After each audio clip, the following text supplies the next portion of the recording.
don't get confused. I'm off script. I'm going to get back on this script.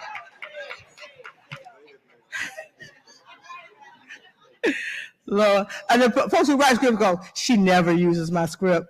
Lord Jesus, I just let the God speak through me, and I ain't planning to say none of that this morning, but it just hit my spirit. But yesterday was awesome. It was an awesome day. Today, we went on the hill. We went the hill.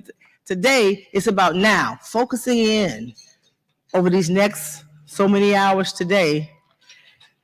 So sorry, y'all. Somebody grab my phone.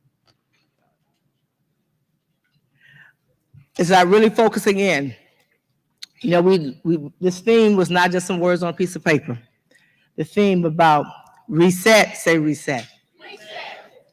We say rejuvenate, say rejuvenate. We say reimagine, say reimagine. Our power. Oh. Our power. So we can do what? And what? Our power. So we can resist and we can act. And the last part of that, so we can win. So we're going to spend some time this morning and this afternoon, focusing in on that. So it is my pleasure, I believe I'm correct in what I'm supposed to do, and that is to bring up our first panel that will be moderated by Joy Cheney, who runs her own JOI strategies company, public policy government affairs company, who has an awesome record of being in some powerful places, getting some powerful things done. She worked with the EEOC. She has been a chief of staff on Capitol Hill on the U.S. Senate side, and you can count them on one hand and maybe one finger, many years. Who will be our moderator of the hour, and she will bring on our first power table number one. Joy, give her your most wonderful, like you say it like you mean it, y'all. Yes. Hello. You're beautiful. Let me tell you what. We're going to give another hand clap for Melanie Campbell. I'm going to say this without crying, and I know Melanie is so loved. There are a lot of powerful leaders in Washington, or people who think they're powerful, right? But Melanie is both truly powerful, but also truly loved. And that is really the victory, and that is really the gift, and that is really the honor that she has. So one hand clap again for Melanie Campbell. Yes. All right. Well, I want to invite our panelists up. Panels, come on up.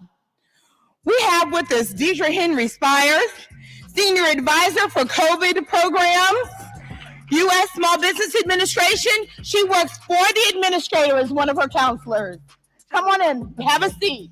Go all the way to the end. And I need some music for these ladies.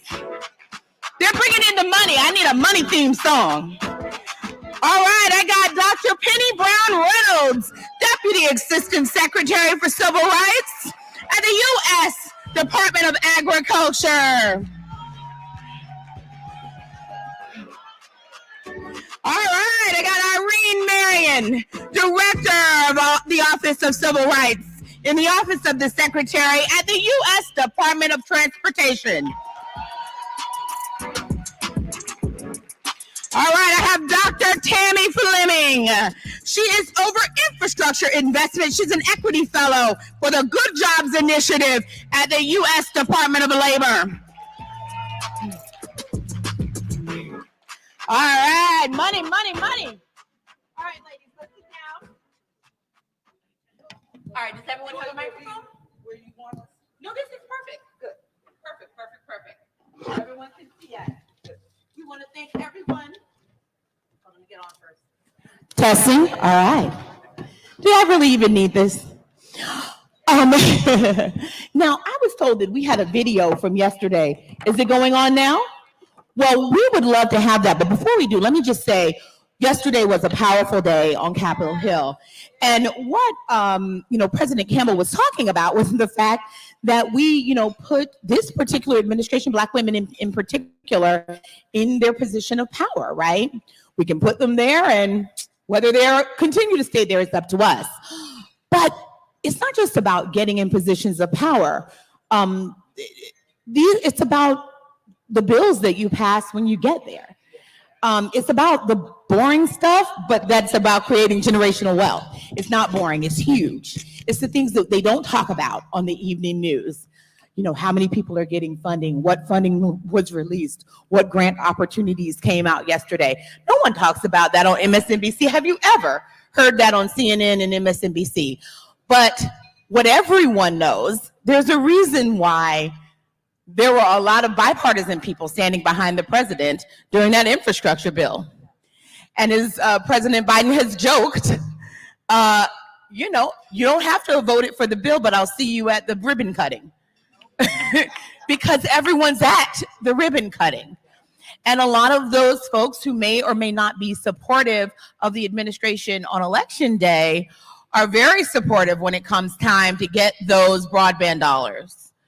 Anyway, so that's bipartisan, and everyone wants it. And we have to be there too. And unfortunately, what so often happens is we're there on election day, but when it comes time to get the grant opportunities, we're nowhere to be found.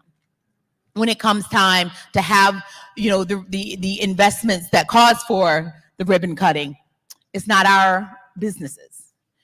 That is not going to happen this time. That is not going to happen this time. Melanie and Joycelyn Tate and Angelo and Tanya and I have worked very hard to get some of these bills passed. When I was at my early and now working with Women's Roundtable, we will not have worked hard on getting these funding dollars passed, only to see others who don't look like us benefit from them. Because if that happens, then what we did to close equity gaps will actually expand gaps as others get more and we get nothing. It will not happen. Let me hear you say it. It will not happen. We will benefit from the fruits of our labor. We will benefit from the fruits of our labor. Let's go. And we were there telling them that yesterday on Capitol Hill.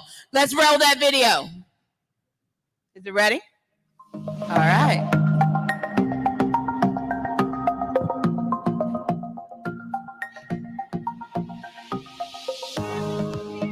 There we were. Yes, there's my forward. There she is.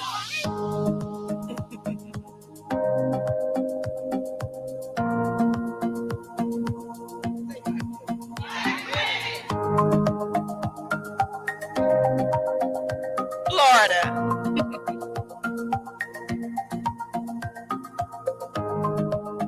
Senator Chris Van Hollen was our host yesterday.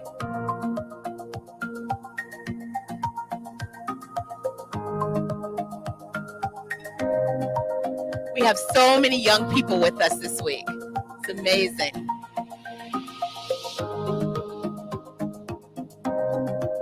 Let's give it up for our girls. Beautiful they are.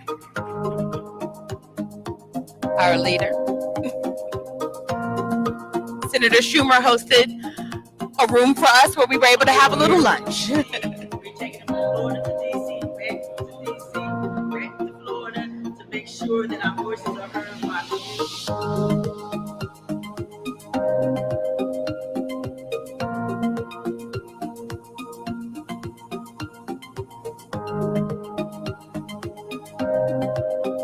All right, Brother Roland.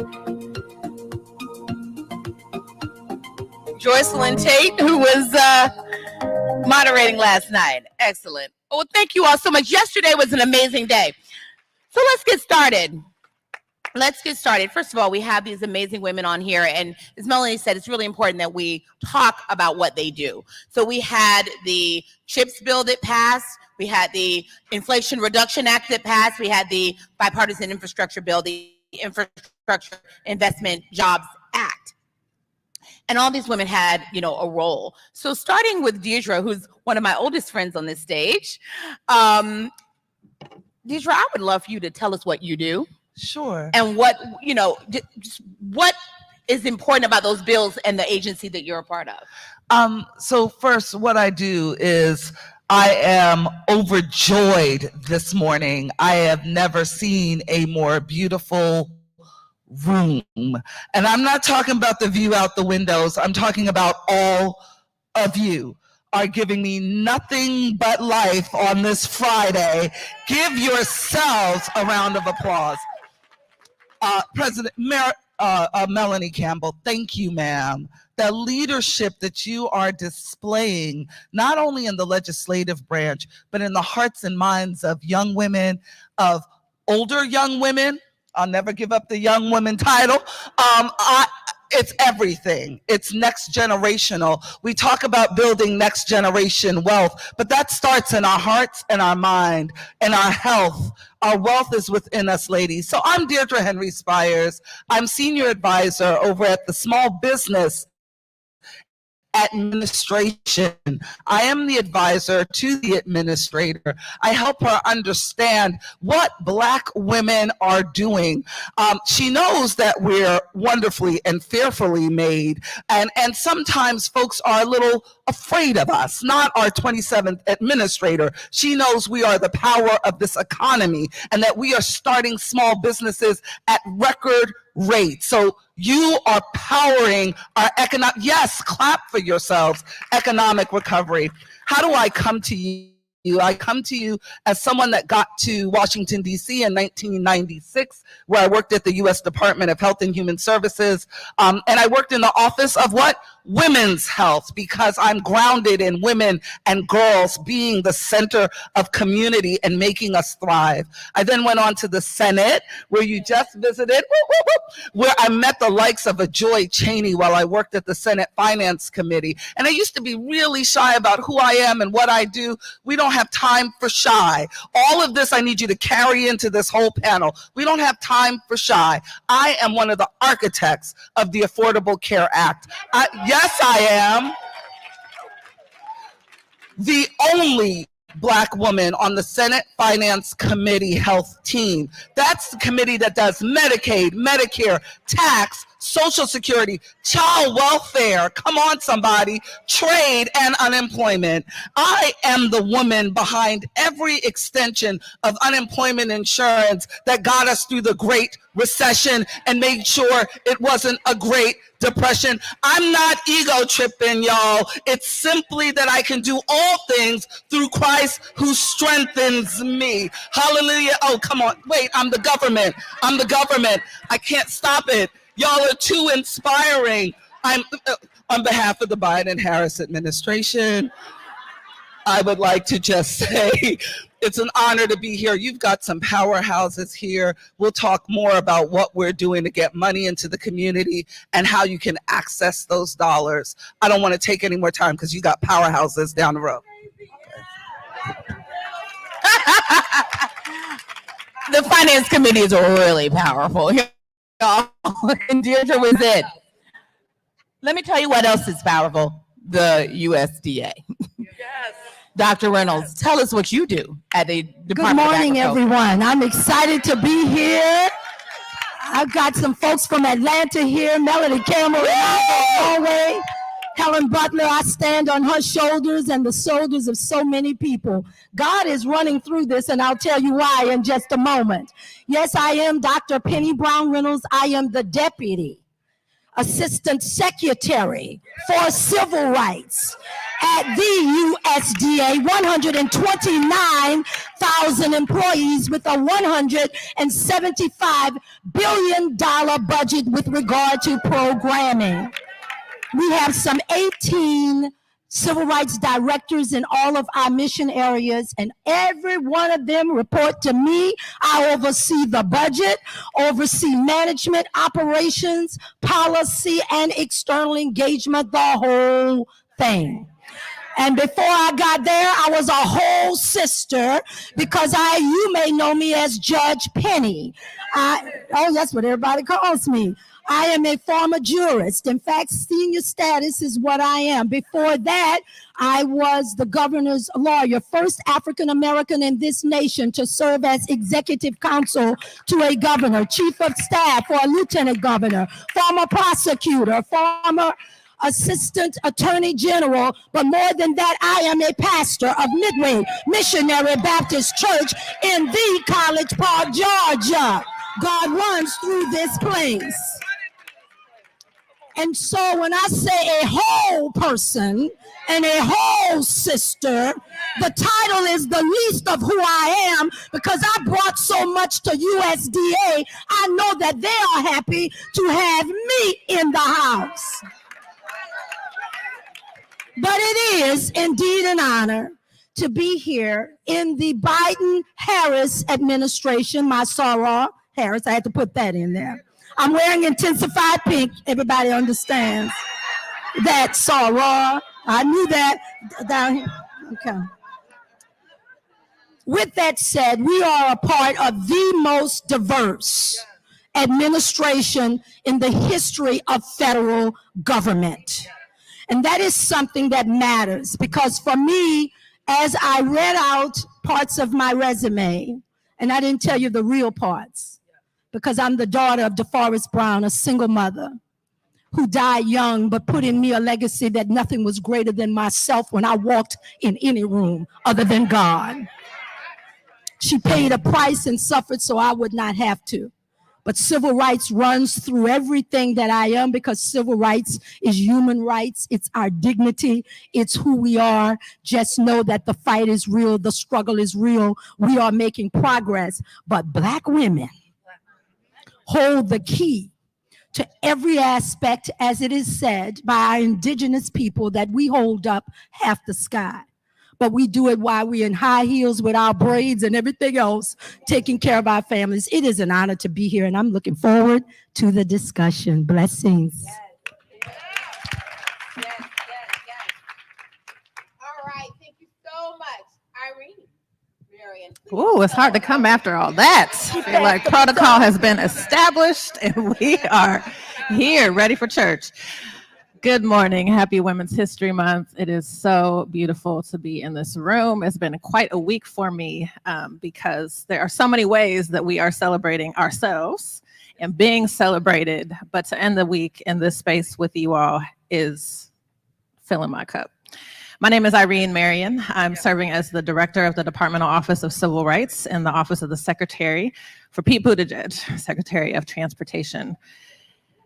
When I am asked how I get this job, I don't always give everybody this response, but for the folks that I know well and trust and love, when they ask me how I got this job, I say that this is really a continuum of the Underground Railroad.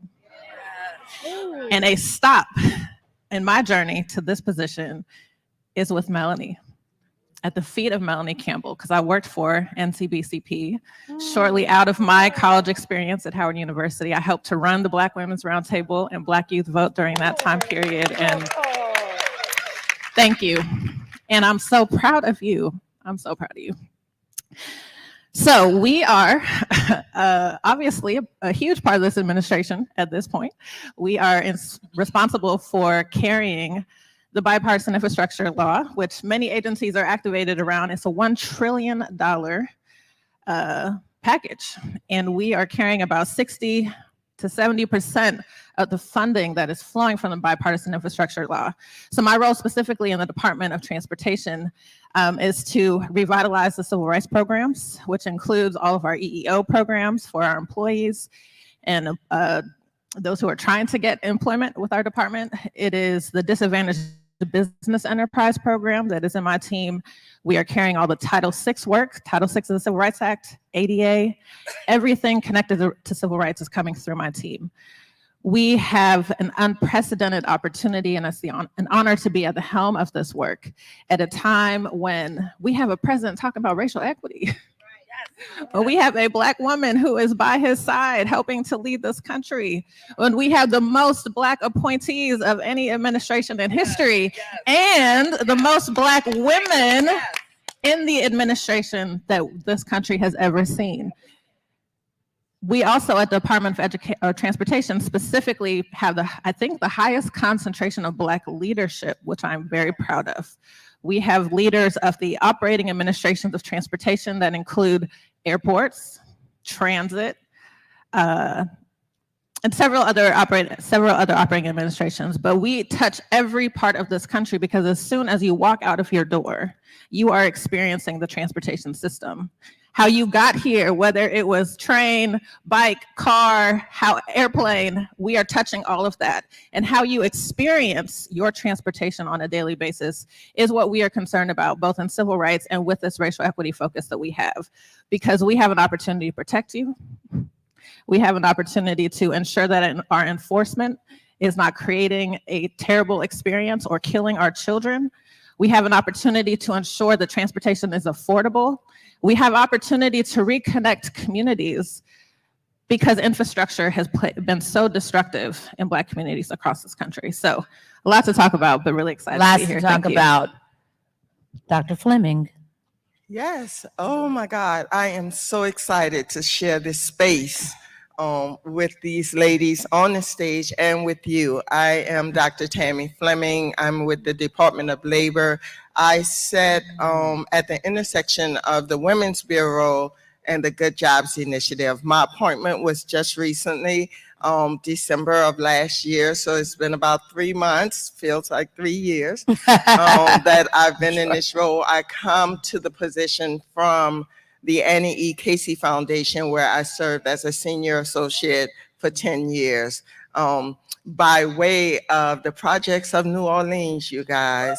So let's just make this real. I am from a low-income community, and I think I exemplify what is possible when opportunity is in front of us.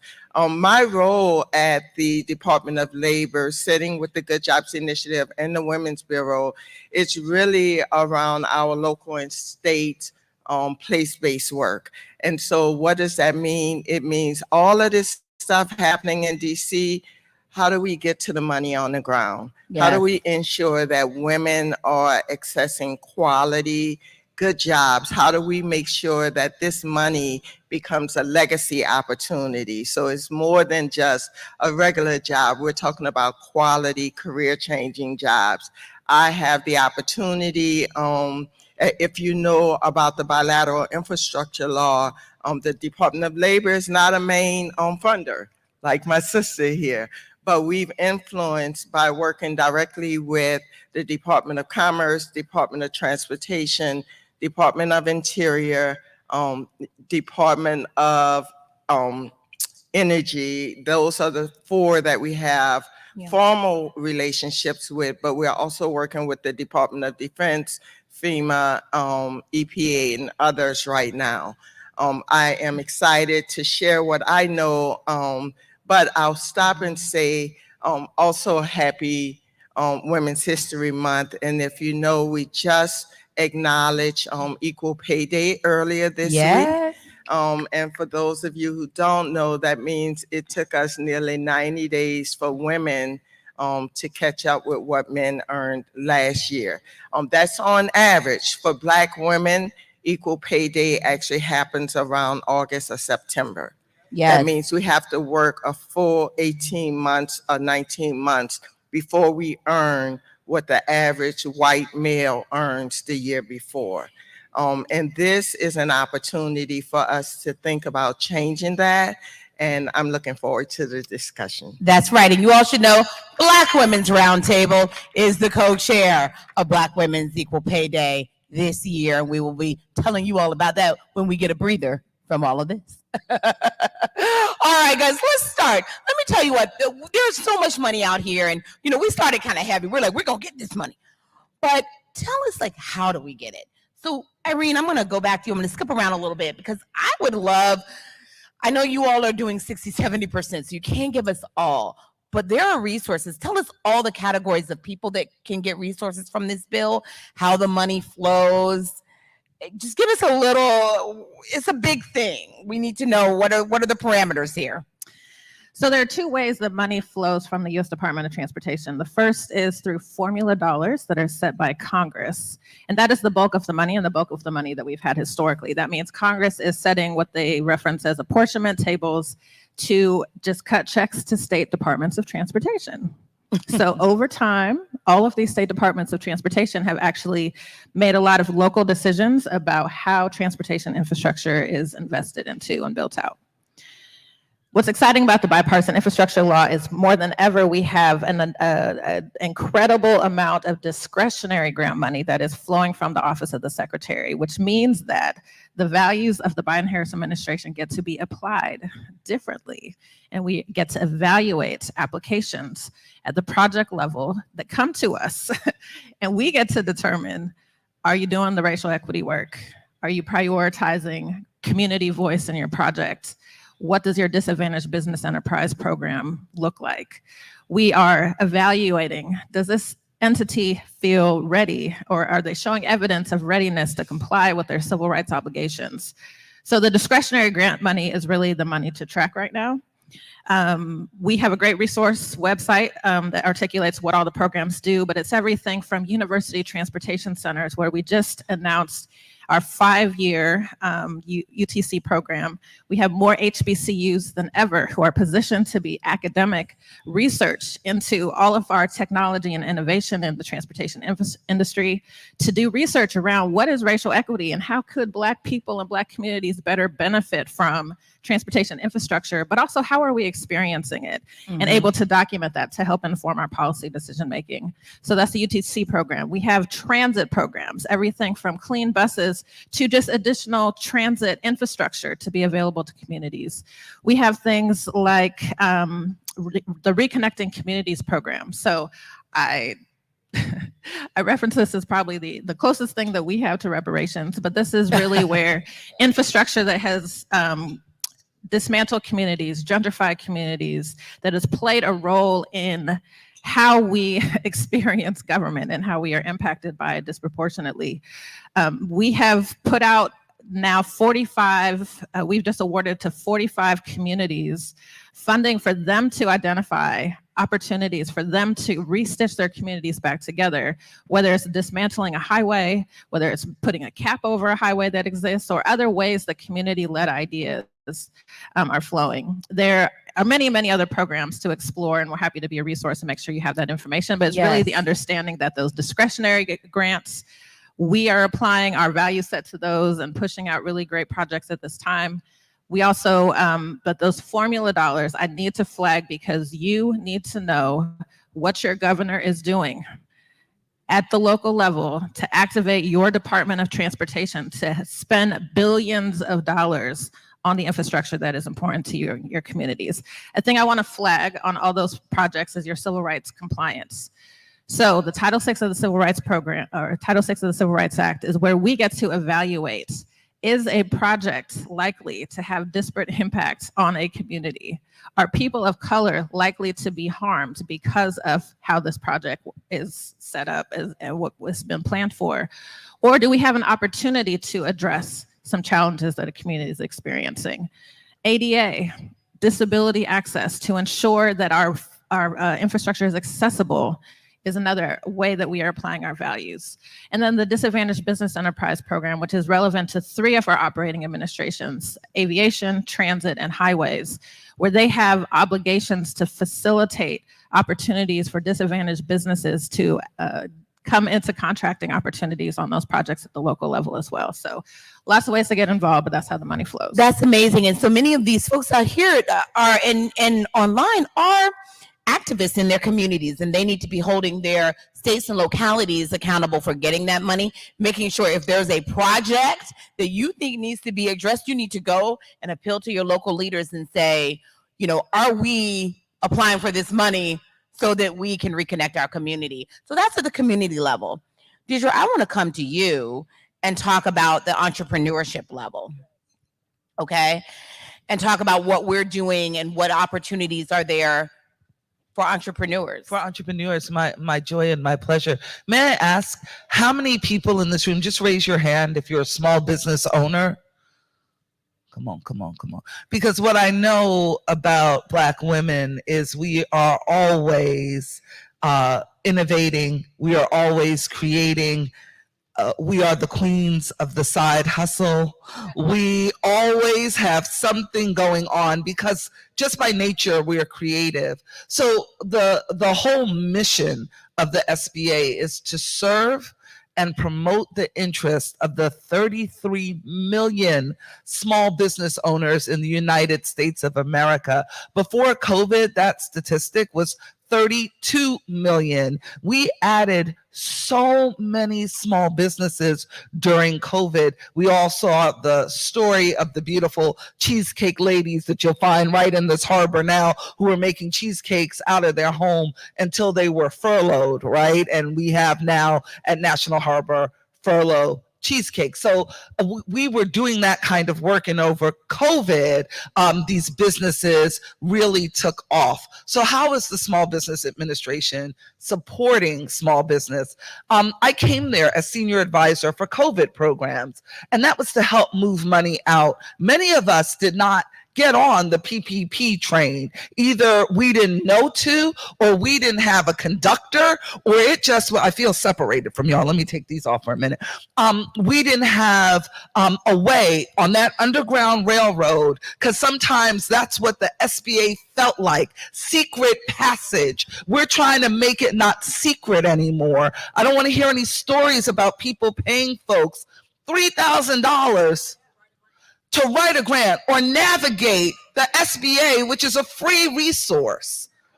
Okay, so we learned a couple things in COVID. Access is everything. So how do we make the SBA more accessible? We have now a locator on our website. Put your zip code in today, and it will tell you every SBA resource center in your area. District office, SCORE chapter, Women's Business Center, and Community Navigator. That program was made for navigation of underserved communities. That's the secret. How do I get through processes at the SBA to either be certified? How do I get capital ready? That's the other thing we learned. A lot of our business owners weren't capital ready. So what I want you to take away today is take yourself seriously. Take yourself seriously. What you are doing is real business. Can you just say, I'm doing real business? You're doing real business. So we start from a mission-oriented place and just think, oh, I make some money. No, it's your business. So I'm going to need you to get your credit score, personal and business, to 700. And if it feels daunting, you got sisters in here. Y'all remember when your credit score wasn't 700. Stop it. Come on, somebody. Tell somebody how to do it. One bill at a time. One thing at a time. And get excited when it ticks up one notch. I'm going to need you to have a credit score of 700. I'm going to need you to have your taxes 36 months in order. Pay those business taxes. I'm going to need you to understand how much money you have on hand. Don't get intimidated. We are the brightest, most intelligent beings. Do not get intimidated. That's the other thing that we found out happens. People try to block you from the marketplace by saying, well, you know, it's very complex and complicated and you're going to have to. No, get your credit score up. Pay your taxes, make sure you have tax documents, make sure you know how much money you have, how much money you need.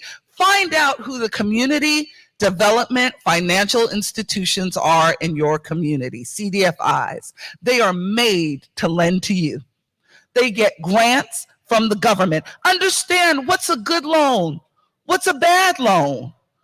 COVID EIDL, that was a good loan, 3.75 interest. And if you are a nonprofit, 2.75. Deferred payment for 2 years and 30-year loan term, which means if you borrowed $50,000, you are paying about $50 a month to pay it back. This is what, so you gotta just, what's the interest rate?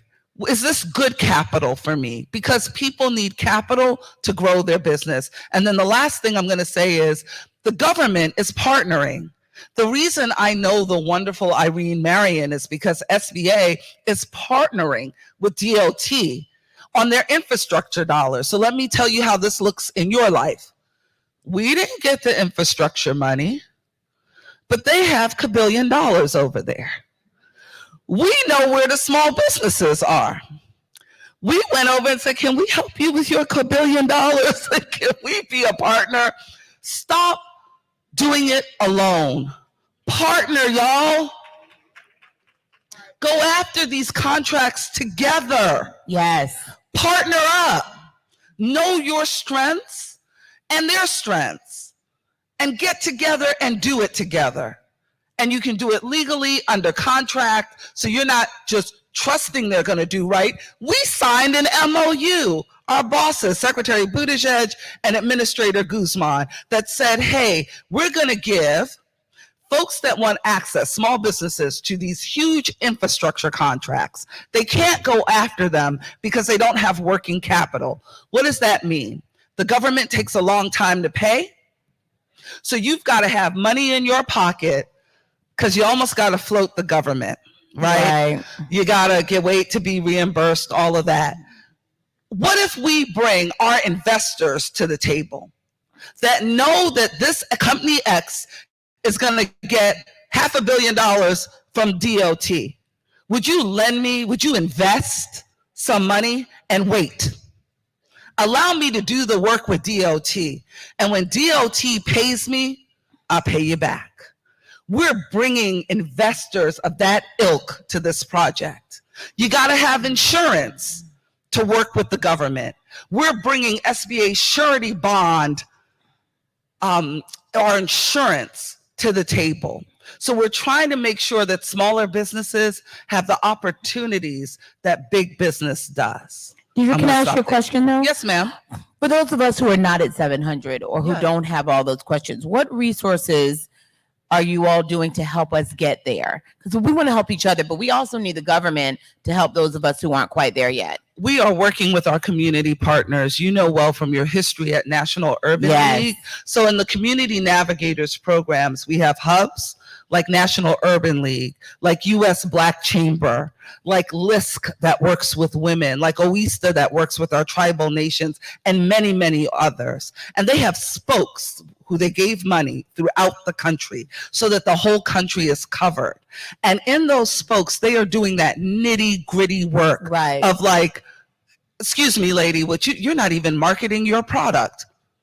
What taxes? Here's QuickBooks. I heard that from an NUL chapter last week. They're doing that kind of work. So I want you to find your navigator.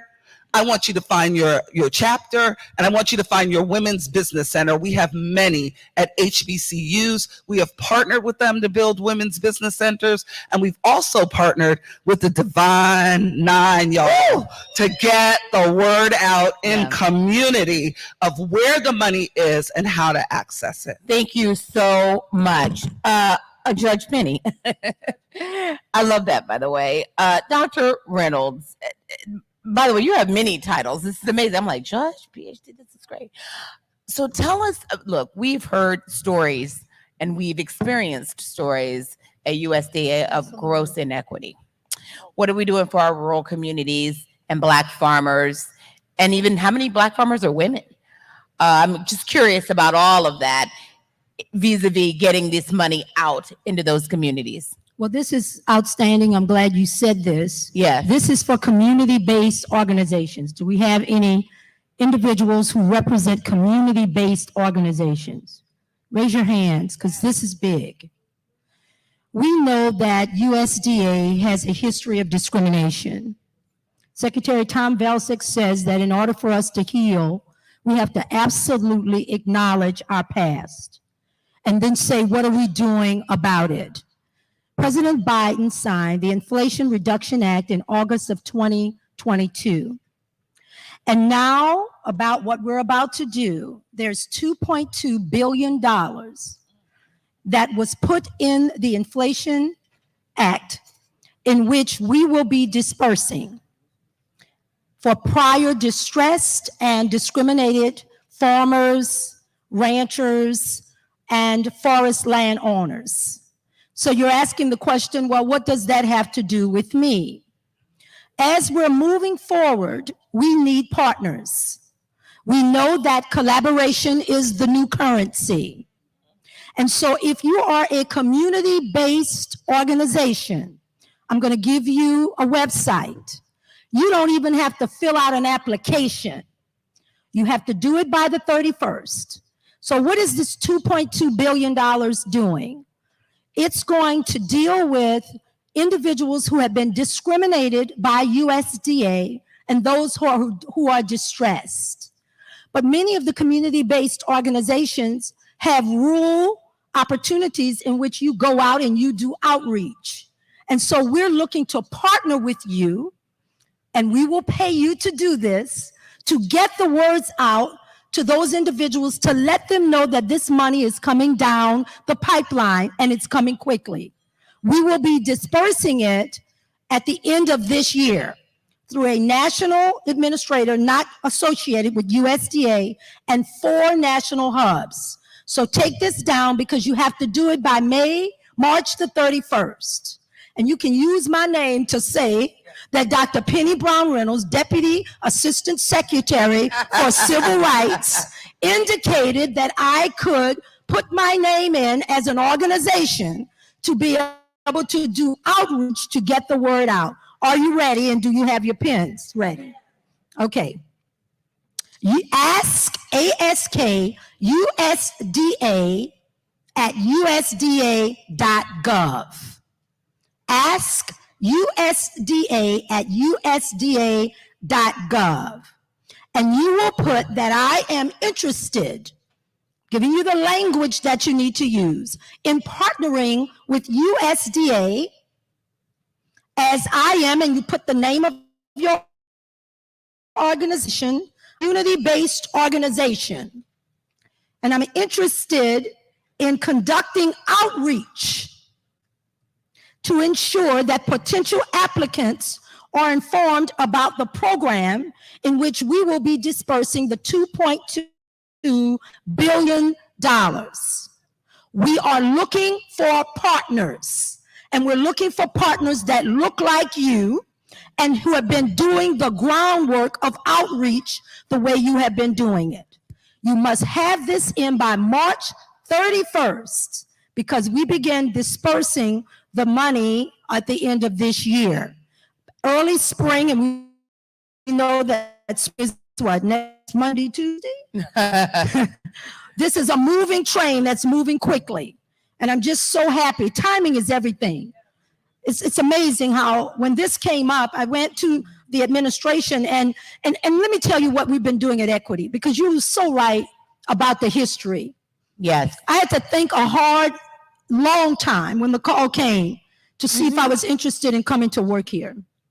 Because I've devoted my whole life to integrity and civil rights. Dr. Joseph Lowry, the dean of the civil rights movement, was one of my mentors.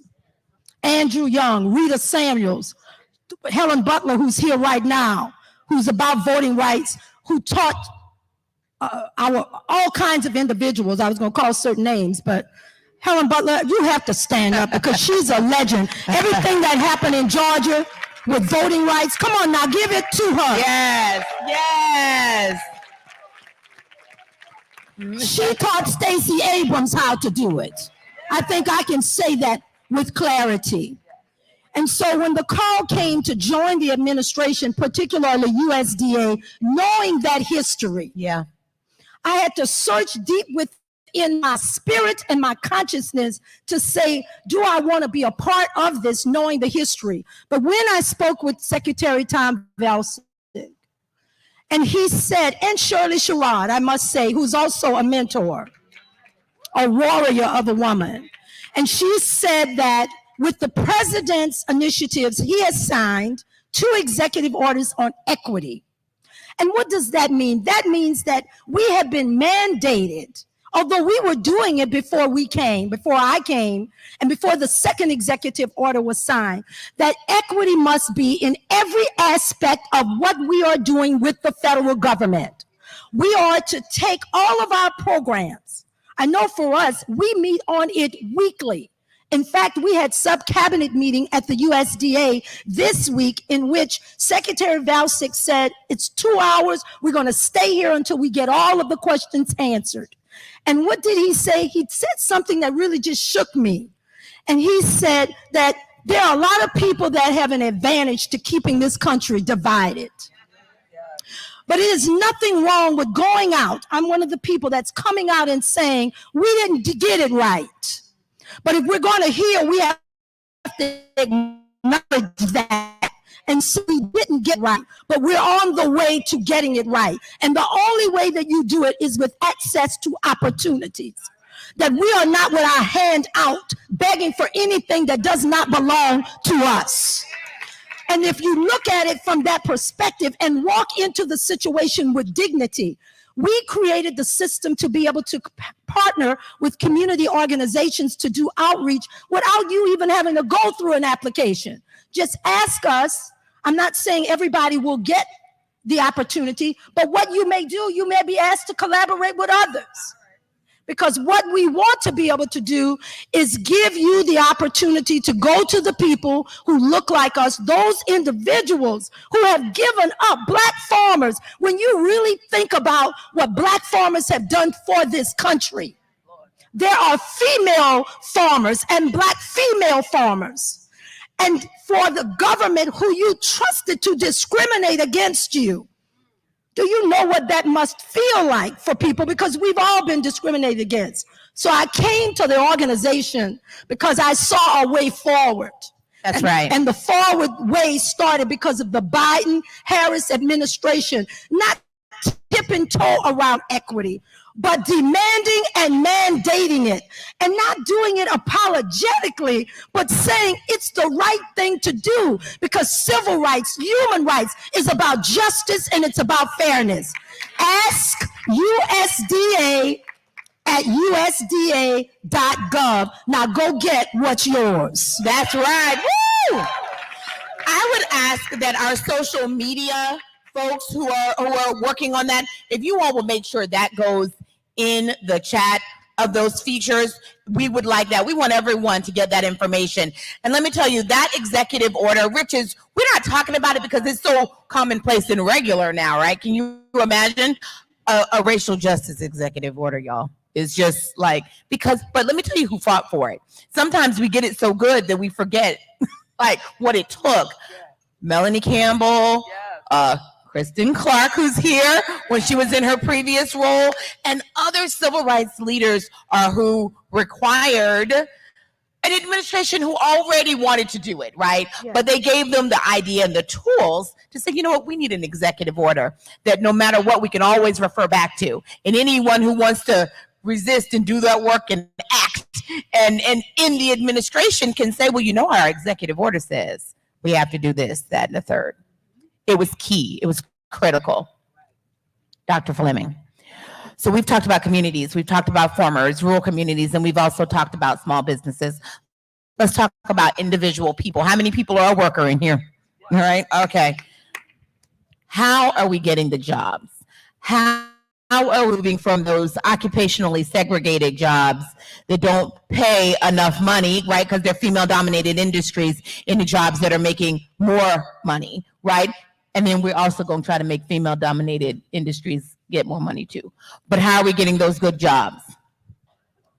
So let me start with if you under the bilateral infrastructure law, you guys, there are over 350 programs, right? About 175 of those grant programs are new in our country.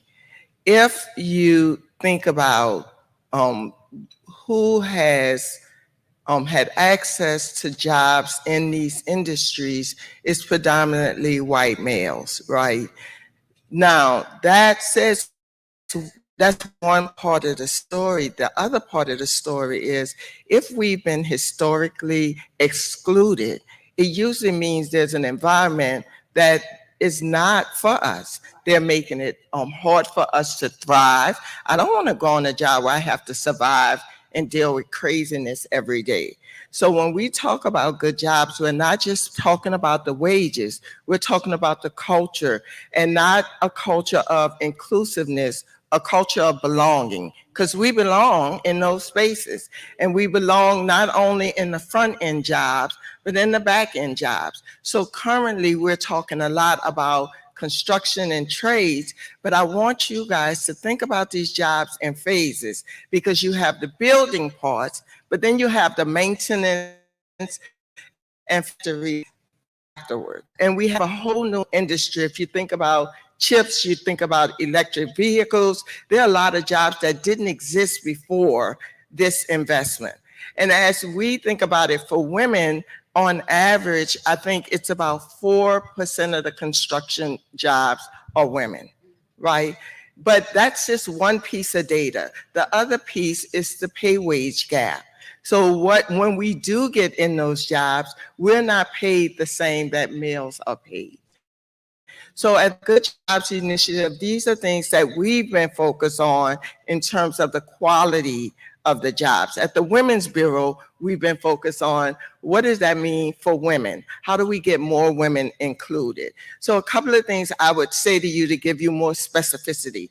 If you're interested, the first step I would do is find out what's happening in my state. Call your state infrastructure coordinator. That was the first thing most governors did, is appoint someone who is looking at the money that's already hitting the ground. Now we're talking about, you can forecast what's to come, but money has already went to states. Call your state infrastructure coordinator. A second step is find out, how do you get involved in the access and opportunity tables? So I'm saying access and opportunity, they may call it workforce development collaboration or something like that, but usually those are the tables where you can influence what's happening. And before I get to the jobs, again, in order for us to get involved in industries where we have not historically been involved, many of the departments, like the Department of Transportation, if you heard about the Department of Commerce, they've made a carve out where it's mandatory if you're getting over a certain amount to provide childcare services. So if we're talking about women going into industries, right? Did y'all hear that? And it's mandatory. It's not recommended. It's not suggested. There's a mandate for those services. But for the Department of Transportation, they've outlined what supportive services can be provided to underserved populations going into these industries in order to make this more real, right? Because a lot of money, you guys, I say this all the time, money without vision is going to create even more disparities and gaps than what we have right now. And unfortunately, we don't have a lot of places where there's vision. They want the money, they want to be at the ribbon cutting, but they're going to do what they've always done, and we're going to get what we've always got, right? So if you're not at the table to talk about it, pre-application, you can't wait. It's pre-application. What is it that we need to have in our communities in terms of transportation, in terms of our young men and boys who are re-entering maybe from the criminal justice system, maybe for older women, what do the jobs look like there? For our young people who are coming out of school. Unfortunately, if you've read Umbrellas Don't Make It Rain, for a lot of Black people to go to college, it means we're going to get in debt and we're getting even further behind. So maybe that may not be the direct path. Even though education is important, you can go into the trades and get these sort of jobs. I would say look for, if you go to Department of Labor, even through our ETA programs, you can look for apprenticeship opportunities. What are the apprenticeship? Paid apprenticeship through the Department of Transportation, through the Department of Energy. How do you get to those sort of opportunities, not just for you, for your kids, for your cousin, up the street, for your uncle, for your niece? How do you make sure? So I would say, look at those things, get at the table, because one thing is to get a job, one is to get a quality job. Make sure that people understand they have a right to join or even form a union. And I'm going to say this, a lot of Black people, they don't work on our behalf. Let me tell you something. The union jobs pay better. They pay better. They pay better. While we're supporting the PRO Act. You need to we need to get past some of this stuff and figure out, how do we work in a way that's going to give us more opportunity and allow us to create legacy wealth? This is more than just a job. So even for the small minority business owner, if you think about the Justice 40 Act, if you think about what is in the executive orders, we have so many opportunities. Each of these departments have carve-outs for Black and minority business owners, right? Dr. Fleming, I'm just going to say, we're going to come back to you when we do Black Women's Equal Pay Day to talk about all these things. The other co-chair of Black Women's Equal Pay Day is the National Council of Negro Women. Siobhan, our new president of that organization, just walked in, partnering with Melanie at Black Women's Roundtable to run Black Women's Equal Pay Day, because we're going to talk about that. That may be the theme. We might catch that, ladies. We'll be back to that. Ladies, okay, I know we're almost over time, but I need 20 seconds. We're talking about the business here. What are you doing to renew and reset yourself personally so that you can continue doing this work? Irene, then Deirdre, then Penny. Then Dr. Flemings, then Judge Penny. There are two things that I ask myself every morning. What do I need today? And how can I serve?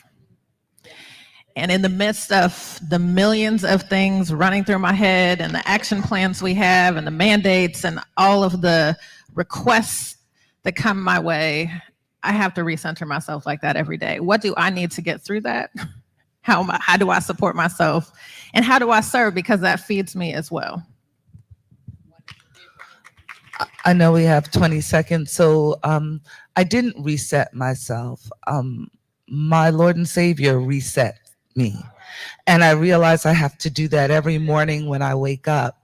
That sometimes what I think is going to be the most impactful and important part of my day, and I prepare and I plan, I show up as a professional everywhere I go. But the minute my feet hit the ground and the minute I walk out my door, I hand over the order. I hand it over to the Lord. And sometimes it's an interaction that I didn't expect that makes me know this is why I'm here. This is it. And so with that, I get this power because I realize I'm not doing it by myself. I'm being sent sisters and brothers and people who to connect with, and then we're more powerful together. So I just want you to reset yourself in the fact that you didn't create yourself, and therefore you're miraculous, and every step you take is a miracle. And if you don't have power after that, we can talk in a corner. Dr. Fleming. I actually reset myself. I think a lot. I'm an introvert. And one of the things I think about is being a servant leader. And that energizes me. And each person I interact with, each thing I do, it's daily. Like I go in like it's the last day. Because what we haven't said is just like President Biden signed the executive order, the next administration can undo it. Right. And so we only have so much time to embed what we need to embed to make it legacy work. It is not about just doing something today. What could we do in these roles that's going to make it harder for the next administration to undo it? So I bring that energy into my work daily, and I bring it to every interaction, because if I help one sister, that's going to help an entire family, which helps an entire community. Wonderful. Dr. Reynolds, Judge Penny, Reverend, take us out. Take us out. Take us out. Sister, for a long time, it was very difficult for a Black woman to feel safe in her own environment. We had to put on, we had to fulfill roles wherever we worked. I'm a woman of a certain age, and for the young girls, you call me an auntie. And I'm very proud of that, because at some point, wisdom falls upon you, where you realize that you're so good enough, that the string of degrees that you have while others barely have anything to be in the room, that when you realize that you are enough because obviously God just made you enough, but that when you make a decision to be your authentic self, no matter what comes and what goes, you no longer give away your power to anything outside of yourself. You then can rest in knowing that you are everything that you are supposed to be for the moment of where you are. And that is when you become the woman that God created for you to be. For such a time this, walk in the integrity, walk in your blackness, walk in your womanhood, and the provision has already been made for you to have favor, prosperity, wholeness, and everything that God has laid out for you. God bless you, and thank you on behalf of all of my sisters here today. Thank you for being here. Yes! Thank you all so much. Melanie Campbell, what's next?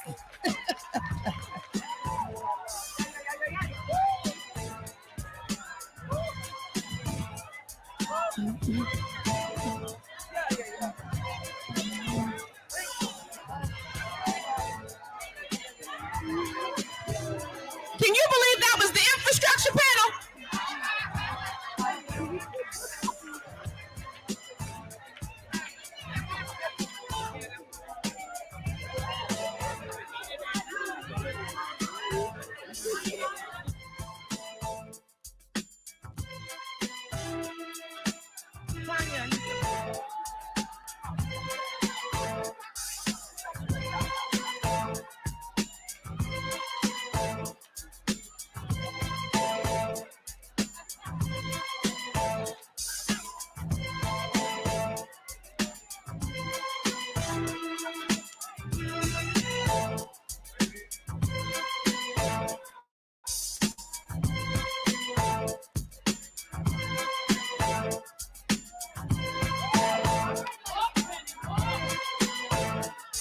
Can we give it?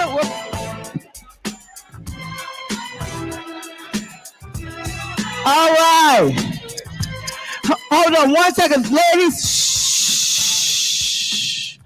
Ladies, I'm going to ask you if you have 10 minutes left on your schedule. We have a room full of girls. We have Black Women's Roundtable, we call it Girl Power, who are having their own tracks. They'll be here at lunchtime. And we would love for you all to go by and see them before you leave. And then as you're going out, you have to go that way. So who's going to take them over? Okay, Tanya, take your, Acacia, take them. All right, Tanya, you want to go over and take a picture with them? With the girls? Okay. Would you go take a picture with the girls? Okay, thank you. All right. How y'all doing? Woo! Dee got us going this morning. Hallelujah. I'm a daughter of the South, so, we have church anywhere, anytime, at the White House, outhouse, no house, any house. So, hallelujah.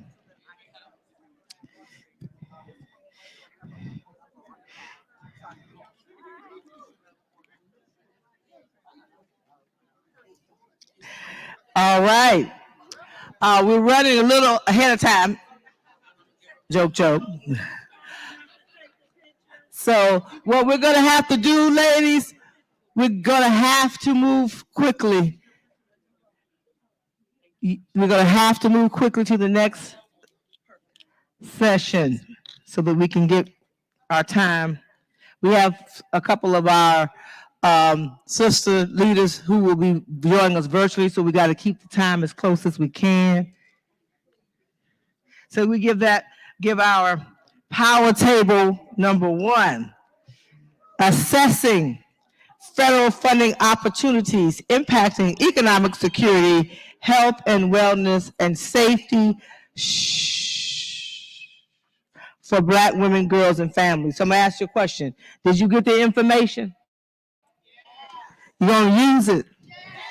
It's as good as that. As good as done. Thank you, Joy, Deidre, Penny, Irene, Tammy. Thank you, our sisters. Thank you, our sister leaders. Give me one more round of applause.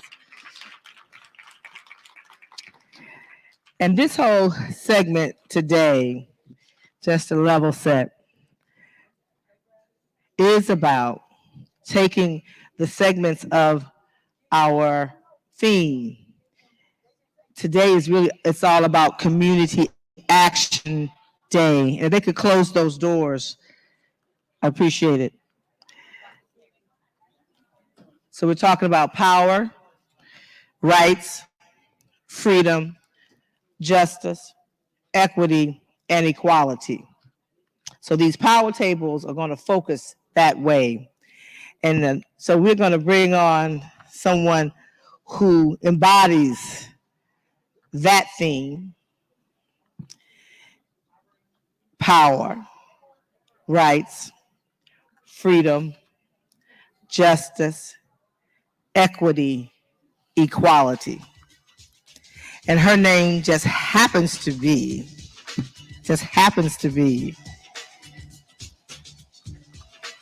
Assistant Attorney General Kristen Clark.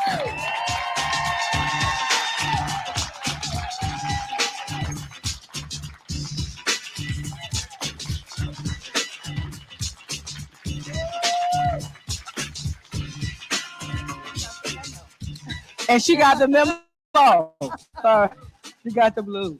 And so, Kristen, I have these notes, but I want to say to you, we are so grateful and thankful that you are where you are for such a time as this. And I know it has to be a rough road a lot of days, and I can't even begin to imagine.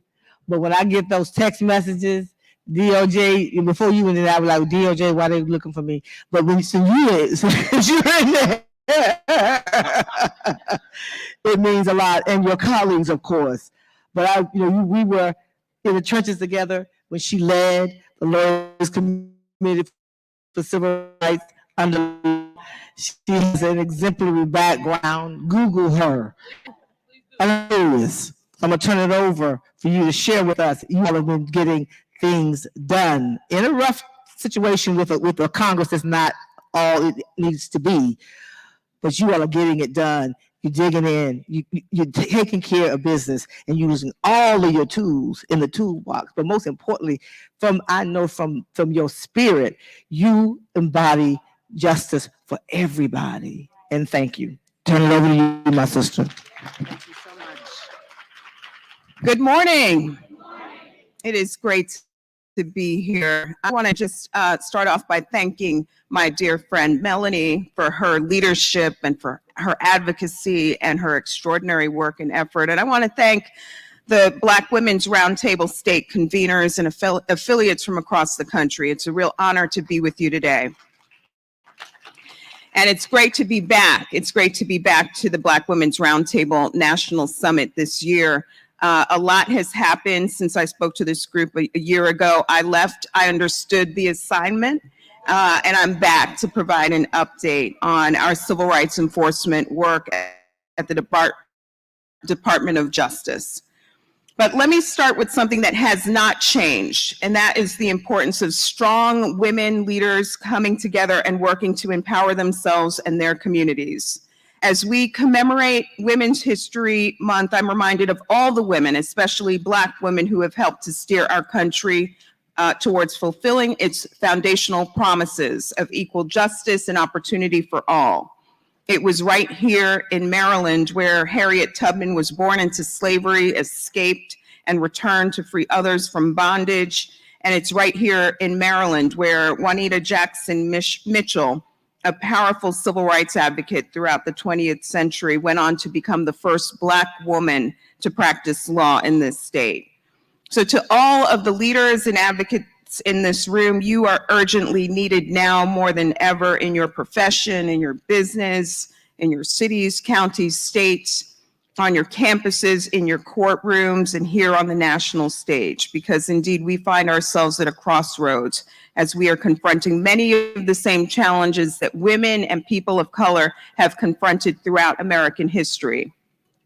Just a few weeks ago, I had the honor of venturing down to Selma, Alabama to mark 58 years since Bloody Sunday, the infamous day when peaceful protesters were brutally beaten by Alabama state troopers as they attempted to cross the Edmund Pettus Bridge. On that day, troopers beat protesters, including the late Congressman John Lewis, who bore the scars from that attack throughout his life. And the moral outrage from Bloody Sunday, of course, is what led to passage of the Voting Rights Act of 1965. Yet today, we face some of the most significant threats when it comes to our democracy. Voting discrimination and voter suppression are rampant. White supremacy and racially motivated hate crimes are alive and well. The conditions inside our jails and prisons are inhumane and unconstitutional. But to paraphrase Dr. King, we can find strength in our struggles and hope in our darkest moments, and we must continue to stand up. As the first woman and the first Black woman to be confirmed by the U.S. Senate to serve as the Assistant Attorney General for the Civil Rights Division, I am here to reassure you that we are going to continue to stand up. The Justice Department is committed to defending the civil rights of all people across our country. We're confronting voter suppression wherever it rears its ugly head and have filed lawsuits from Louisiana to Texas to Arizona. We are taking on banks that engage in modern day redlining and holding them accountable when they fail to provide equal access to credit to Black people and other people of color. In January, the department secured its single largest redlining settlement ever, involving National City Bank in the city of Los Angeles. The settlement will provide over $31 million to impacted individuals and communities. And earlier this week, we submitted a statement of interest in federal court right here in Maryland, making clear that appraisal discrimination violates the Fair Housing Act. Discriminatory home appraisals are unlawful. They perpetuate the racial wealth gap and deny communities of color the full value of home ownership. We're also tackling hate crimes head on and using our federal civil rights laws like the Matthew Shepard and James Byrd Hate Crimes Prevention Act to hold accountable the defendant who killed 10 Black people at the Tops grocery store in Buffalo, New York, accountable. Last summer, a federal grand jury indicted that defendant on 27 counts, including hate crimes charges. As Attorney General Merrick Garland made clear after the indictment, the Justice Department fully recognizes the threat that hatred and violent extremism pose to the safety of American people and American democracy.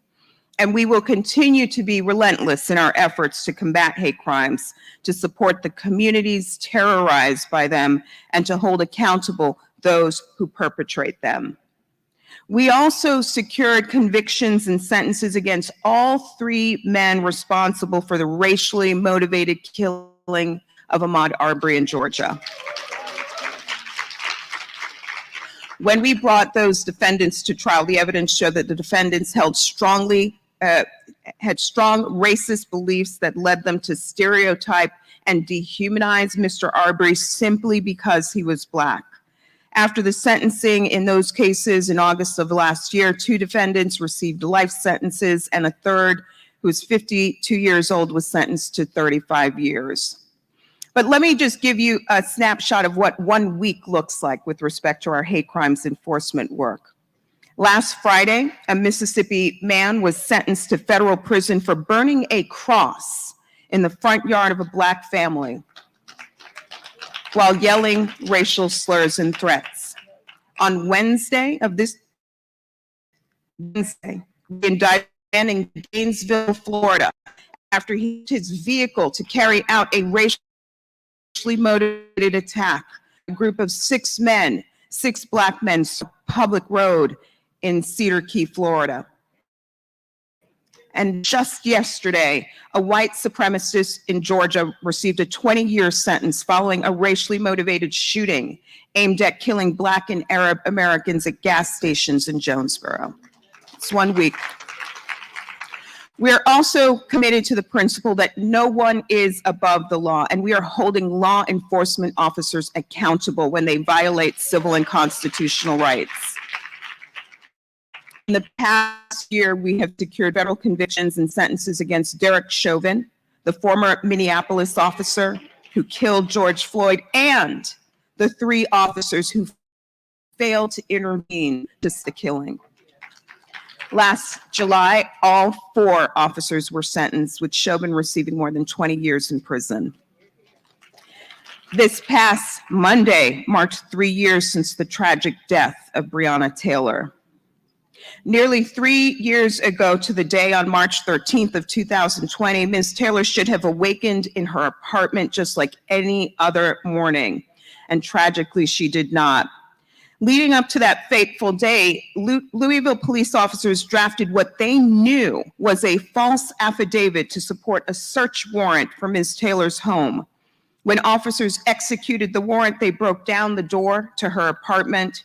She had a guest who lawfully owned a handgun who thought the intruders were breaking into her apartment. This led to an exchange of gunfire that was unavoidable and that resulted in Ms. Taylor's death.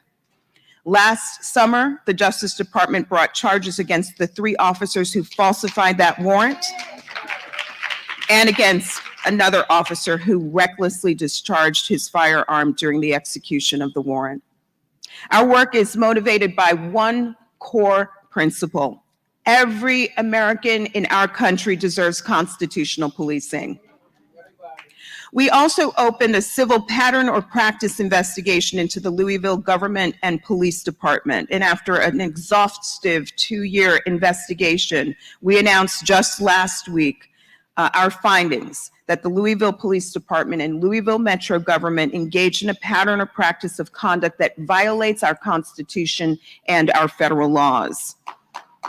We found that the department unlawfully discriminates against Black people in its enforcement activities, uses excessive force, including unjustified neck restraints and the unreasonable use of police dogs and tasers, conducts searches based on invalid warrants, and more. Some officers demonstrated disrespect for the people they are sworn to protect and were videotaped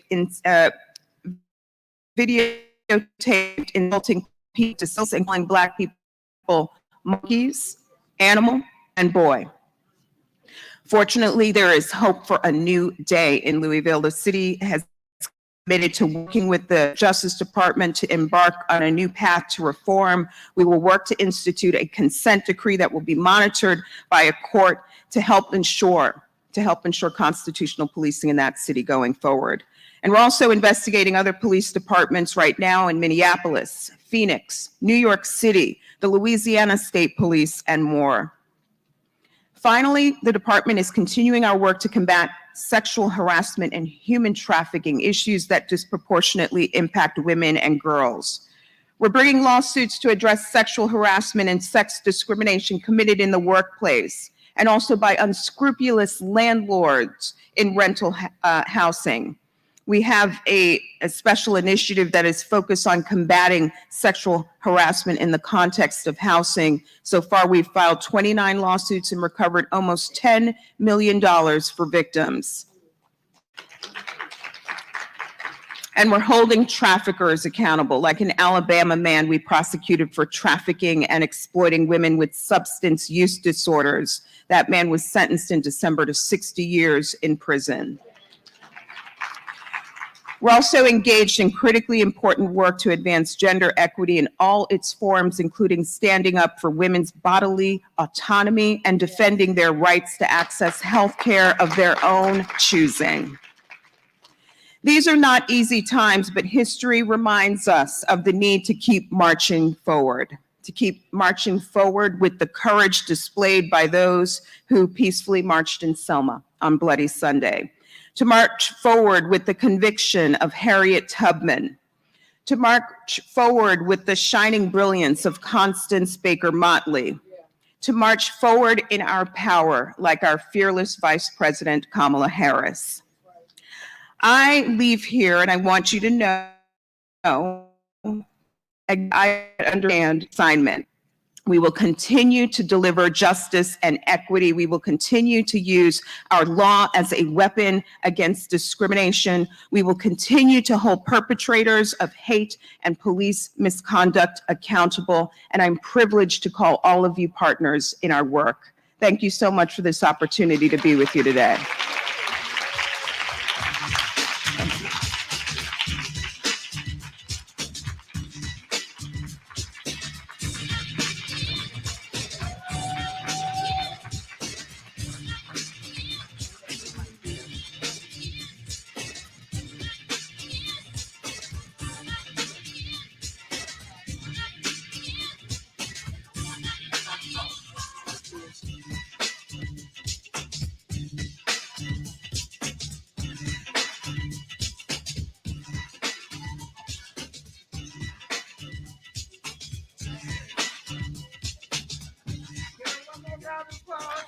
Thank you. We say power, say rights, say freedom, say justice.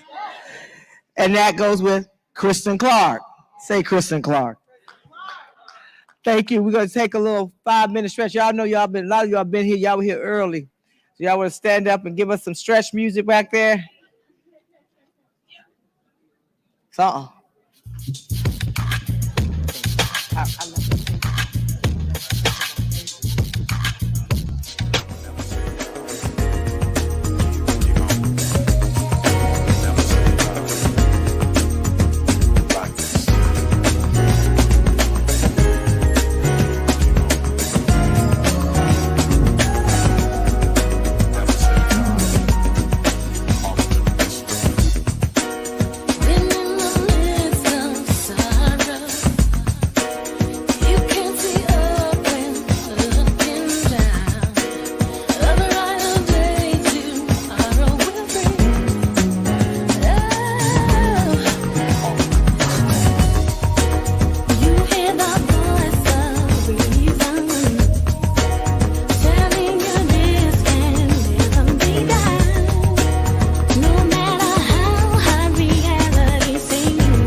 Welcome to the Black Women's Roundtable, 11th Annual Women of Power National Summit.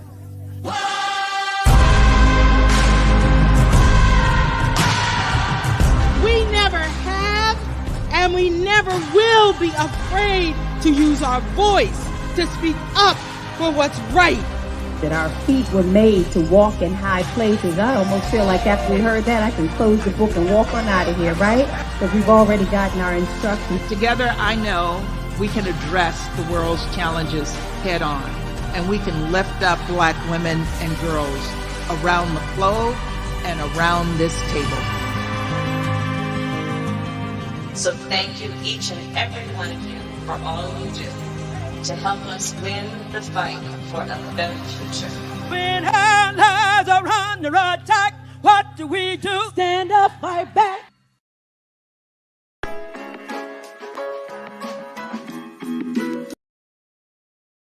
First and foremost, how many people are helping to get out the vote in your community. This night is for you. We want to do something for the folks who do the work. We'll be canvassing 3 different streets, Kelly, Homewood, and Bennett. We're gonna rock until we can get people to get out and vote.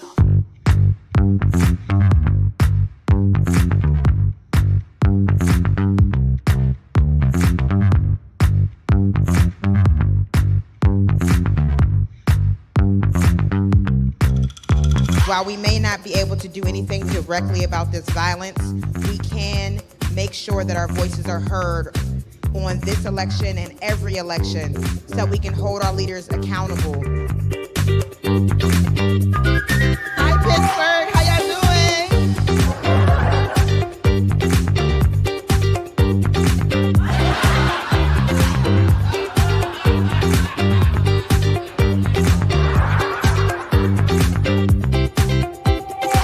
I have tried my best to bring change. I've ran for office. You know, some people call me a perpetual office runner. That's okay, because my goal was to bring change. Ran for city council, ran for magistrate, ran for committee person, ran for school board. I'm running for everything.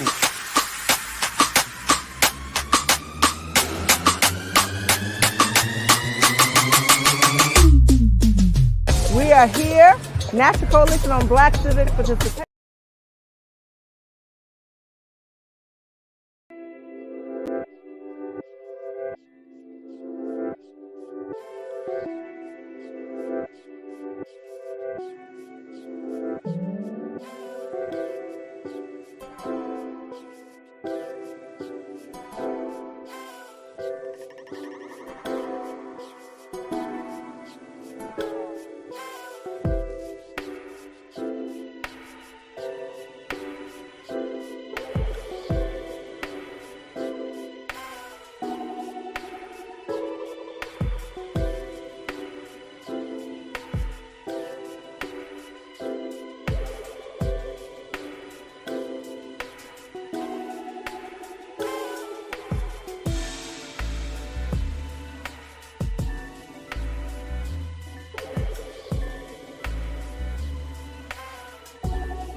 Y'all help me welcome the folks who are on Hoover platform, who are watching. Thank you all for joining us virtually, and hoping that this is something that is a blessing to you. So we want to get started.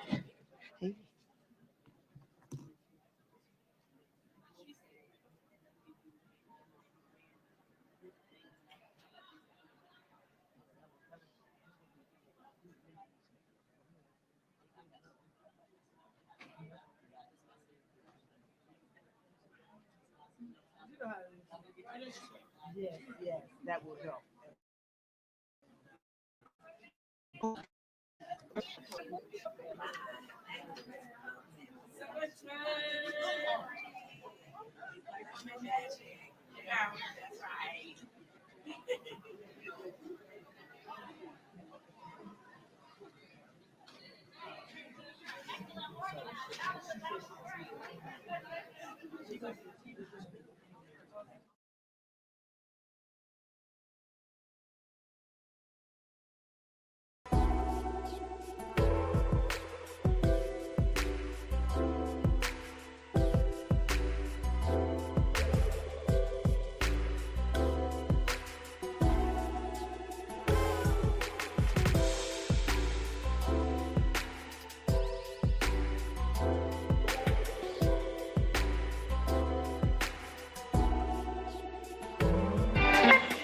All right. So now we move to power table number 2. And the power table number 2 is entitled Power, Rights, Freedom, Justice, Democracy. This roundtable discussion will talk about winning strategies in a new quote-unquote states' rights political landscape to protect voting rights, reproductive justice and freedom, LGBTQ plus rights, workers' rights, and removing barriers for second chances. This panel will be moderated by our sister leader, Tanya Clay House, Executive Vice President of Campaigns and Advocacy for Hip Hop Caucus. And I want to thank Tanya for wearing many hats. One was formerly in philanthropy, who opened the door for so many of us. And I'm going to have her to introduce her power table panel. Give it, Tanya, a round of applause.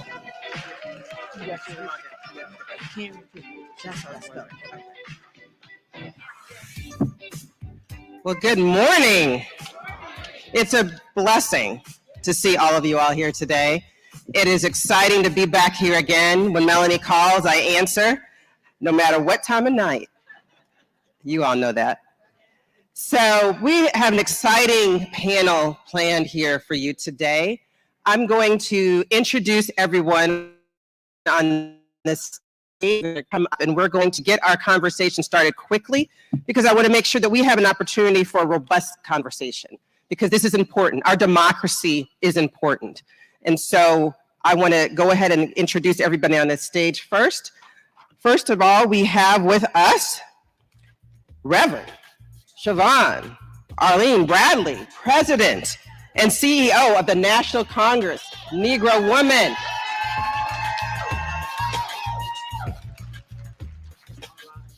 I like that. I'm used to saying Siobhan, yeah.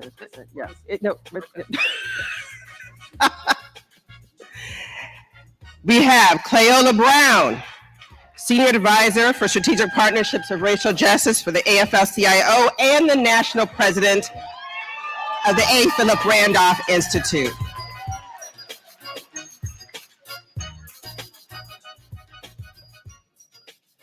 We have Jacqueline Ayers, Vice President, Senior Vice President of Policy, Organizing and Campaigns with Planned Parenthood Federation of America. We have Sheena Mead, CEO of Clean State Initiative.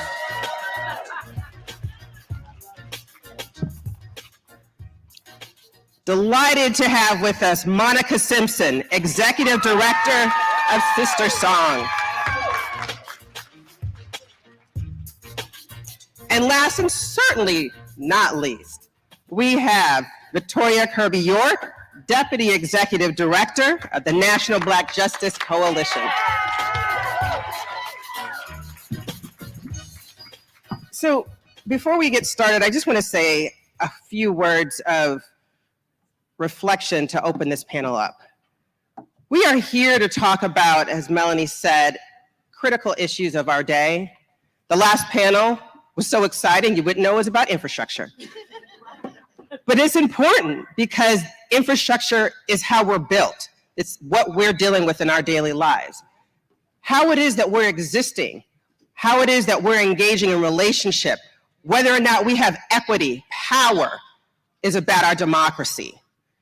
We're here to talk about those issues here today. Our power, rights, freedom, justice, and democracy. Each one of our panelists have their own story. I know all of them in different capacities, some newer than others. At the same time, we've all seen each other in different phases. Right now, I'm here as the Executive Vice President of the Hip Hop Caucus. I'm excited to be able to have this conversation in this position because we also want to talk about our own narrative, how culture impacts what it is that we're going to be doing, how it is that we as Black women impact how it is that we're engaging and affecting our families, our relationships, all that we're in touch with. I'm excited because I know, as our president, Reverend Lennox Yearwood says, we have to be in the streets and in the suites. And it's about time that we make sure that we realize the potential that we all have in the Black community. We built this country, literally. We as Black women have been the brace, the strength of all things. And we know that our power is palpable. Anytime we walk into a room, people look. Now, we're not looking for the right reason is a whole nother story. But they look, they know when we walk in. They know that there is strength in what it is that we can do. That's why people get intimidated. That's why people don't realize they are afraid oftentimes for what it is we can bring to the table. That's why we face so much opposition. Don't let that be a barrier. Know that if they're challenging you, it's because you have power and strength. Because you are about something. You are able to move the ball forward. And that's what we're going to talk about here today. So let me sit down and stop talking and make sure we have this wonderful conversation. All right.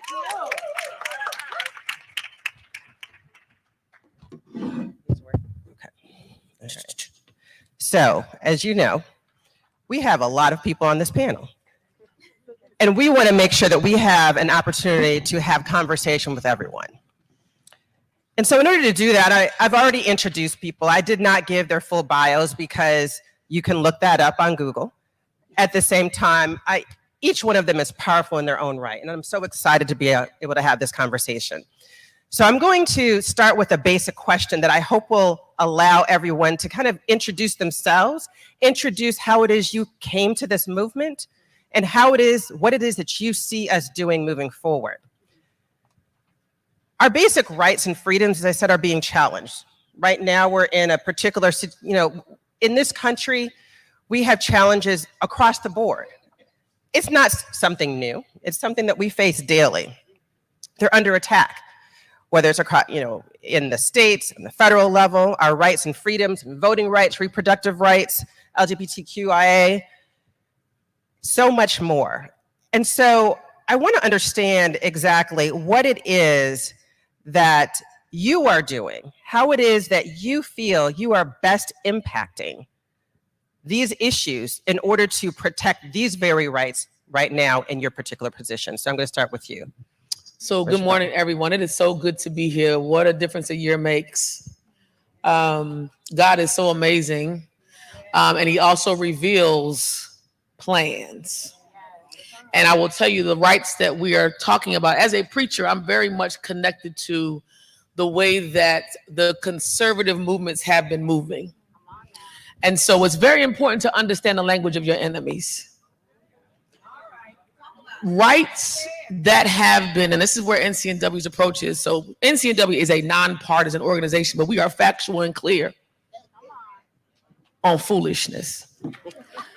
The rights that we are talking about are fundamental rights that have been made available to every free citizen in this country.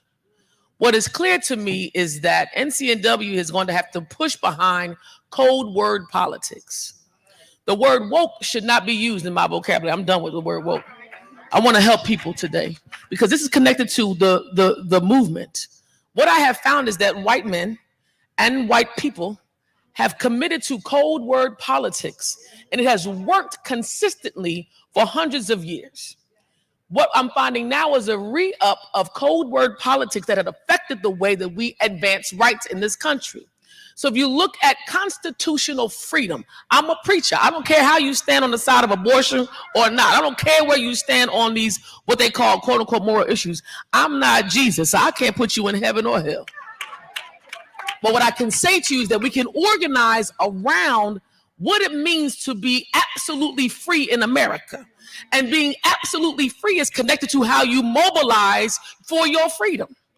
Constitutional rights are states' rights that we're seeing being pulled away. And what is funny to me is the conservative movement's plan to be an oxymoron against themselves. Here's what I'm saying. I'm going to close so that you understand the movement part. You mobilize around the issues that the conservatives say they love. They say they don't want big government, but then they give big government. They say they don't want you to interfere in how they work as a state, but then they push you back to the state with the same agenda. So if we're going to organize cleanly and clearly around this work, NCNW is committed to two things. One, a federal approach to states' rights work. The federal approach to states' rights work solely means that we are going to align with the sisters, I said the sisters on the ground. We are a tent that has been created to ensure that Black women know when you hear the code words, you've got to adjust your strategy. The code words are telling you, we don't want you to have your own freedom. Let me tell you something. If I choose to get an abortion, that's between me and my God and my husband, if I let him in that. So what we have to think about is how you're going to align your local agendas with your national agendas. Why? Because if they're on the opposite sides, none of this will work. So mobilize around code word politics and then begin to think through how all these rights are affected. Thank you so much. Oh, Lord. I hope this is on. Am I on, y'all? I'm going to get at Melanie because how I got to be in the midst of all of these preachers is a mystery to me. Y'all, I met y'all 2 days ago and I told y'all what my weaknesses are, okay? But I'm struggling with it. But as the pieces get clearer and clearer, I understand because you don't know when help is coming your way until you just be still and let it fall on you. So I'm trying to just be still. Now, I know these sisters who are up here on the panel. I know this youngin' right here pretty good, okay? And she came up here full of fire, so I'm good to go. I'm going to relate to just two things, and I'm going to be quick, all right? I'm here out of guilt because my mother, who died at 90, 6 feet tall in her stocking feet, was a hellraiser. And as she was, she dragged me right along with her. She taught me how to fight. She says, you don't have to fight clean, just fight good. Okay? So I'm telling y'all why I am the way I am, okay? I gotta remember that one. And because I love that woman with all my heart. I gotta remember that one. That's gonna be the reason and the way that I know how to fight. The last thing I'm gonna say before I move on quickly is this. When the sister, I think her first name was Terry, was talking about some of the statistics from the Labor Department. That sister was awesome, y'all. I hope you were wide awake, not woke, but wide awake when she was talking, especially about equal pay day, things like that. It takes us as Black women 9 whole months to earn what white boys earn. I could have a whole baby if I wasn't so daggone old in them same 9 months, okay? And folks are sitting here like, oh, we're making better salary now. Well, guess what? You still have things to do because you are still behind. A. Philip Randolph Institute knows those two things. We must always pay attention to what's going on. Tell it straight up, no chaser, and be prepared for the fight. You don't have to fight clean, but you have to fight strong. That's what we stand for. So. Thank you, Kaya. Jacqueline. Hi, everyone. Good morning. Jacqueline Ayers with Planned Parenthood. I want to say thank you so much to Melanie's leadership, to the whole team for having us. And I quickly just want a personal privilege. Shout out the students. Planned Parenthood works across on HBCU campuses across this country. 2 students were able to sponsor today from Florida A&M and Claflin University. I'm so glad that young Black women can be here with us and be in this space with all of you. On behalf of Planned Parenthood, 40% of our patients across the country are people of color. I am here and in this movement because I stand for Black women and girls everywhere I go and everything that I do. I really appreciate the sister who came from DOJ when Kristen talked about the work that is happening at the Department of Justice in Louisville. I'm a child of Kentucky. My parents went to segregated schools in the South. Everything she said about the Louisville Police Department is absolutely true. And it is always the responsibility, right, of Black women who deliver the White House. We deliver the Congress, right? We are the ones who deliver the results, and we have to hold them accountable. That's why we have to be in this movement, particularly right now, just months after the Dobbs case, where the Supreme Court took away the right of Roe v. Wade. We also know it's not where they're going to stop. The conservatives are going to continue to take away our rights, and if they can take away something that has been here for 50 years, they will go after voting rights. They're going to go after LGBTQ rights. They're going to continue to go after our rights, and that's why we all have to be in this movement. And appreciate all of my sisters here on this panel, because each and every one of us and all of you have a stake in this ability to move the needle on what it can be accomplished, and that's getting us all free. So, thank you, Jacqueline. Sheena. Sorry, we're over here. Like, what was the question again? We over here, side note, because she done dropped the word on the front and it came down. So it's okay. So we're talking about the threatening of our rights. Yeah. And how many reproductive rights, voting rights, all of these rights. Well, and how yeah. is you're engaging in your space? Yeah, I know why we're on a panel, but the question was, I think about what brought us to the work, right? Also, I'm going to just take y'all back just about 20 years. And maybe a little further. So what really brought me into this space, into this work, was I've told my story that I came through Black Youth for a Black Women's Roundtable, but my mother, who's sitting at the table, who was a long-time labor activist, and my first memory of the movement was march around the state capitals for workers' rights and making sandwiches for the Million Man March. And early on, my mom had instilled in us that as a Black woman, you got to advocate for yourself because nobody's going to do it for you. And that moment came in 2003. I was a single mother, new to single motherhood, newly divorced, and I was just trying to make it. I don't know if y'all ever had broke moments. Oh, okay, nobody, probably somebody in the back. Okay. I mean, the broke type of moments when you got your car insurance paid, you got the car, but no gas to get in it. There you go. Those type of moments. So I had enough gas. Okay. So with me. When I was 2 years and he was paid for the gas, I was like, well, take that $1.25 out your thing and go give it to that type of broke. So it was one week when I was broke and I was single and I had to go get gas for the car and go get some food for the house. And I went to the grocery store and I did something that maybe the Black youth vote today won't understand. I wrote a check. I wrote a check and got some cash back for $25 over the amount. My check, right? Check got. And I didn't know nothing about who a DA was or who she was or he was, but it got to the DA's office, the district's attorney office. That's the big cop in your town. And 2 months later, I had 2 cops knocking at my door. They were arresting me for signing a worthless check. And that day, I was green, y'all. I was real green. I was too cute and green because I asked the cops, can you meet me around the corner? And I'll do this in front of my kids and I'll meet y'all at the block. And the one cop said, you don't get your... It don't work this way. And I went to jail and I paid the check off. I paid my fees and I thought it was over. And I didn't realize that my true sentence had just started. And I said my truth sentence. Why? Because now I have to check that box to get a job. Yeah. And what is it? 90% of employers use background checks, and so they just throw your application away. And then I had barriers to even get into housing. And then when I try to go back and get higher education to go enroll to University of Central Florida, they reminded me of this thing that I had got through already 10 years prior. It was like, oh, go get that paperwork, give me the deposition, show me that you've been crime free. You need to go before a board just to go get my associate's degree. And then not even that, when I'm trying to be an engaged mother, I get stopped because I can't go to SeaWorld with my child until I fill out some paperwork. So my true sentence didn't start. And so then I realized, again, because I was being invested in seeds planted every time I came to these spaces to advocate for myself, and I had a loud mouth. And so I started advocating, and I'm going to close it out. I started advocating for myself and realizing that I was in a number of 70 to 100 million people that was like me across the country that faced the same barriers.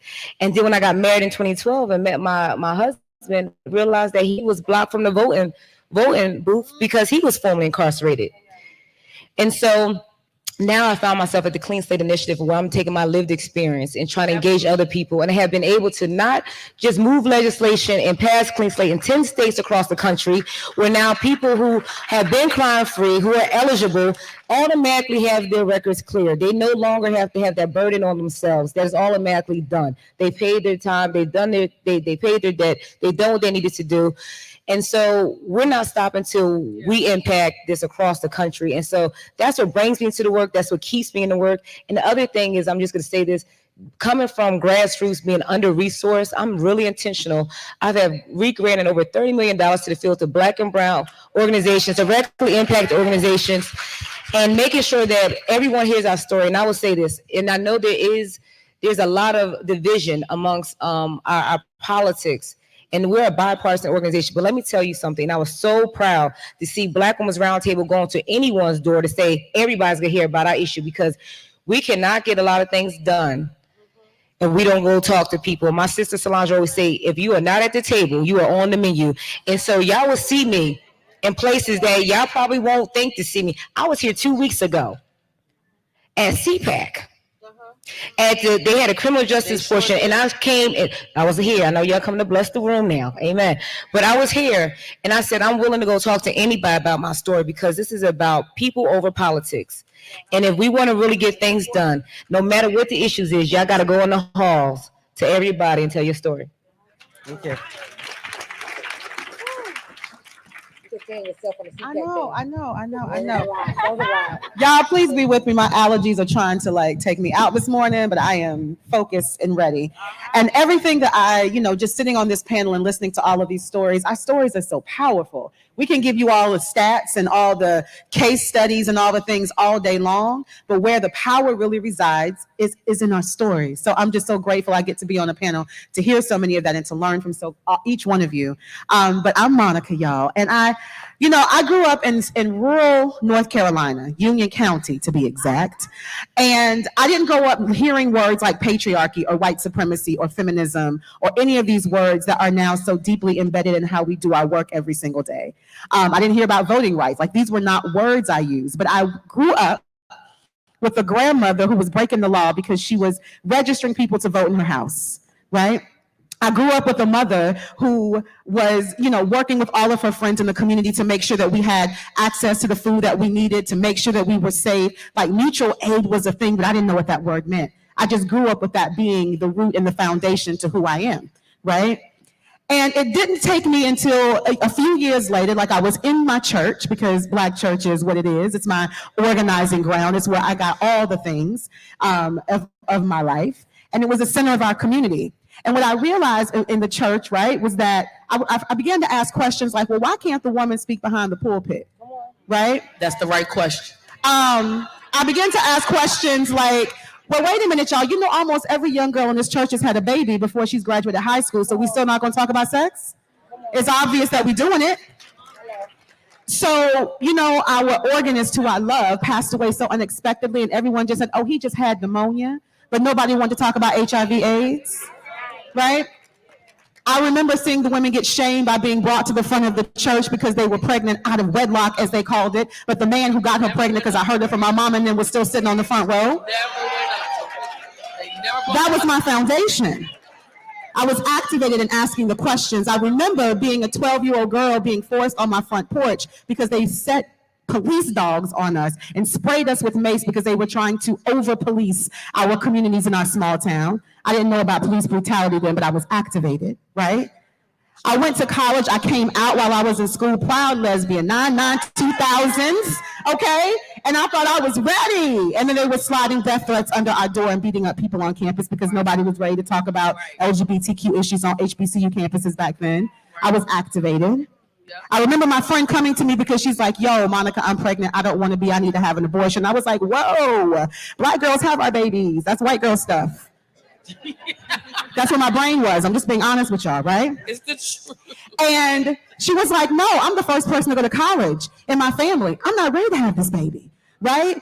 And then she's like, and I thought you of all people would understand that because you gay and stuff. You know what it means to be able to make a decision about yourself. And I was convicted and activated, right? And so it's these experiences built on top of each other that really brought me to the understanding of what Audre Lorde said. We cannot have single issue movements because we do not live single issue lives. We cannot see these issues as interdependent of each other because they are inextricably linked. And whenever I came into the knowing of what the reproductive justice movement was all about, it was only in that movement that I saw Black women in particular talking about what it meant for us to live into this intersectionality, not just to talk about it, but to actually see it in practice every single day. And these Black women came together in 1994 to create this movement for us in a way that gave us the ability to not only talk about the reproductive health and rights that we needed in this country and that we still need in this country, but to do that connected to all of the social justice issues that impact our ability to make our own decisions. I now sit before you as a 43-year-old lesbian woman doing this work, and I am every day contemplating on what it means for me to create family in this world. When I know that Black women are only making 63, 64 cents on the dollar, when they are shooting our babies down in the street, when we don't have access to Medicaid and we don't have access to health care because they're not expanding that in any of the southern states and anywhere, right? When I think about the environment that we are all living and breathing in that is under attack and closing in on us every single day. So yes, I am a reproductive justice activist, but that does not mean that that is a single issue way that I think about my work. And so that is why I do this work, because of those lived experiences. It's why it's important for us to think about the ways that all of our work is connected, because that is the only way that we get to liberation. I'm not trying to get to liberation and my body ain't free. I'm not trying to get to liberation and we're still just perpetuating patriarchy and all the stuff that we did, right? We've only been taking out white supremacy, but then we still got patriarchy, right? We got to do it all together. So that's why I do it. This is what's important to me. And I'm excited for us to talk about even more concretely how we're doing the work right now. Period. Period. Yes, I love that. Good morning, sisters. Good morning. All right, y'all are beautiful out there. So, I also grew up in the Black Church, Missionary Baptist. Also, yes. Sefton, Florida, Brandon, Florida, outside of Tampa for the Floridians in the space. And so I have to say, I bring greetings on behalf of who you already called out, Audre Lorde, who talked about the interconnectedness of our lives. I bring greetings on behalf of the Reverend Doctor, also sainted, Pauli Murray, who talked about Jane Crow, who talked about the reality that, getting rid of Jim Crow is going to help me out dealing with racism. But when I step in this space, I'm still being blocked because of my womanhood or perceived womanhood. But I also, most officially, bring greetings on behalf of the National Black Justice Coalition, the leading organization fighting for the civil rights of Black, lesbian, gay, bisexual, transgender, queer plus, and same gender-loving people across these United States.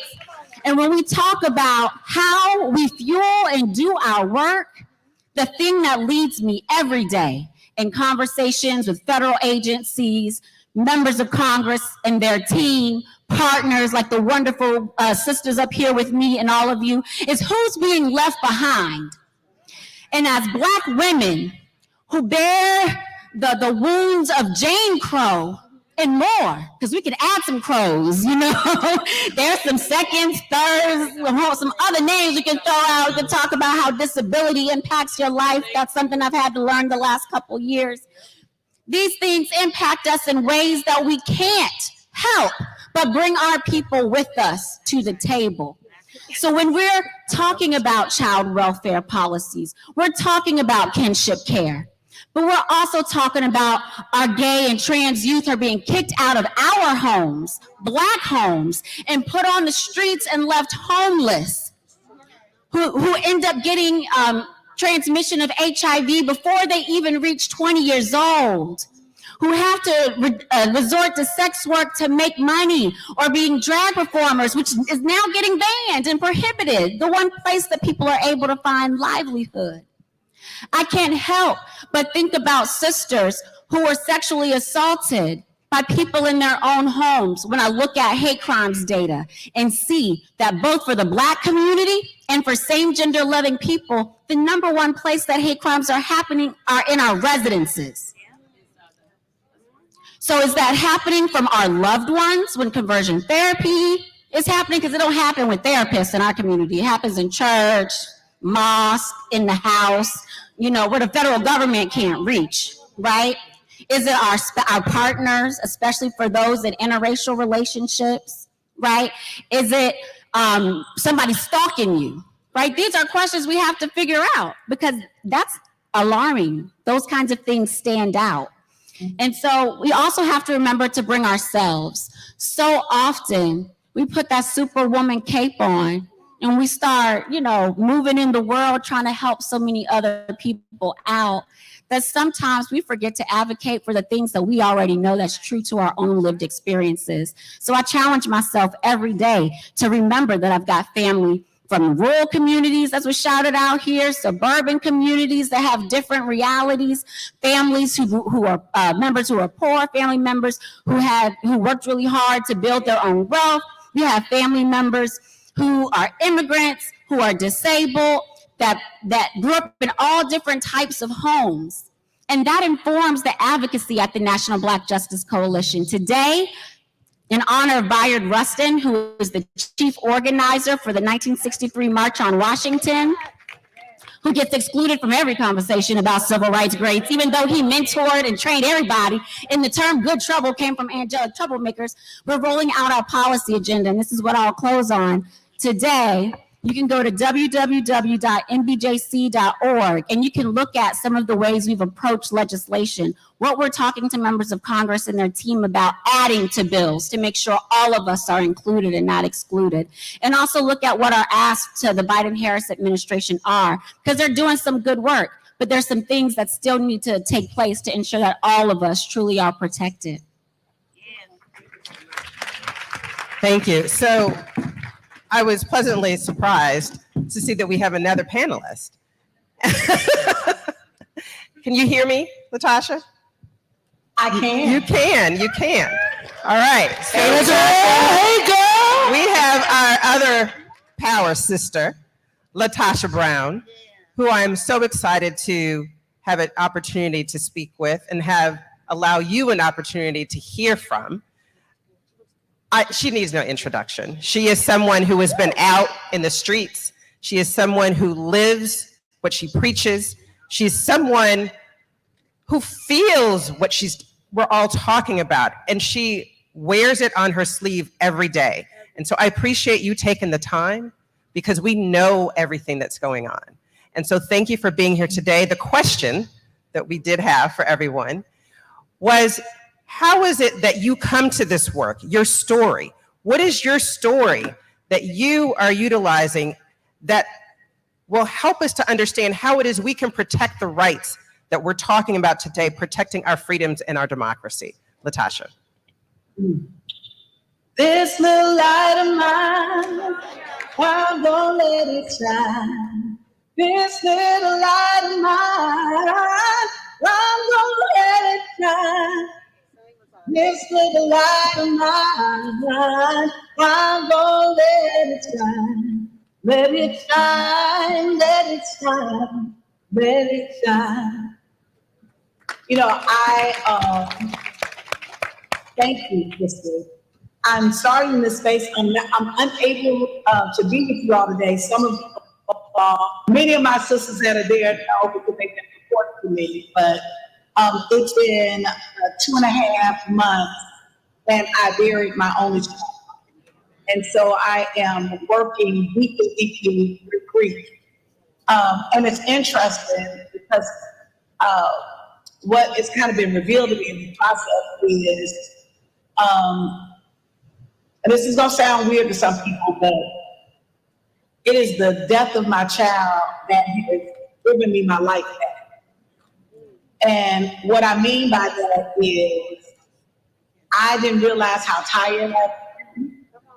I didn't realize how much I have been working and so engaged. And we got to get through this politics, we got to do this work, that I was not taking care of myself. I did not realize how disconnected I was, how not being present in my own life. You know, there's two people who had attended my son's funeral. Completely different people, two different parts of the country. One of the things they said to me was, it was good to see you, you were present. And I was thinking to myself, why would I not be present in my son's funeral? And then right after that, a number of people in different circumstances that said the same thing about me being present. And so what I realized is I've been showing up, and I've been showing up for the work, and I've been showing up for the world, and I haven't been present totally for my life. And so I'm saying that I can talk about the work and all the good things we've done, and I'll raise those things, but sisters, as we are talking about renewing and reimagining, we have to reimagine how we're doing this work. We have to reimagine how we're doing this work in ways that we do not allow the enemy to take our joy away from us. We got to do this work in ways that we recognize that our gift will make room for us. We got to do this work in a way that we recognize as sister, I need you. I was on I planned on being there with y'all, but I'd gone to South by Southwest this week. And quite frankly, I went and I did a workshop and quite frankly, I wasn't taken care of like I think I should be taken care of. And it triggered me. And so the rest of, I've had anxiety attacks 3 days in a row. One, I was on a flight and I literally was about to scream. I wanted to run on a flight that was 35,000 feet in the air. And the only thing that kind of stopped me is, y'all know I like to go. So I was like, if I do this, I ain't gonna be able to get on more airplanes. So I kind of talked myself out of it. But I'm saying this, and I know this isn't quite what the panel is about, but I'm saying this because part of how I have become who I am has been a mixture of faith and vision, but there's a certain level of dysfunction. And so I'm saying that because, sisters, oftentimes we don't allow ourselves to be vulnerable, to talk about how we're showing up in this work, and we are the work. And so that part of why I have to fight for liberation, but I got to be committed to living a liberated life. And sometimes that means we got to say no. And sometimes what that means is we got to use our discernment to actually put our energy into those things that God has aligned for us to put our work in, instead of being pulled all over the place. You know what? One of the last conversations I had with my son, 2 days before he died, neither one of us had any idea that he would not be here. And I said to him, baby, if you're in a gunfight, how do you avoid from getting hit? And he said, you duck down. I said, yeah, he was like, you go to the ground. I was like, yes. You go to the ground, you give gravity, you go to the ground, and you just hope that you don't get hit. Because it's only so far you can go. I was like, you can actually go to the ground, or you have another option. You can levitate. And so I'm saying this because there is something that's being called in this moment. I'm telling y'all, the fact that I am not in the mental institution right now, and I am talking to y'all today, and I am showing up, sometimes just getting up, right? That I am getting up. I am levitating. I am tapping into something that I ain't got the strength for. Right? I am, and that same thing that is driving me to get up, to be able to show up for you all in this moment and show up for myself is what drives my work. And if that ain't what's driving your work, you ain't gonna be able to sustain it, sister. Right? If that's not what's driving your work, it will eat you up and destroy you. If you don't allow yourself to levitate, like Stephen Wonder says, go to higher ground. And when you levitate, it's different. Like if you just surrendering, like if you just get into the space and you're trying to avoid the bullet, that's all you're gonna do, avoid the bullet, stay in there and fear and be trapped, like literally just gravity and the bullet.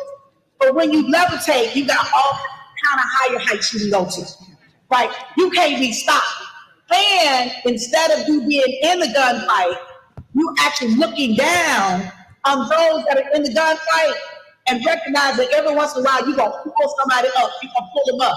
And I know this sounds very metaphysical or whatever the case may be, but ain't Black women always dependent on something that the world can control? Right.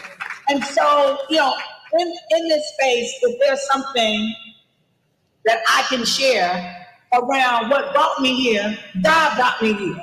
Yes. And I've not always been obedient.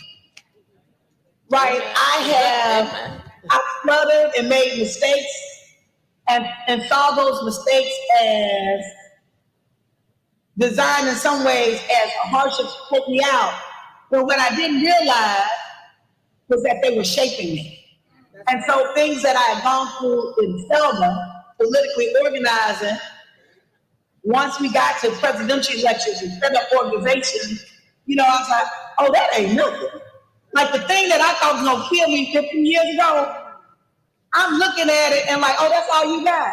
Mm-hmm. Right? And so in this space, in the last, I'm grateful because just to highlight some of the work that I'm most proud of, in the last 5 years, we've been able to, and I want people to understand, because for 27 years, we did this work broke. Because what happened is folks are looking, but why are you there? I've been in the vineyard for 27 years. And so after 27 years, with no money, the support from my sister Melanie, who I'm like, Melanie, we need some support in this way or that way. And she just showed up. When the national folks ain't see me nothing as a little country girl from Selma, Alabama, Melanie was like, you going to the White House with me. And so I'm saying that because sisters have saved my life repeatedly. Many of them are in that room right now. Many of them are saving my life right now. Deborah Scott, Barbara Perkins, yes, Lord. Melanie Campbell. I can go on and on and on. And so I'm saying this, sisters, but y'all don't get nothing else. I'm learning that even our pain has a purpose. And so as we are doing this work collectively together, this work ain't about politics. This work is about our humanity. Mm-hmm. How we're going to tap into our humanity and demand to affect our humanity. And what that means is we can't be in the dirt with them. I ain't thinking about them racist. I know this nonpartisan, but I'm wearing my it's just facts, girls, facts. Republicans and Democrats, whoever they are. Like, at the end of the day, they can't stop me. They can't stop us. That's right. So, that's right. As I close out, I'll just say that we have to recognize that there's 4 things I always talk about this. That I call it the B strategy. That's what's being required of in this moment. First thing, vision. Sisters, you got to have a vision. You got to be able to have a radical reimagination of what we have not seen. We can't keep responding to just what exists. You got to step up out of this and start seeing yourself as founders of a new nation, not just citizens of this nation. We're in a nation that they didn't even see our humanity. But at the end of the day, the world is waiting on you. So you got to have a vision. The second V is your voice matters. And so how you use your voice, are you speaking life or are you just reiterating the pain that people go through? Sometimes there was a woman, I was on the train 2 days ago, I had just had an anxiety attack. And there was a sister who saw me on the train that recognized me and she smiled to me, I'm praying to you. Just her saying that to me pulls me back.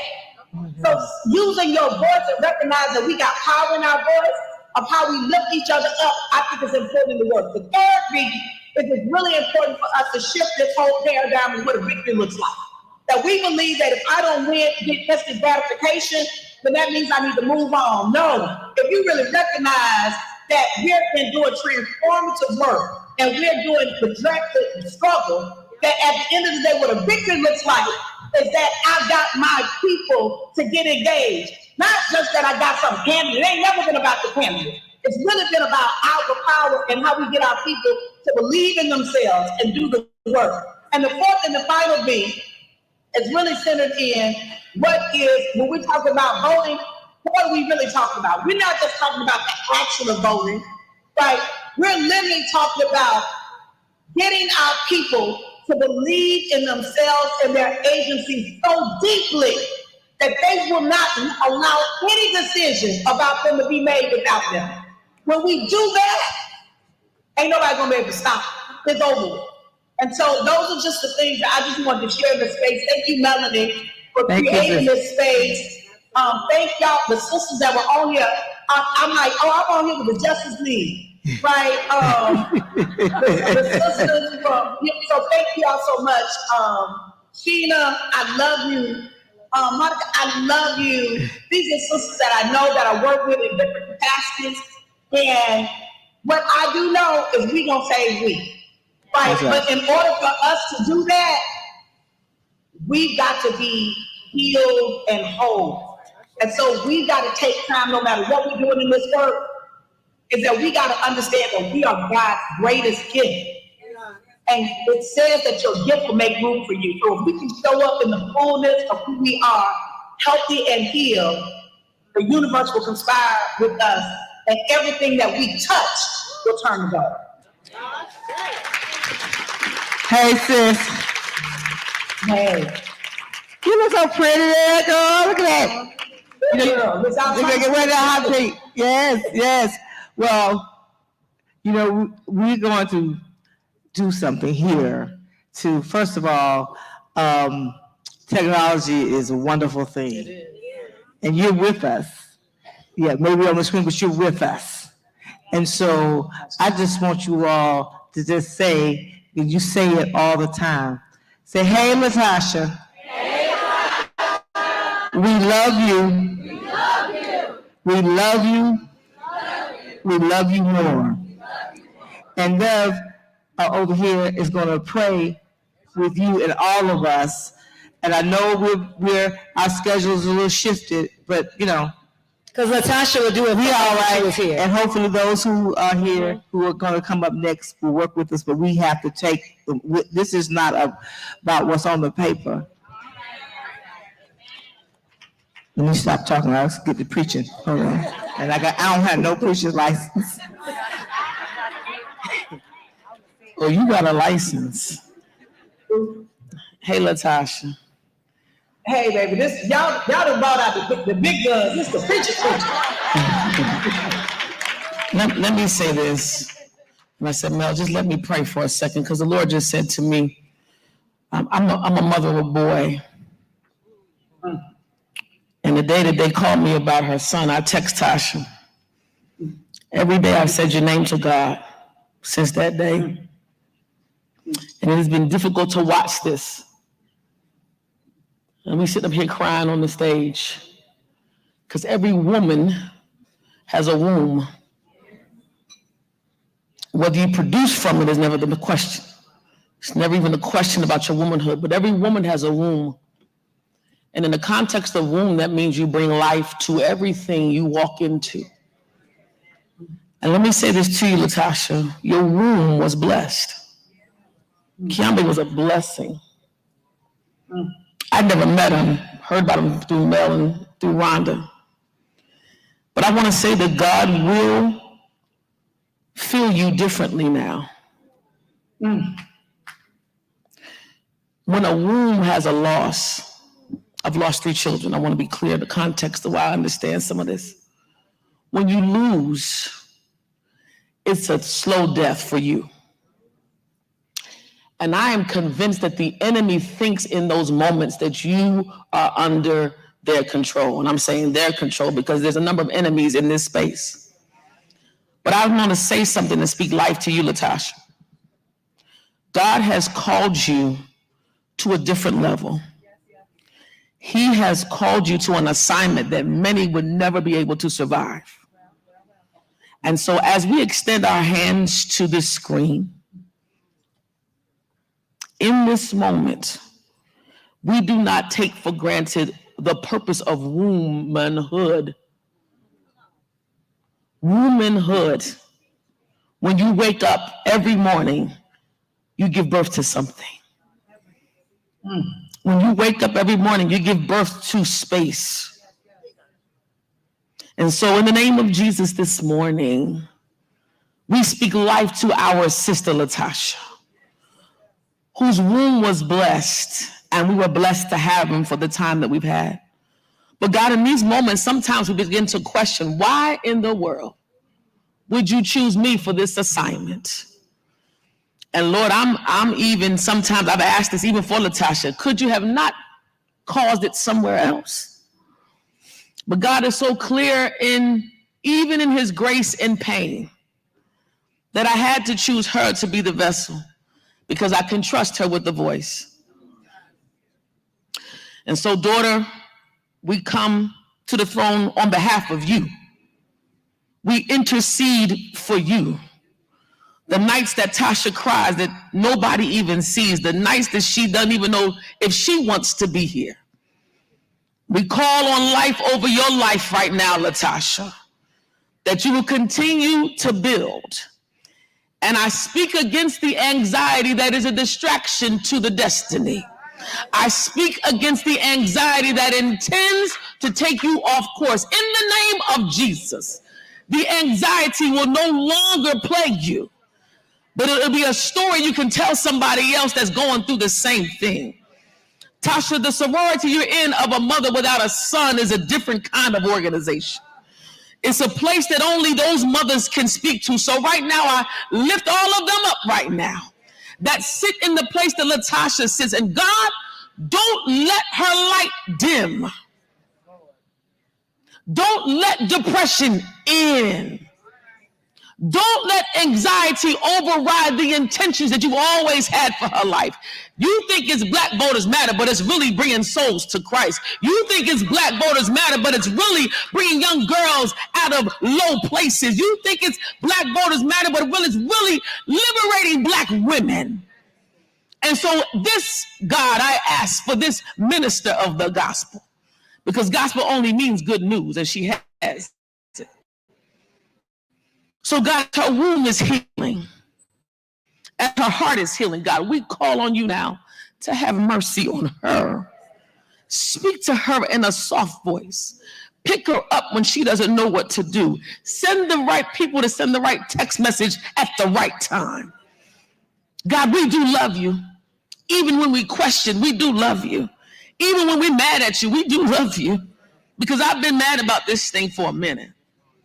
But Lord, we open up our hearts and submit even to your will, that your way is greater and beyond even our comprehension. Lord, permeate her body now. Permeate our heart right now. It's in the name of Jesus we pray, we believe, we trust, and we submit. Amen, and thank God. Hallelujah. Hallelujah. Glory. Hallelujah. Glory. Hallelujah. Oh, God, thank you. Oh, God, thank you. Oh, God, thank you.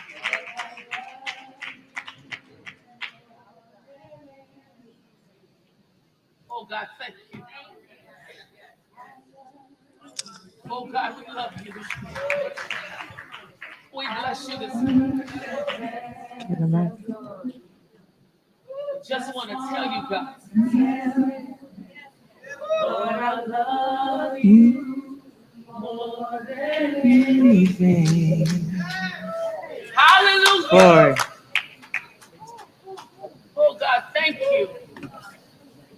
It's all right to worship. It's all right to bless you. I worship and adore you. Just want to tell you, Lord, I love you more than anything. Oh God, thank you. Hallelujah. Love you. God, we unite around you right now. Hallelujah. I Oh God, love have you, your way this morning. Jesus. I worship and adore you. Oh God, thank you. Just want to tell you, Lord, I love you more than anything. Hallelujah. Hallelujah. Hallelujah. Woo. Oh God. Turn it back over to my sister Tanya. I don't even know how. That's it, Miss Glory. We done. We done. We don't go after the Holy Spirit is in Spirit. this We good. place. And I'm I'm good. trying I to get move well. All your preachers, God just said, just be still for a minute. Yeah. The DJ needs to know how to put on the right song right now. That's it. And we're going to close this out. I'm done. You figure out how to close it out. We good. So I don't know how to come after Reverend Siobhan. I don't think there is a way to express what it is that we're all feeling right now other than thankfulness that we're here and we're present. I thank God every day for my day because it's not guaranteed. It's not. Despite the challenges, and we have many, I wake up in the morning, sometimes maybe just a couple hours of sleep. We know how that is. And I think, oh, I'm not looking forward to this. But then I have to remember, thank you for letting me be able to not look forward to this. We needed to take the time to do this because in the midst of all of this struggle, we are women, we are human beings, we are people. We have to take care of ourselves and what it is that we do. I think all of us have been in spaces in our different ways. And I know that this panel, we're talking about our power, our democracy, equity, strength. But I also want to add resiliency. And as we close out, I want us to think about a few things here. And I want you all, I know we've extended, but it was necessary and it's important, and I hope you all understand why. We are at a time now where we're trying to make sure that we reach people. We talk to them where they are, no matter where they are. Here at the Hip Hop Cause, we're saying we're going to walk into the places where we shouldn't maybe be walking to on a Sunday morning. We're going to walk into the places where we know people are disenfranchised. We're going to walk into the spaces because this is our generation. This is all about us. As we are talking about the 50th anniversary of hip hop, that's all of us. 50 years, y'all. We as Black women have existed in this space, and we have come to this space in many ways. And as we close out, there are so many things that bring us to it, and you all have talked about this. We've talked about reproductive rights. We've talked about voting, labor rights, the right to ensure that we are protecting our space and our body, equity, gender equity. I want us to speak to what do we think the biggest challenge is that we face as Black women and how we reach one another and how it is that we bring power to the people and how it is that we protect our democracy. We heard a little bit about climate, but I will say to you all, we've got to talk about climate because it's killing us literally. In our backyard, the chemicals, they're putting them in our backyard, Cancer Alley, Ohio, West Virginia, Pennsylvania. There are so many places in which we're dying. So I add that to our plate. But I want you all to give me what it is that you're thinking. Why, as a Black woman, what is it that brings you what you think is the biggest challenge that we need to be discussing in order to engage everyone and to make sure that we are protecting our rights, protecting us, making sure that we're actually existing in this space in the way God would have us to exist. So I'm gonna go back to, because I know that we started front to back. I'm gonna start with Victoria, go ahead. I think I accidentally dropped Mic check. I don't know where it fell to. That's a big question. I'm sitting on what was shared around vulnerability and naming our needs, especially within the Black community, and the space of digital media, social media can sometimes take away sacred spaces where it's just us versus us in the world watching. But I think there are real issues that Black women have been dealing with for a very long time within the Black community, to be clear, that we've let fester and exist just because we continue to keep on keeping on. And so we know how to speak the truth in a whole lot of other spaces, but we have to speak and name the truth in our own families, in our own churches, in our own neighborhoods, in our own civic organizations, fraternal sorority organizations, in our own media, so that we can take care of us first as we demand others to ensure that we're equally protected.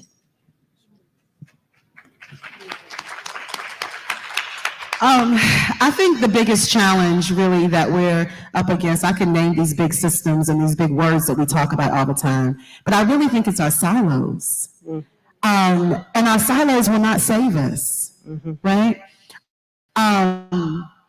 I didn't say this earlier, but the definition that we work from reproductive justice that was created by these 12 Black women in 1994 is that we all have the human right to bodily autonomy, to be able to have the children that we want in the ways that we want, to be able to prevent or end pregnancies without shame but with dignity, and to be able to parent the children that we have in healthy and safe communities. And that is all encompassing. It allows us to bring in the economic justice components and what we need around voting rights, what we need in our communities, what we need to really be addressing as all the systemic things that impact our ability to make our own decisions. So I think our biggest challenge is breaking down the barriers of our silos and realizing and understanding that all of our work is inextricably linked.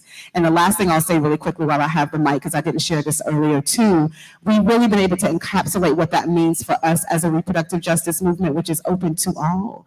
And so if you all go to our website at sistersong.net, you'll see the Visioning New Futures for Reproductive Justice. Anyone can sign on to this, any organization. We have our Trust Black Women platform, which is our other avenue where we bring together Black women across our different silos and sectors to really build a powerful movement towards our liberation of our bodily autonomy. So that is what's challenging us. And if we smash that shit down, I'm telling you, we will be an unstoppable force, because our collective power is what's going to bring us to liberation.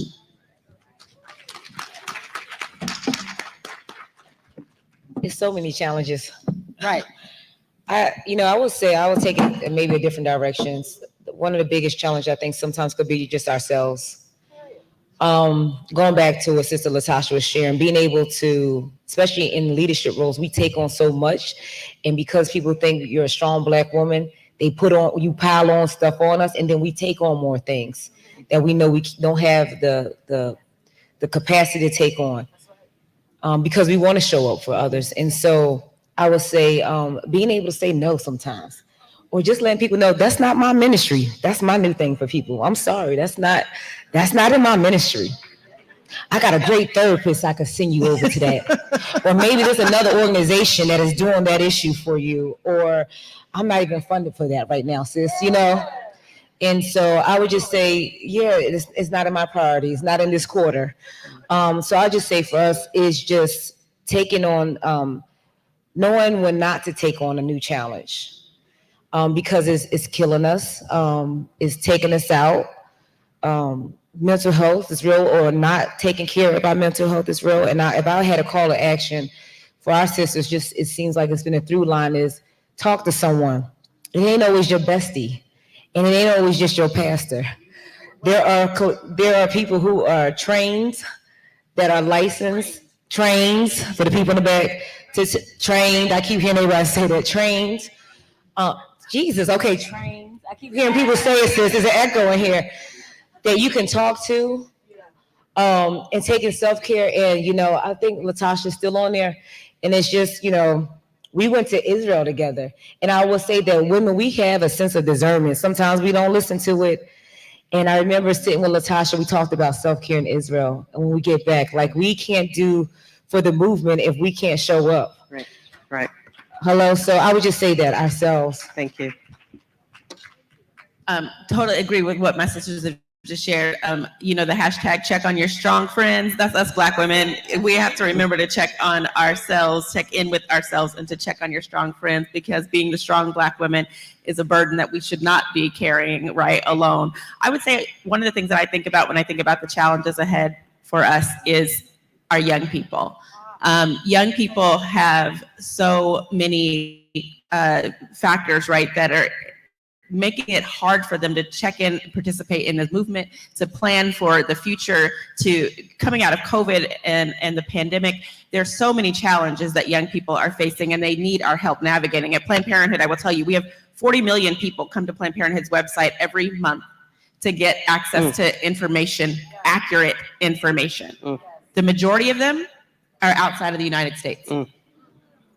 Our people are not actually getting the information, and fighting back against misinformation for people is really, really important, particularly for our young people. And so as an auntie of 6, I'll use my friend's hashtag here, you fine aunties unite. We have to, it is really important that you check in with the young people in your life right now, and making sure that we all are helping to navigate the challenges that, frankly, many of us didn't have to experience what they are up against in this moment in time. So I think really taking care of our next generation is our challenge.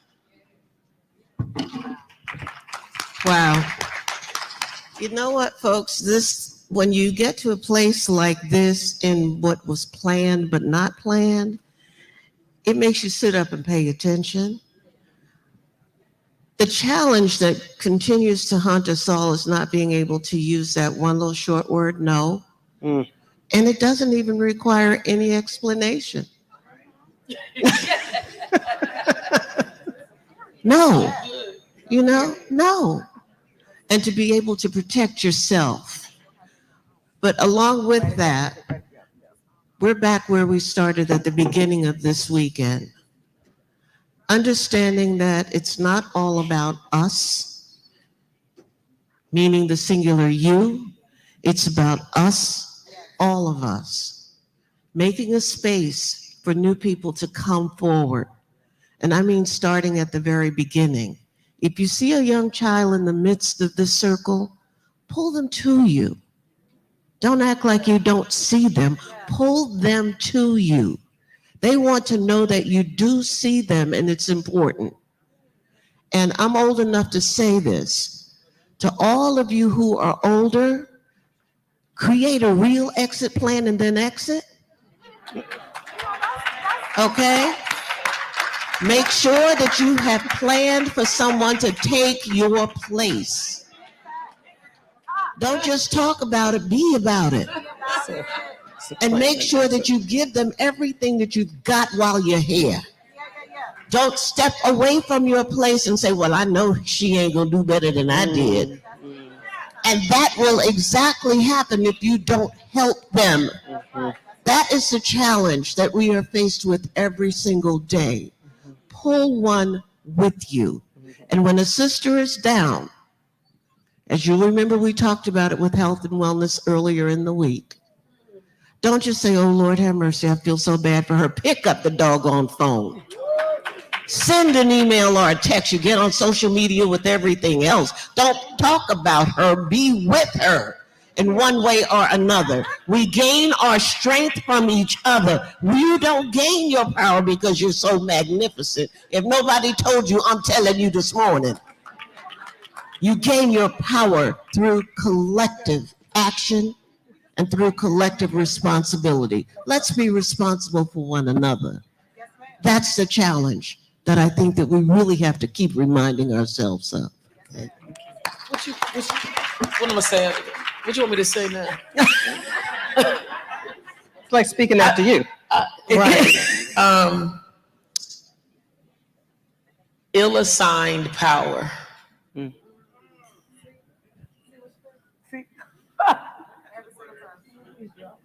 I have learned this over and over. Assigned power. I'm gonna do it collectively, then individually. Collectively, we have assigned power outside of our people. So we tell others and assimilate. I'm changing my assimilation now to anticipate. I no longer assimilate to the needs of structures. I anticipate them so I know how to beat them. So when you assign power outside of your own people, then the people will fight. That's why we fight. Because we've given power to others to tell us who, what, how to be, when to be, how to show up, how to identify. I'm done with it. You black, you on my team. I'm done with it. I'm here for this. What we just did today was, you on my team. You black and you woke up, you on my squad. So that means my son, Micah, is your son. Ill-assigned power collectively. Individually, though, we've also given away our own power. So when you begin to give your power to someone who sees that you're powerless, that's what will be used against you. That's why we have generational divides. That's why we've got quote unquote moral divides, because you have assigned your power outside. If we all decided to collectively buy our own hotels, collectively take over political parties, collectively decide, because guess what? The we're not a monolith thing for me is a trick. I've learned to stop saying that too. We may not come at it the same way, but you know what makes me a monolith? You touched by the sun. So I don't know if we're going to always do it the same way, but humanity says, my assignment in the United States system is going to be similar to yours because you touched by the sun. But what we have done is allowed ill-assigned power to tell us you too light, you too dark, your hair is this, your hair is that. That's ill-assigned power. The one moment that we decide to bring power back, the young people will trust us. The way they act is because we are trifling too.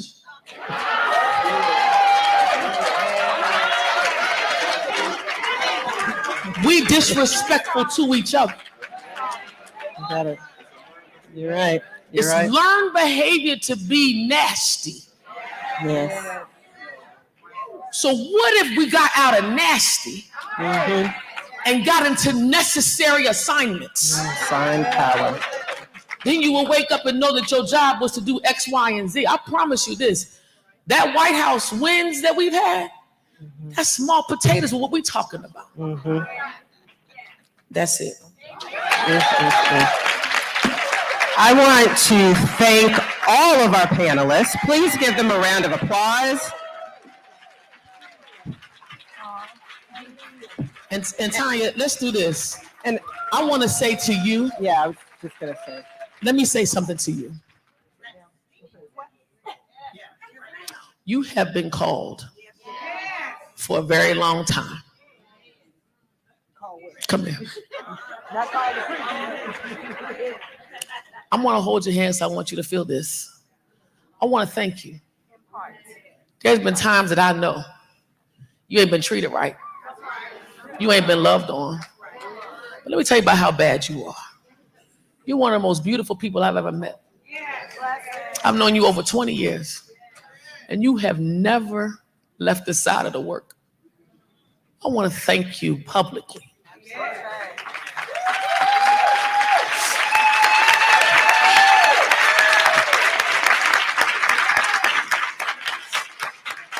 You have sacrificed more than they know. And Tanya, thank you for letting me do this. I just want to give you your flowers here, because you create space when Negroes try to take your space.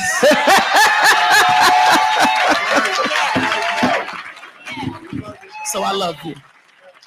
You're my soror, but you're bigger than that. You're my sister in the work. And you're called by God. It ain't about preaching. You preach every day. You just don't want to call it preaching.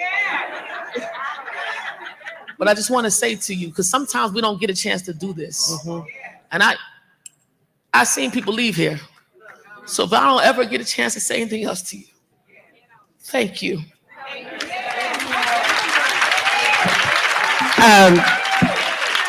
So I would also, because I was about to do the same thing, and so thank you for that. I needed this today. And so I want to say thank you for allowing me, Melanie, to be a participant in this session with everyone here. We've all had our moments, and now I'm about to cry. And we've all needed one another. One of my closest friends, Cynthia Swan, has been there for me. She's back there. She never likes to be noticed, but I'm recognizing her because I've had some really low moments. And we all have had really low moments. And we talk about our power, but we need to help each other through those moments. And I appreciate the opportunity to be here today. Thank you, God, for allowing me to have this day. Thank you, Melanie, for allowing me to be here. Thank you all for listening to us. I hope you got something from this. I know I felt it. And thank you. Thank you. Thank you.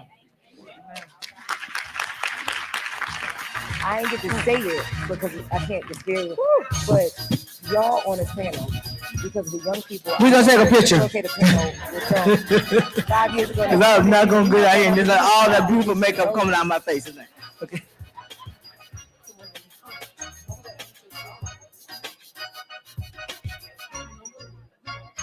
Can I turn you on by my word spell? Look into my eyes, think I want you, can't tell. Me, I keep it sexy, daddy, so I can't fail. Keep it gangster for the cowards, so I give them hell.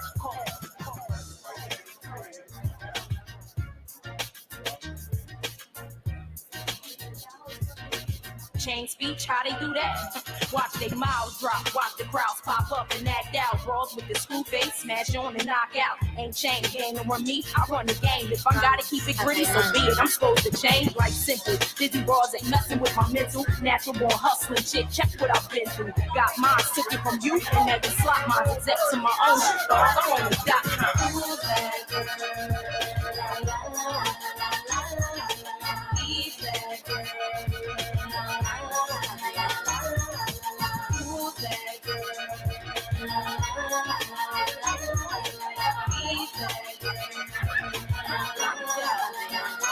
I can understand why they scared to eat. Thought I did it one way, ain't prepared for me.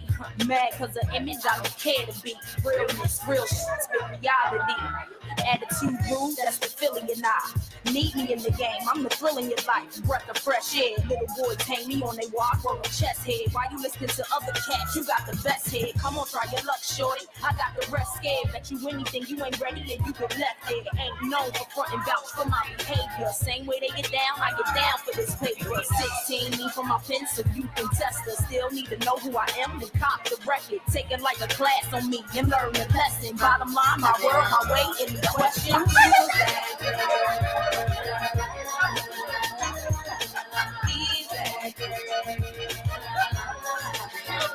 All right, all right.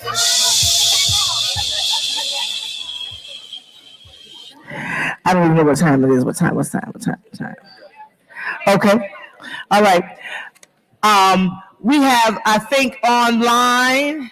I know it's been a long morning, but if y'all can just work with us. We have one of our lead sponsors who's on, who's on virtually, and I want if y'all could just like take a calm moment, and I want to bring on. Am I okay to bring her on? Thank you all. Thank this power table number 2, and thank God for bringing His presence here today. Shh. Let me know if she's on the screen yet. Oh yeah, she is. Hi there, sis. How are you? Hello. Okay. Oh, it is. Thank you. I know technology is great when it works, and it's working. So we're gonna say, get an amen for thank God for technology. But we're gonna have partner remarks from our sister Gazelle George Joseph. Giselle George Joseph.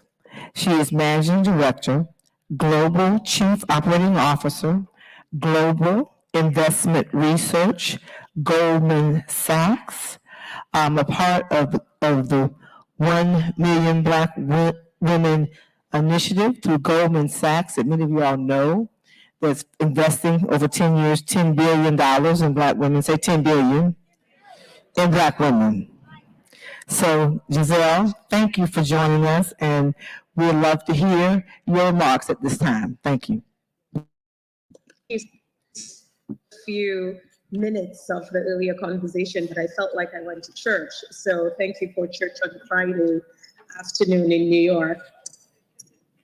So I am so honored to be here to kick off the plenary session. This is such a fantastic event. I am very, very sad to not be in person. Incredible. Actually proud to be here to support Melanie.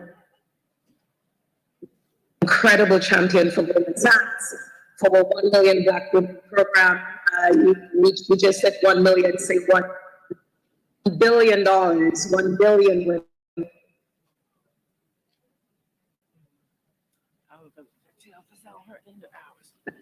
The last couple of years, the program has really helped Giselle, the work that we're doing. Giselle, hold 1 second. I don't know if it's our in Wi-Fi or is something going on with your Wi-Fi. Can you? No, seems to be completely connected. Okay, go ahead. Keep going. Keep going. Are you just not hearing me, or are you hearing me? Well, I'm wondering if you might want to drop your video, and that may make it go through better for some reason. Well, if I take the cancel. video off? Cancel the video. Drop your video and speak audio. Okay, can you hear me? Yes, better, much better.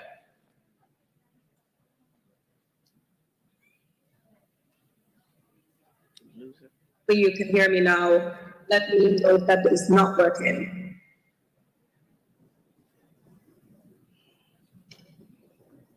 Is that working now? Yes. It is working. Okay. Okay. So I will go back to the part where I was trying to say that I am so proud of Ellen and what she's doing. And for us, in our 1 Million program, Melanie has been an incredible partner. She's a member of our advisory council and has really helped guide all of the programming that we've done with 1 Million Black women over the past couple of years. And, Melanie, thank you and congratulations on today's event. And also just thank you for including us and including me. So I said I got a few minutes of this room. I love the power in this room. I love that there are a bunch of Black women leaders from across the spectrum. There's politics in the room. There's philanthropy in the room, business, labor, civil and human rights, faith, law enforcement, media, academia, and community activists. Our program, 1 Million Black Women, this is the largest ever investment in Black women, at least that we know of. This is meant to inspire exactly groups like this. Black women of power, Black women with power. I can tell you that if you asked almost any Black woman at Goldman Sachs, what has been their top 3 best days at Goldman Sachs, the day we launched 1 Million Black Women is on the list of every Black woman at this firm. But as our research Black Womenomics shown, and I worked very close at research, we have a lot of work to do. Everyone in this room knows the facts. You're a group who like numbers, I know you know this. Black women in this country continue to experience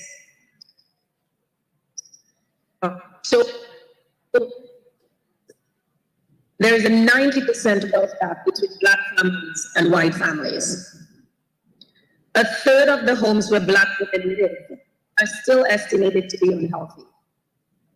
And Black women are still dying at 3 times the rate of white women from pregnancy-related issues. This is 2023. And in New York City, that number is 10x. 10x. When we went into the research, we thought, maybe we could provide an answer, like the silver bullet of what could fix some of the issues that we were seeing in the Black population. And what we realized is there is no simple way to begin to address decades and decades of historical racism coupled with gender discrimination.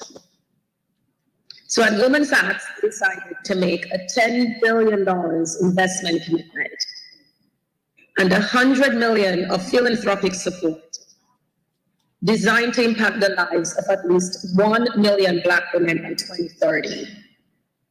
And we're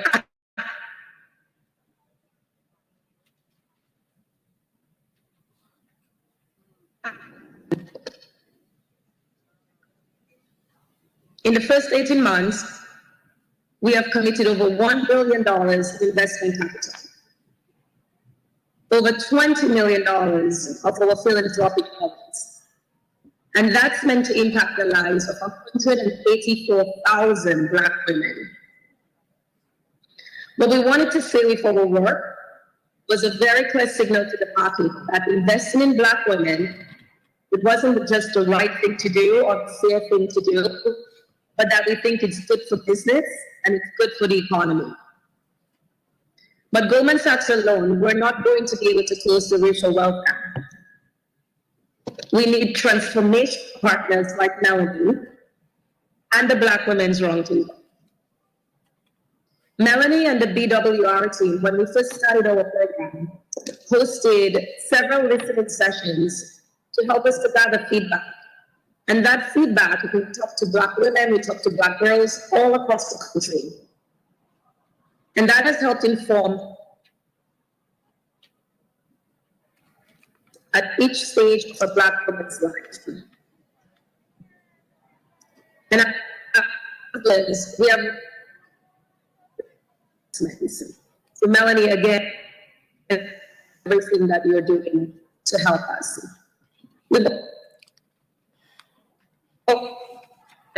Martin Junior Center,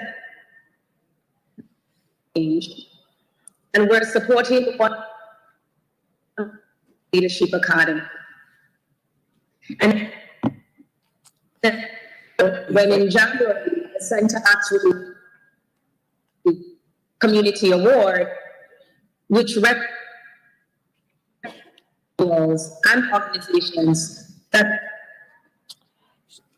worship, pursue social justice.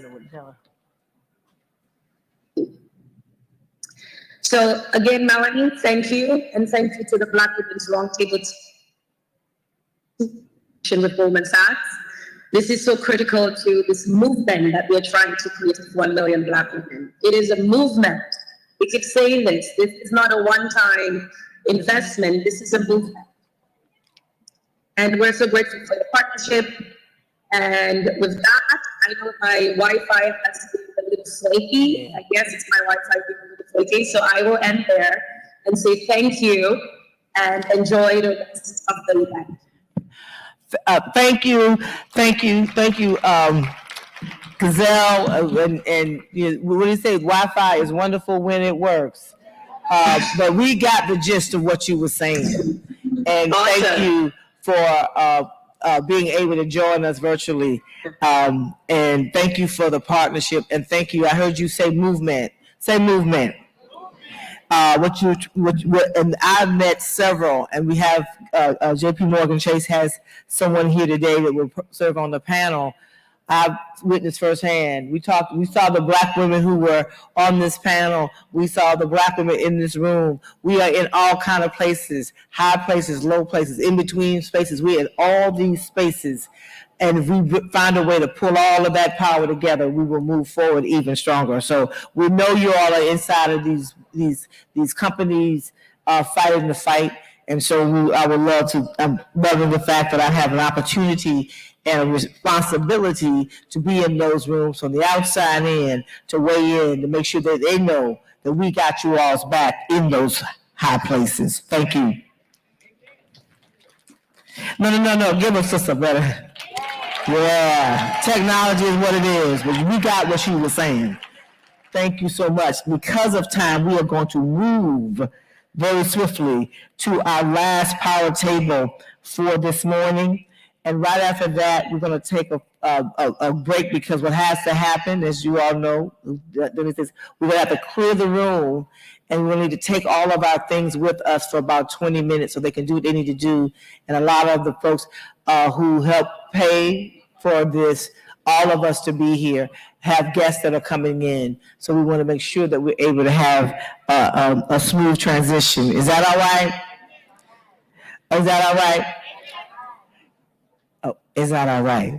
Thank you. Power table number 3 is Black Women in Philanthropy and Social Innovation, Leading Race and Gender Equity and Equality Initiatives. We have our public sector folks. Now we have our folks in philanthropy coming to talk about some of the partnerships that we have, but share what they're doing around issues of race and gender equity through the initiatives to help close the wealth gap for Black women and girls. This panel will be moderated by our sister, Michelle Dubois. Michelle, where are you? Michelle Dubois, she bling in this morning, yeah?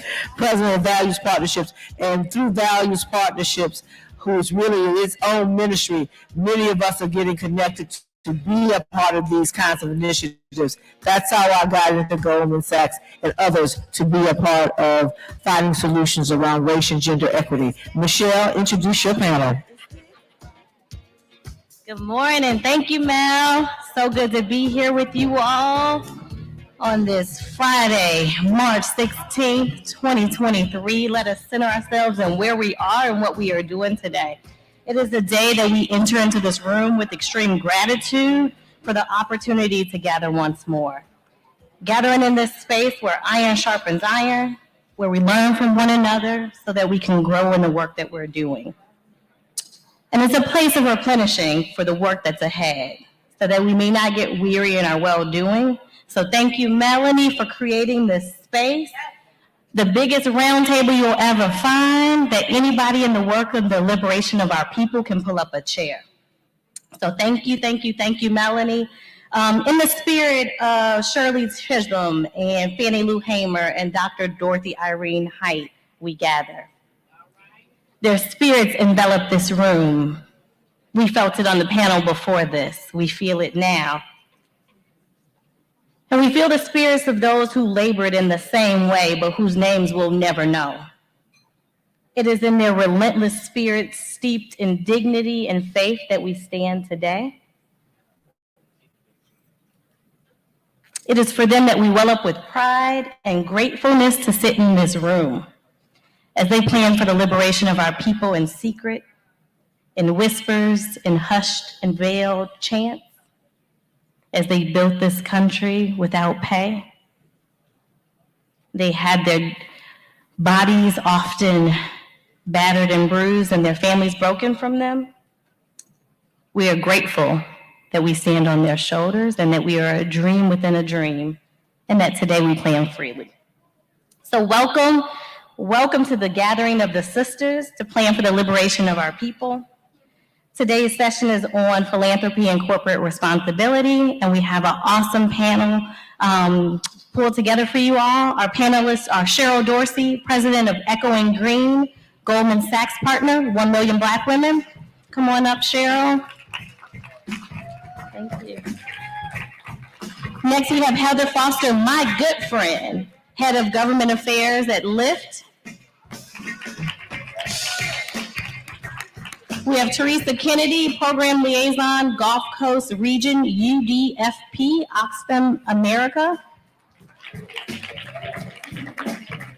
And we have Rita German, head of national partnerships for community engagement, JP Morgan Chase. Welcome. Thank you, ladies. Thank you for joining us. Feel free to have a seat. We're just gonna hop right into it. You know, Mel always tells me that I gotta make it happen in rapid speed. So I wanna make sure that we have time to hear from you all about the work that you're doing and the work that's ahead. So the first question I have for everyone, if you all could tell a little bit about the work that you do as you answer this question. But the first question is closing the wealth gap for Black women and girls. Obviously, this is a critical issue that requires social innovation and philanthropy. So tell us about the initiatives that your organization is undertaking to achieve gender and racial equity, especially in terms of closing the wealth gap. So would love to start with, would you like to begin? Would love to start with you. Hi, thank you so much for having me. So I'm Rita German, and I'm part of the Corporate Responsibility Department at JP Morgan Chase, and our team specifically focuses on holding relationships with some of the key advocacy partners, both at a grassroots level, and in my role, I hold them with national advocacy organizations. So the civil rights partners, consumer advocates, disability partners, and for us, really, it's about having those truth tellers at the table whenever the bank is doing anything that will impact consumers and communities. So really having them give us honest feedback, insights, and calibrate how we're going to show up in the community in every facet of the firm. And as it relates specifically to Black women and wealth, way before, when COVID first started, not only were we being responsive to what diverse-led organizations were needing to do in the moment to respond to community in a really evolving, scary time, but we realized, based on the scale of our firm, that we really reached a lot of people. We realized there's certain communities that are going to be disproportionately impacted from a financial stance, given the ruptures that we're seeing of different systems, given COVID. And then when George Floyd's murder occurred as well, we realized this is just more seismic than we realized. And we decided, as we put together our $30 billion racial equity commitment, that really focused on leveraging business dollars to create new systems, new products, new services to really close the racial wealth gap. We zeroed in on Black women. And we started internally, it's called the Women of Color Working Group, where every line of business came together and really dissected and interrogated, with the help of these partners that we brought to the table, what is that's gonna be needing from a firm of our size to really acutely address the wealth gap for Black women that are the backbone of communities, backbone of their families, and really a lot of the innovators in communities really solving for some of the issues for women. So that working group still exists. And our role has been to sit at the table with the business to help them diversify their portfolio of products and their services. And from a philanthropic standpoint, we also have dedicated funds every year to one of our broadest kind of open call for ideas of nonprofits that are doing systems change. So we focused this last 2 years on awarding 5 grants of $5 million apiece to Black women Black-led women organizations that are doing innovative solutions in their community. So those are just 2 examples of how we're actually reaching out and supporting Black women to close the racial wealth gap. Wonderful. Thank you, Rita, for all the work that you're doing at JP Morgan. Teresa, we'd love to hear from you. Good morning or good afternoon, everyone. I'm Teresa Kennedy, and I'm program liaison with Oxfam America. Our mission in a nutshell is really simple. We work to end poverty. And a majority of our budget is through grant making. We grant make to organizations or who work to improve the economic security of Black women and Black families. Majority of our partners are based in Mississippi. I'm based in Jackson, Mississippi, and I'm proud of the work that we do. But before I get into what we do, I must recognize Cassandra Welchland. Cassandra, please stand, you and your team. Cassandra is the co-convener of the Mississippi Black Women's Roundtable. She has been leading a lot of the work around advocacy. And just yesterday, if y'all did not know, we were the last state to extend postpartum care to mothers from 3 months to now a year in Mississippi. So we're really excited about that. That has been years worth of work. And we're really proud of Cassandra, and I wanted to recognize that, who's one of our advocacy partners. So as I shared, we do a lot. Majority of our budget for Oxfam is through grant making. And we know the pandemic caused a lot of businesses to fail, a lot of businesses to close, a lot of organizations to fall. But there are two of our workforce development partners that are doing the work, and they survived the pandemic as a result of our funding. And I'm really proud of them because their work is intentional, their work is impactful, their work is making a difference.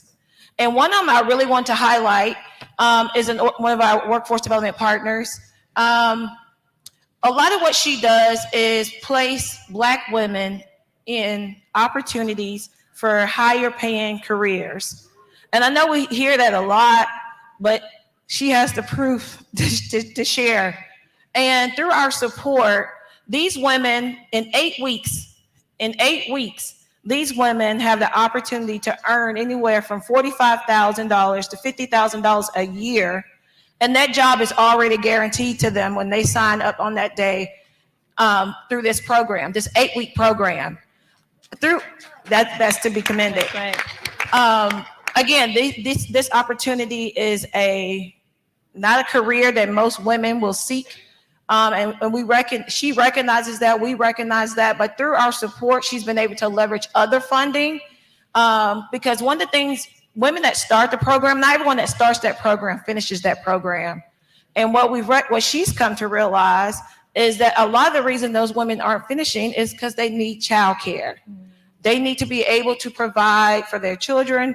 And so, like I said before, she's been able to leverage our commitment to what she's doing to get more support, to offer those wraparound services to mothers. And so since then, she has now gotten the support to offer childcare to these women who want to improve their lives, who want to have a better trajectory for their families to come. And so we're proud of the work that we do, and that's just a small gamut of what we do at Oxfam and the work that we do in Mississippi with our partners, not, again, with just workforce, but also our advocacy partners.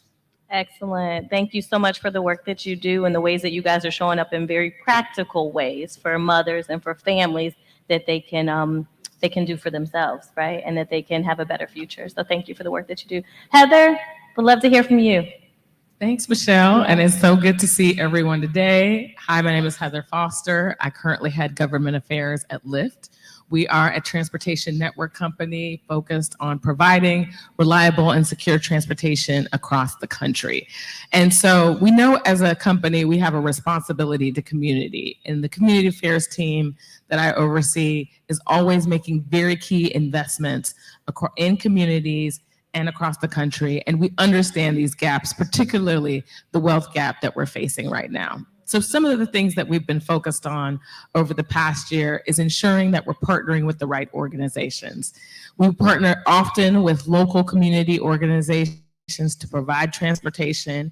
We have one key program within our social impact revenue where we're very clear to ensure that people have access to rides to jobs. We know that quite often we see people fall off in employment when they don't actually have a ride that can secure them to their job. So we've done a lot of work across the country. We've also now launched our Racial Justice Alliance grants.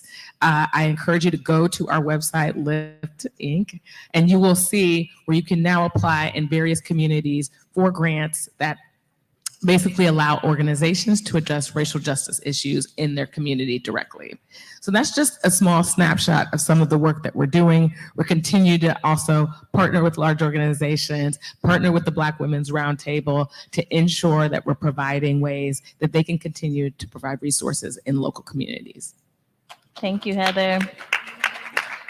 And Cheryl, we would love to hear what's happening at Echoing Green and all the work that you're doing there. Yes, and good afternoon, everyone. Really honored to be here and on this august panel. Just in the interest in time, I'll say a quick overview of Echoing Green. We are early stage investors in emerging social entrepreneurs. So our job is to go out, find folks who are starting innovative social change organizations, whether they be for-profit, not-for-profit, hybrid, and provide them with early stage capital, support, access to our network to help them go farther, faster. We're probably best known for backing, the major national service organizations in this country, Citi or Teach for America, Public Allies, probably our two most famous alums, Michelle Obama, Van Jones. But increasingly, we're finding models around the world that are really disrupting structural inequity, whether it be the largest public health organization for Black women in this country now, Girl Trek, or the largest grassroots organization in Kenya, Shining Hope for Communities, or the largest global platform for the unbanked called Tala. Really investing in some of the leading social innovation models. And I'll say three quick things. So one is the role of corporate leaders, like those represented on this panel, in sort of scaling up to meet the challenges. Most of us who toil in the social change sector, we are so undercapitalized, right? Unless there's an alliance-based model to providing capital, to doing this work, we're just never going to have sort of the scale and the capital we need to meet our challenges. The second thing is sort of the role of innovation in doing this work, and whether you call it disinvestment, hegemonic control, de-development, sort of the structural inequities that confront us as folks of color, women of color, really require sort of the leapfrogging that is inherent in the innovation process. We've got to fundamentally think about new ways to tackle these problems and develop new institutions for the 21st century that work for all of us, because they don't work for us now. And then I think the last thing that I'll say, and one of the reasons so honored to be on the panel with Rita, because JP Morgan, along with Goldman Sachs and the 1 Million Black Women Initiative, were critical investors in the work of Echoing Green to increase access to capital for Black women doing this work. I mean, we know that Black women receive, less than 1% of venture capital dollars. When you look in the nonprofit sector, some research we've done, and we fund some of the best leaders in the world, and Black leaders on our network raise 24% less revenue than their white counterparts, 76% less unrestricted net assets. The constraints, the inequities are just huge. So to partner with Goldman Sachs, JP Morgan, to ensure that Black women in particular are getting the access to capital that they need to begin to scale their ideas is really critical. And I'll give you two quick examples. So two women that Goldman Sachs in particular have helped us launch, terrific lawyer out of California, Rachel Johnson Farias, who started something called Esquire Apprentice. California has this really interesting law become a lawyer through non-traditional apprentice channels that are of no cost to the student. So for Rachel to be able to invest in women, young folks, to get into legal professions at no cost through an alternative pathway to law school, phenomenally innovative, really important workforce development program. And then a wonderful, an extraordinary doctor, OBGYN out of Birmingham, Alabama, Dr. Heather Skanes, who has started something called the Oasis Family Birth Center that is really a leader in birth equity in the South, that is really focused on centering midwifery as a way to decrease the health inequities that confront Black women and Black babies around this country. So we're really proud of the increased capital we're starting to unlock and unleash into communities of color. Absolutely. Thank you so much, Cheryl. And as a mom of three who has experienced the healthcare system, and by the time I got to my third baby, decided to have a home birth, we understand how incredibly important that work is of midwifery care and all that we're doing to protect moms and babies in that space. And so thank you so much for that work. Something else you said was a great segue for the question, the next question, which is, what are some of the challenges that you all are facing in the work that you do? And how can we come alongside of you to support you in the work? Anybody can hop in and start? I'll start. I'll speak from two perspectives. First, I think personally, I find that, and I've been in this space for about 15 years, great representation of women of color just in philanthropy in terms of funders. So I think the challenge I face sometimes, especially now at a firm as big as JP Morgan, is having a bit of that kind of like imposter syndrome sometimes, but making sure that you understand the awesome responsibility that you have being at that table to really shape the perspective of a firm of our scale that has really tangible impacts in community. So for me, every day, I really center the context that I'm in when I walk into that door, who I'm bringing with me to that table, the spaces I'm creating to bring their voice to the table, not be the one for them. And so for me, that's the one thing that I navigate personally when I do this work that I understand is so important. And I think the other thing from a kind of firm perspective, for us is really making sure that we're getting it right, because we can't kind of be all things to all people, and especially understanding that we're a highly regulated firm. We're not going to be able to do everything that is necessary to correct for the years of systemic racism that we partially are responsible for, but we know the system was created to do that. And so for us really have to navigate, what can we do now? What can we change now for the better, for the long term? And so really it's about exercising some patience in your wanting to make that change. So I think every day is something different, and you're like threading needles, kind of negotiating certain things at certain moments, but knowing that the purpose of what you're doing is still very sound and very clear, like never wavering from what the end goal actually is, which is closing the racial wealth gap for Black and brown communities, but women of color in particular. Absolutely, absolutely. Anyone else want to respond? I'll add, just making Black women a priority. You know, the desire to group us in with everyone else is really an issue itself when we have unique issues that as a result of systemic racism. And so the solution is, you know, having us at the table, as she shared, for us to be a part of those conversations, for us to offer those solutions, because we're in the community and we're of the community. And so I think recognizing that we have our own set of issues and that we need not be looped into that. We're talking about the wealth gap, and we've talked about, you know, equal pay and how Black women, we don't even measure up to what white women make. And now we're behind the Asian woman. And so understanding that our issues are very unique. And so Oxfam is working intentionally to not only educate people, but also bring awareness and amplify the voices of people and our partners. One of the things that we're doing is through storytelling.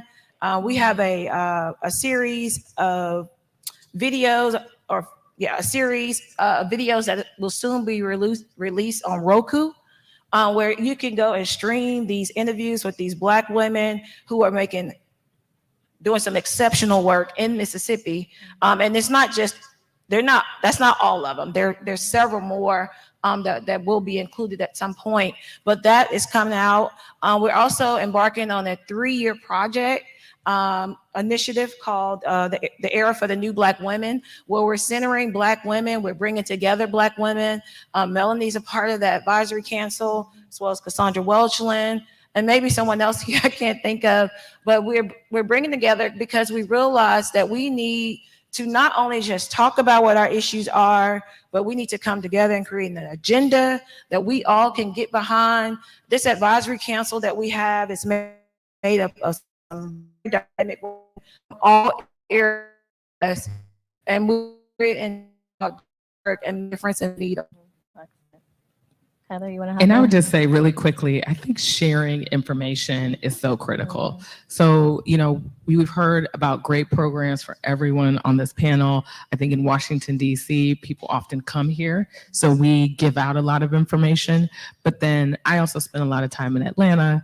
I spend a lot of time in Birmingham, Alabama, and you will find that people don't have the same access to information. So I think one of the things I just encourage everybody, sometimes it is posting on your social media, but it's also having the conversations, listing it in your church bulletin, any opportunity, sorority, anytime you have a chance to gather with other women who you know may be facing challenges or might not be.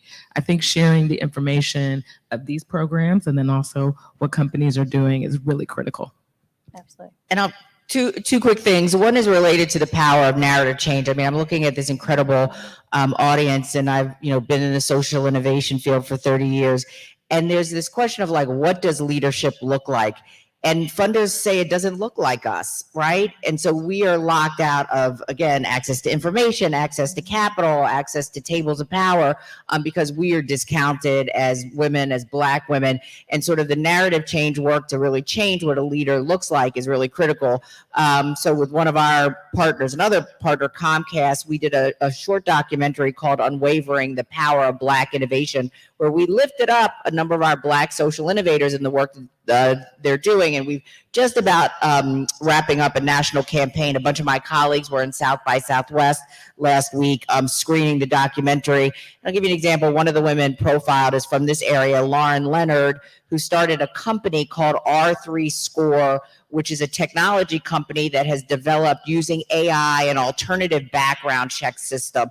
By 2030, 100 million folks in this country are going to have criminal records that are going to lock them out of good paying jobs in the workforce development work stream, right? So R3 Score is turning that paradigm on its head and giving employers another way to assess potential and workers. And it's going to be critical for communities of color, for low-income communities. And we just need to raise up more leaders, more innovations like that. And then I'll go back to my access to capital issue. Until we get more access to capital, we will not be able to scale up our ideas and our organizations. When you look at the Equity and Green pipeline, if you look at the folks of color we've supported, maybe about 400 or so organizations, if you were simply to upsize their budgets, if they're small, if you got their annual budgets to $1 million a year, if they're starting to get traction, try to get them to $5 million a year, our organizations could collectively absorb another $1.5 billion a year. Right? This is, again, we are going into battle without the tools that we need to take on these structural inequities. So again, access to capital, access to capital. Absolutely. And as we think about going into battle without all the tools that we need, it begs the question of partnership and alliances. Can you all talk about the role of partnerships and alliances in the work that you do? How you've been able to successfully bridge divides, right? There are some overlaps, Teresa, as you meant, in some of the issues that we face with other communities, but not clear overlaps, right? It's the Venn diagram. Some things fall in, some things fall out in terms of what our agendas are, right? And so how do we find partners in our agenda in ensuring that Black women have access to capital, access to opportunities in this world? So would love to start with you, Teresa, and then we can go down the row here and come back to Rita. So a lot of the work that we do, or at least what I do, so I'm the program liaison for the Gulf Coast region for Oxfam. All our work is centered in Mississippi, Louisiana, and it's all partner-based. So partnerships matter to us, and collaborative work matters to us. The way we make it happen is all relationships. We use our relationships to obviously support and foster and establish these partnerships. And as a result of it, we've been able to move the needle in Mississippi. We also do it through education. We do training and convenings for our partners. Just recently, we had a legislative luncheon where we had our partners there, or some of our partners there, and they were able to connect to legislators, in the room, this small gathering of legislators. Coming up, we have a policy advocacy training that we'll be teaching our partners about strategic communications. We'll be teaching them about coalition building, so partnerships, the power of that. We'll also be teaching them about everything that they need, well, not everything, but most things that they need so that they are sustainable, so that they are around for the next 10, 15, 20 years. We really are wanting them and making certain that we're doing things to make certain that they can scale up.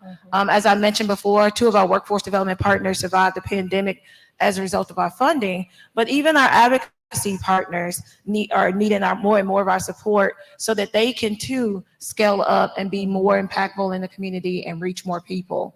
And so, like I said, partnerships, collaborative work for us is everything that we do every day. Absolutely. Mel is telling me that we have to wrap up in just a second. So what I'm going to do here is I'm going to wrap this question into one more, and then we'll have everybody close out on this question. So in 2020,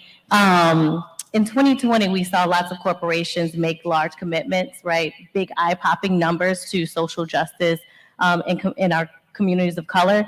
But we're seeing a retrenchment of that now, right? We're seeing in data that DEI jobs are being slashed by the dozens at the big corporations and across the board.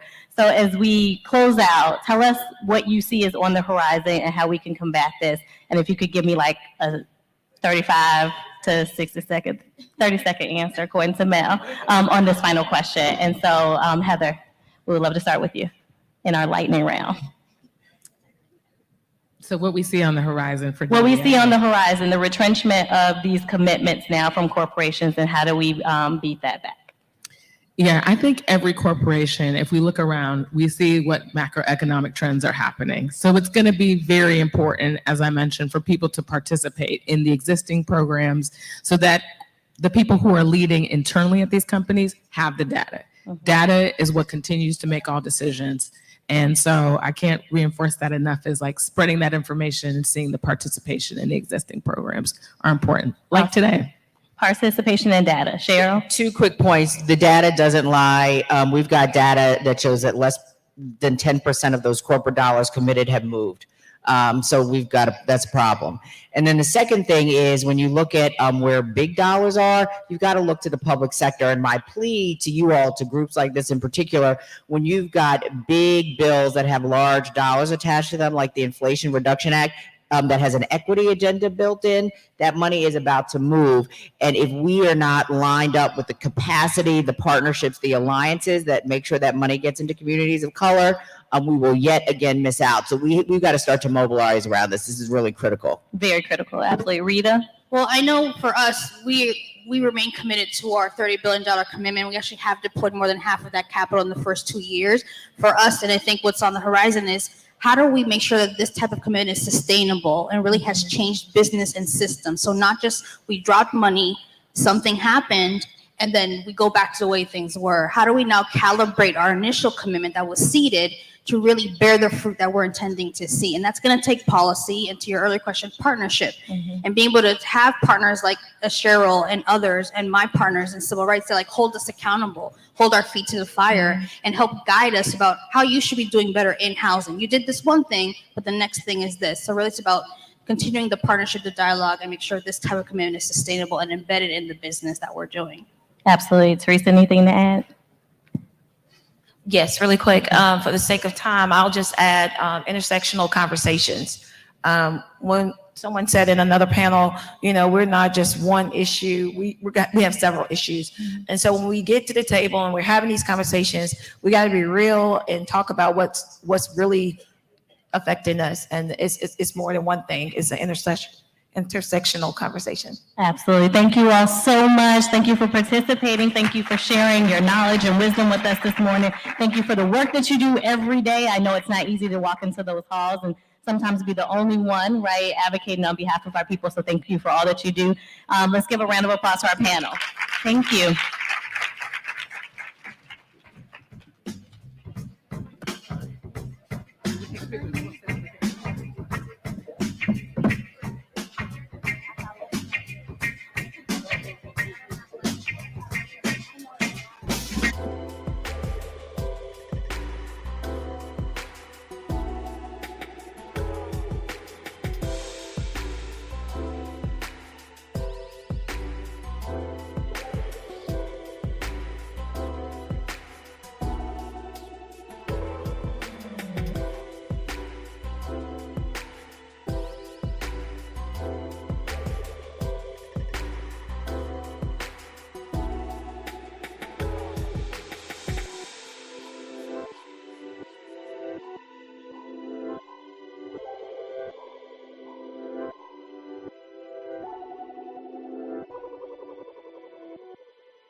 that the Lord has made. Let us rejoice and be glad in it. And although we are not in church, I feel like every time we gather to give thanks, we gather to give praise, we gather to give glory and honor for the work for which we have all been called to do, and for the reason that we have assembled into this place today.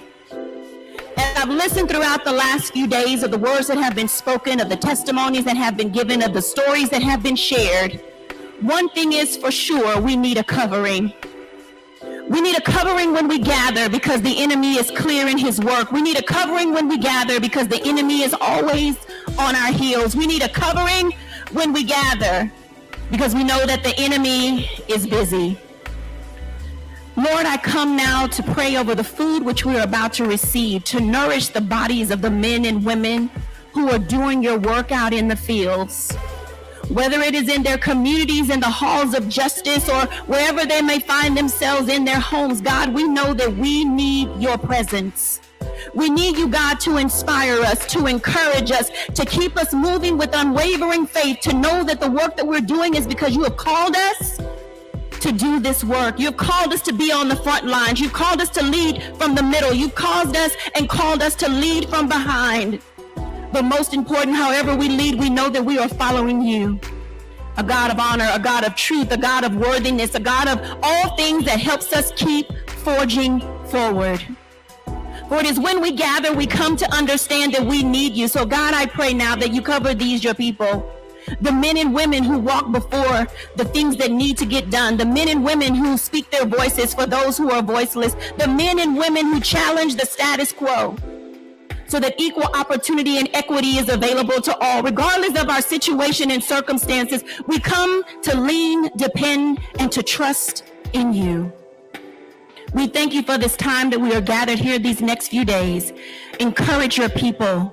Cover them with your blessing. Anoint them as they go forth, and keep them on the front lines, that they may see and people will know that when you call on one of us, you call on all of us. For we not only stand on the shoulders of those who have gone before us, but we stand in a place and in the gap for those who are yet to come. Help us, guide us, lead us to continue to pave and prepare the way.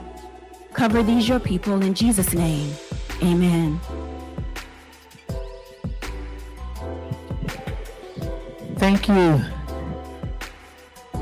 Thank you, Dr. Jackie. We have a couple of young folk who will come and bring welcome. Is Mary Pat?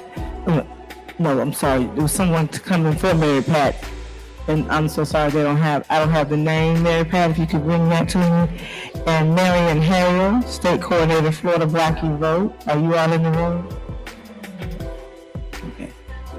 Okay.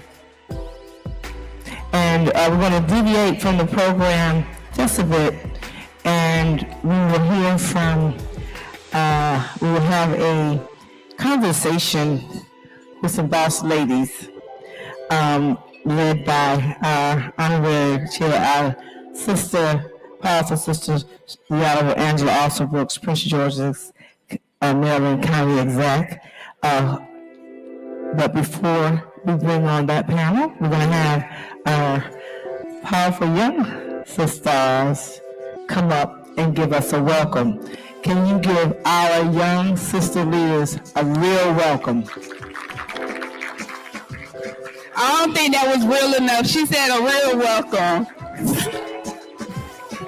Hey, y'all. It's an honor to be up here looking at so many beautiful Black women with all different hair types, sizes, shades. It's just an honor to be up here. Greetings, my name is Marion Harrell. I'm the state coordinator of Florida Black Youth Vote. And hello, everyone. My name is Mary Pet Hector. I serve as the Georgia State Coordinator underneath the convener Helen Butler for Black Youth Vote Georgia. And we would just like to thank you all for being here. I'm going to do what they say in church at the welcome. If you want to take your shoes off to get comfortable, go ahead and do that. If you feel like you need to shout, go ahead and do that. Just have a good time. And again, you all, we just want to thank you all so much for coming and for supporting us here at Black Youth Vote and the Black Women's Roundtable. We look forward to continuing to hear from some amazing, powerful Black women doing the work on the ground. So we just are just happy to be in community with you. Thank you, and we look forward to the convening.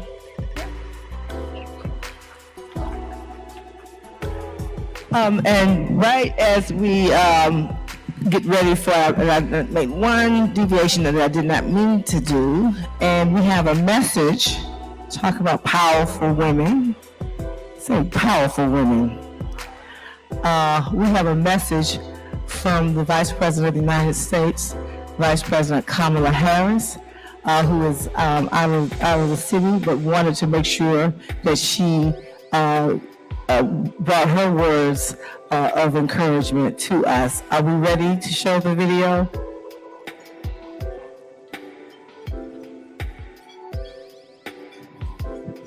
Greetings, everyone. I am honored to join you once again at the Women of Power National Summit. To the phenomenal Melanie Campbell and all the leaders of the Black Women's Roundtable and the National Coalition on Black Civic Participation. Thank you for the incredible work you do for our communities and for our nation. It is a special honor to join you during Women's History Month.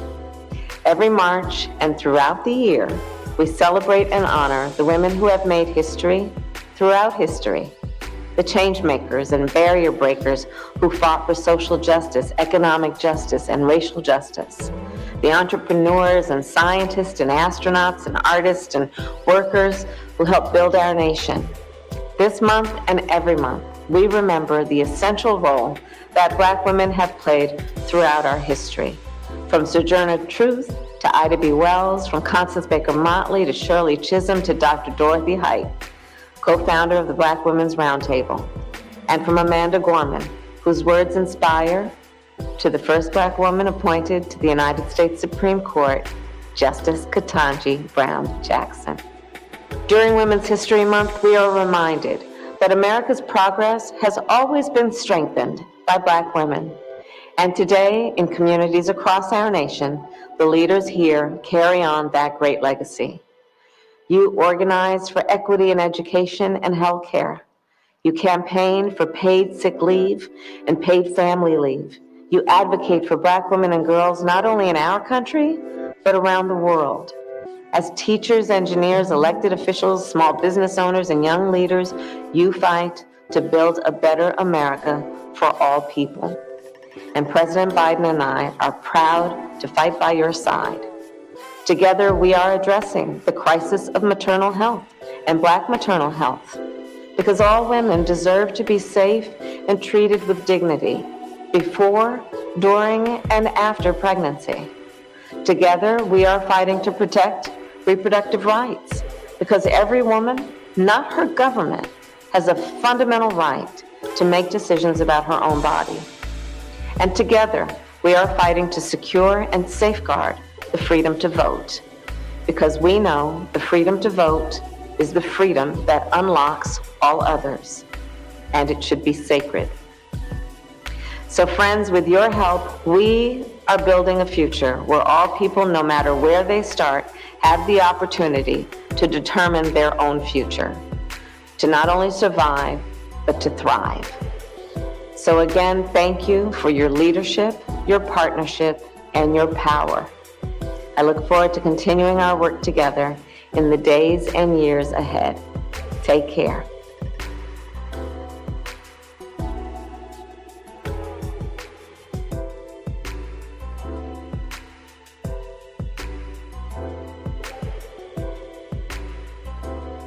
No, that was me. It was me.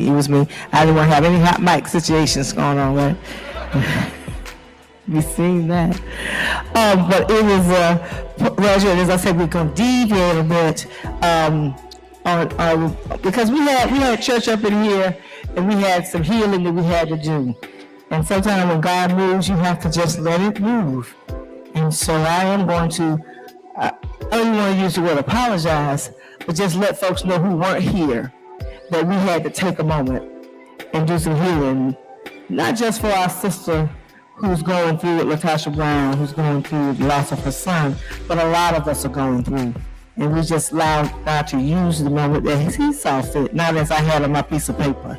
So, but we're going to respect everybody's time, and we know I am asking for your patience for those who've been here, but we are going to move to have a power table conversation.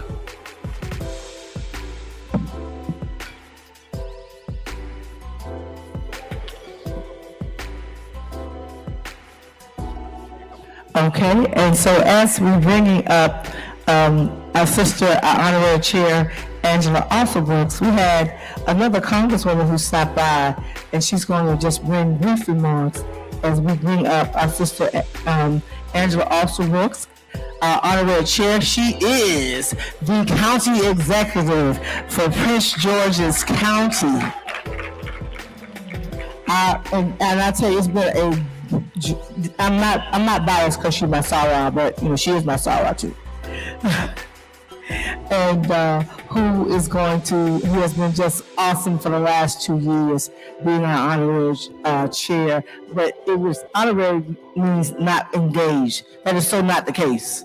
Very engaged with her and her team, working with us, helping us navigate to pull this together. And so she is going to have a boss ladies conversation with some powerful sisters. Say powerful sisters. And we have Congresswoman Bonnie Watson Coleman, who wanted to plug in. She co-chairs the Black Women and Girls Caucus, and she wanted to, you can start with her and have her bring on. Congresswoman, we're here with our chair. We'll turn it over to you, sis. All right, good afternoon, Congresswoman. Thank you so much for, doesn't she look beautiful, everybody? Can we give her a round of applause? We're here this afternoon. We're so proud also to have you join us, and we're going to have a discussion in just a moment with several ladies. But before we do so, Madam Congresswoman, would you just grace us, please, with a few words this afternoon? We're talking about boss ladies and how we've come to be where we are. And we would just be honored to hear from you about how it is you managed to move through the ranks and to get into the position that you're in. Well, thanks for having me. I'm both delighted to be here. It's historic that I should come in on the tail end of the Vice President of the United States of America, who happens to look like us. These are indeed interesting, exciting, and challenging times. And so how I get to navigate is on the shoulders of all of those who came before me, and knowing that I have each of you who are in the room behind me. There's just so much that we need to be doing right now, having conversations with one another, but also lining up our alliances with our allies. If we look at what's happening across this country, state by state, look at from Tennessee to Mississippi to Alabama to Georgia, out there, and of course in Florida, we know that we've got some serious challenges ahead of us. Challenges with regard to our educating our families, protecting our families, challenges as it relates to telling our history, being a part of our history, being safe and secure. If we look at just what's happening across this country, we know that these are anti-democratic actions. We know that if there is going to be any constriction of freedom, it's going to come at our expense, and then those who are also considered minorities. So to the women who are gathered in this room, this is exactly the time that we should be talking about. We should be talking about policies. We should be talking about legislation. We should be talking about the fact that Black Women Best is an economic driver approach that lifts all boats in our community. And we should be talking about the need to align with those in the LGBTQ community, the Hispanic community, the Asian Pacific community, and every other community as we go forth and try to preserve and protect our protections in a democracy, whether it's women's rights, access to health care, maternal health care issues, educational issues. We're all in this together.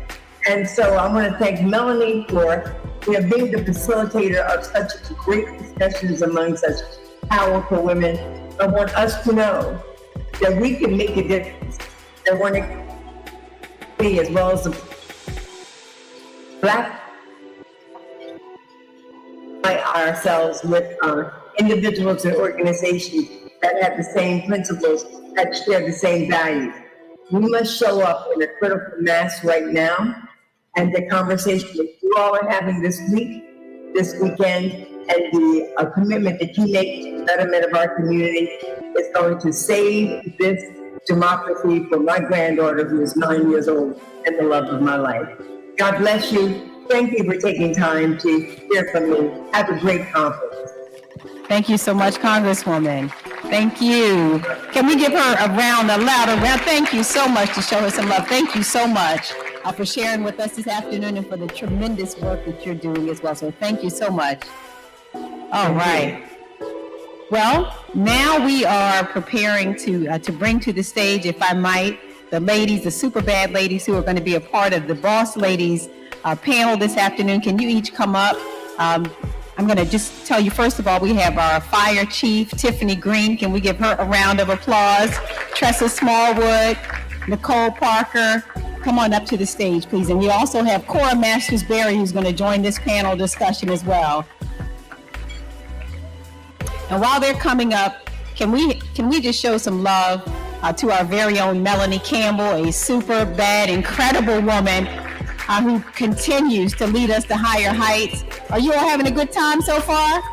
Okay, I hope so. It's kind of subdued in this room now. I know that you all are enjoying this lunch, and Melanie and I were up all morning trying to cut up this salad and make this lunch for all of you all. So I hope that you all are enjoying it. All right.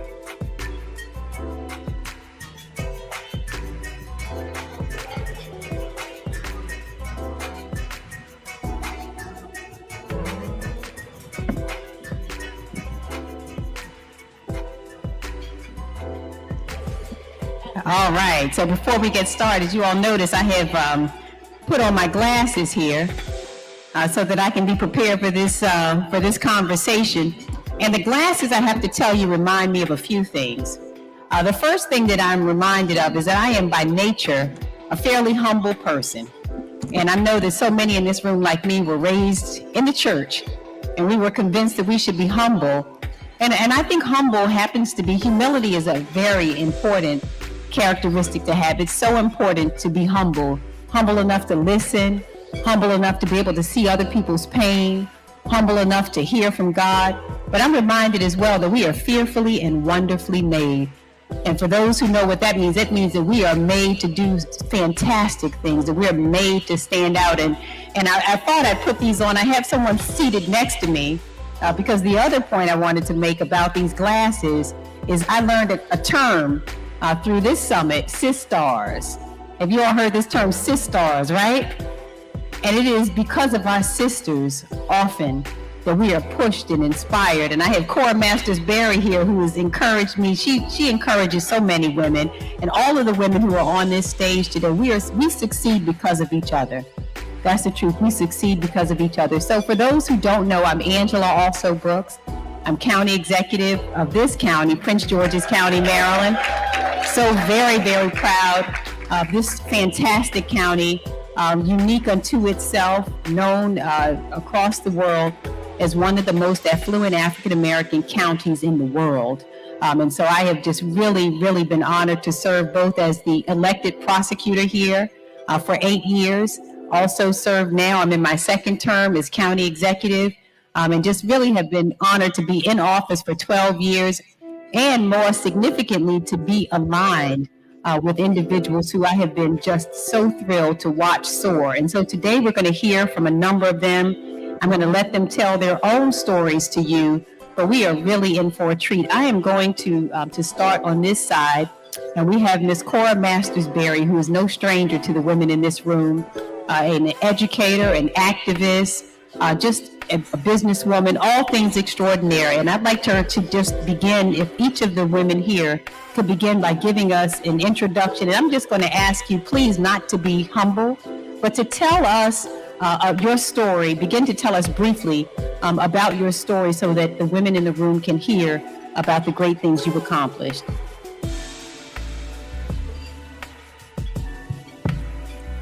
We'll start at the end. When my mother got up in age and I renovated part of my house so she could come up and live with me in her, growing years.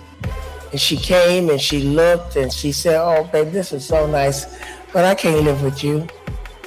And I said, "Why?" She said, "You too bossy." Started at birth. So I don't know how to section that out with anything else. But my own mother would not stay with me. So I was like, me? So basically, I'm not an humble person, but I'm also not an arrogant person. I just know who I am. I'm proud of myself. And because I'm so proud of myself, I have no insecurities and no fears and no competition with nobody else because I want to see you go high.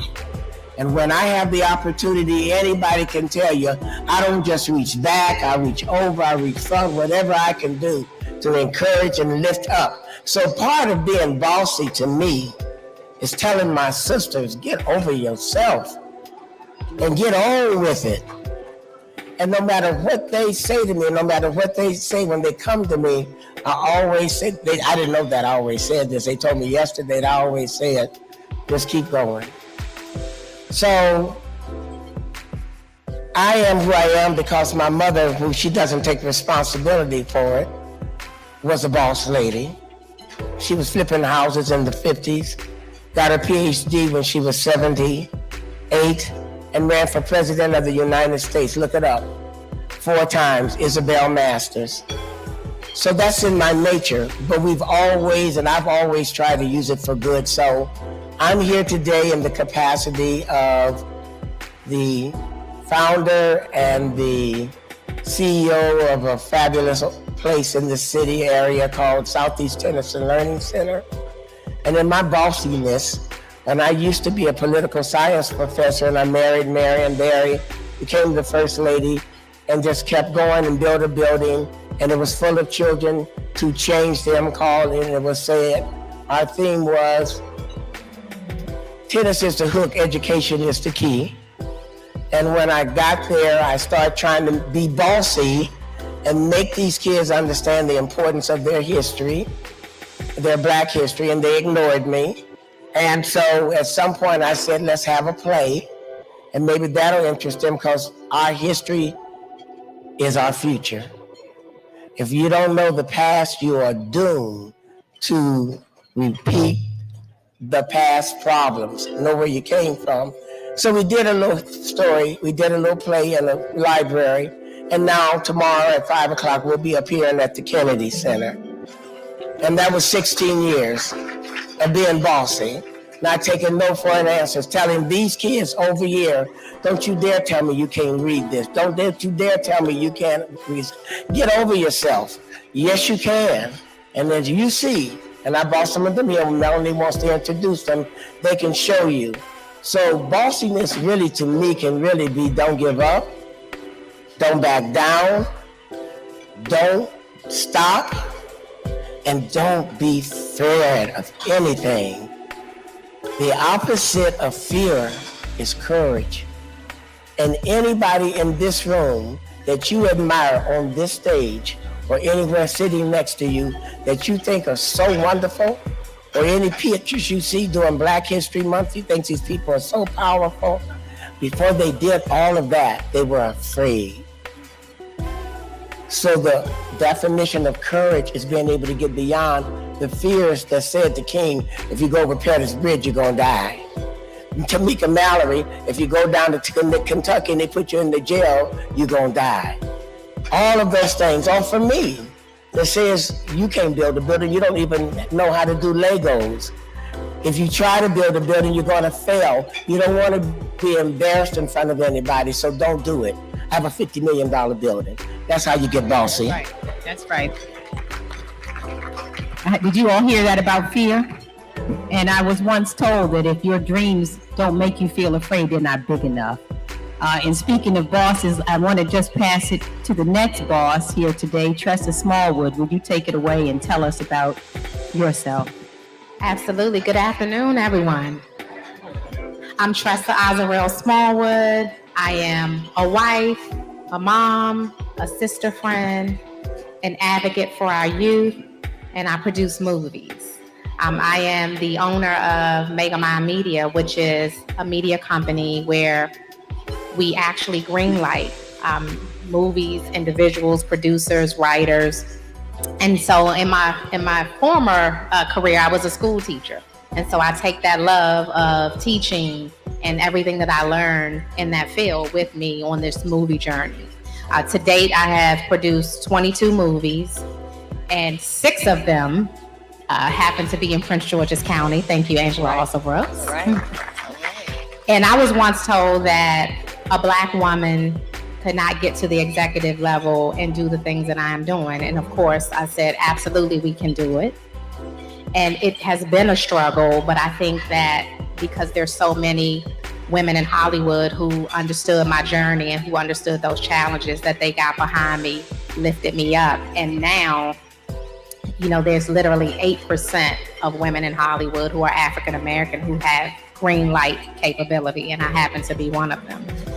And so for me, when I think about being a boss, being here in this room, my goal is always one of purpose and to make sure that I can put other people, women of color, and youth in particular, in position to be in the movie industry, and so that we can change that percentage from 8% and get that higher. So thank you for having me today. Thank you. All right, Nicole Parker. Good afternoon to all the girl bosses in the room. I was 6 years old and full of fear, lack of courage. But I am who I am because my grandmother told me at 6 years old, you are a girl boss. And in her words, once a task has begun, never leave it until it's done. Be the labor big or small, do it well or not at all. So hello, girl bosses. Thank you for having me today. Thank you, Angela Alston-Brooks. I also was the young lady in college at 19 years old who had a son who stood in the line every year before school started and just before we took our end of year exams, trying to find the money to get to the next semester. So that's who I am. Once I graduated from college and moved back to the Washington, D.C. area, Prince George's County, I was actually on welfare, and I can remember standing in the line at the welfare office in Palmer Park with my son on my hip. And as I went in to meet with my social worker, she said to me that you're just like them. You're not going anywhere. So imagine how that made me feel. But the first thing I said to her was, no, I'm just like you. I have a college degree as well. I'm just trying to find my way. So for all of you who think you can't find your way, connect with someone and know that you're a girl boss. So today, fast forward, I'm Nicole Parker. I'm the principal and CEO of the Ellison Group. I work in the construction industry right here in Washington, D.C. We have an office in Atlanta, and most recently, Florida.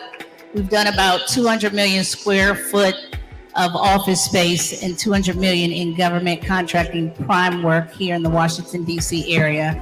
I also have a nonprofit called the Ellison Group Foundation, which is an advocacy framework because I do have a son for African-American males who can't find their way and teen moms trying to get to the next step. So thank you for having me today. All right, did you all hear that? Girl bosses, from welfare to $200 million worth of contracts. All right, next we have Chief Tiffany Green. Good afternoon, everyone. All right, so I'm Tiffany Green. I'm the fire chief of the best department in the world right here in Prince George's County Fire and EMS Department. Just to bring a little context, I'm the 13th fire chief here in this county, but I am one of 7 African-American female fire chiefs in the world. There are thousands of fire chiefs. I'm one of 7. And that's where the story begins. So for me, I'm homegrown here in Prince George's County. I went to school right here in Apple Grove, right down the street. I went to high school here in Prince George's County. And my story is one of representation. I can't be what you can't see. And I never saw anyone that looked like me in this type of role. So coming into the fire service, I actually started as a volunteer.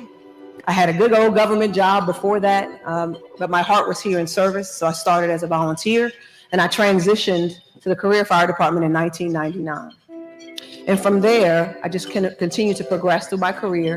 And at some point, my mentors, which is very important for everyone, my mentors saw something in me that I didn't see, and they pushed me, kind of voluntold, kind of pushed me forward to promote. And I began my journey from there. And every single promotional exam that I took for the young girls in the room, I had to be at the top, I had to be the best, and I was. So every promotional exam, I came out number 1 and continued to progress through my career every 2 years. Thank you. For me, though, coming into the fire department, again, I saw several command officers. I saw people of authority, but I didn't see any women.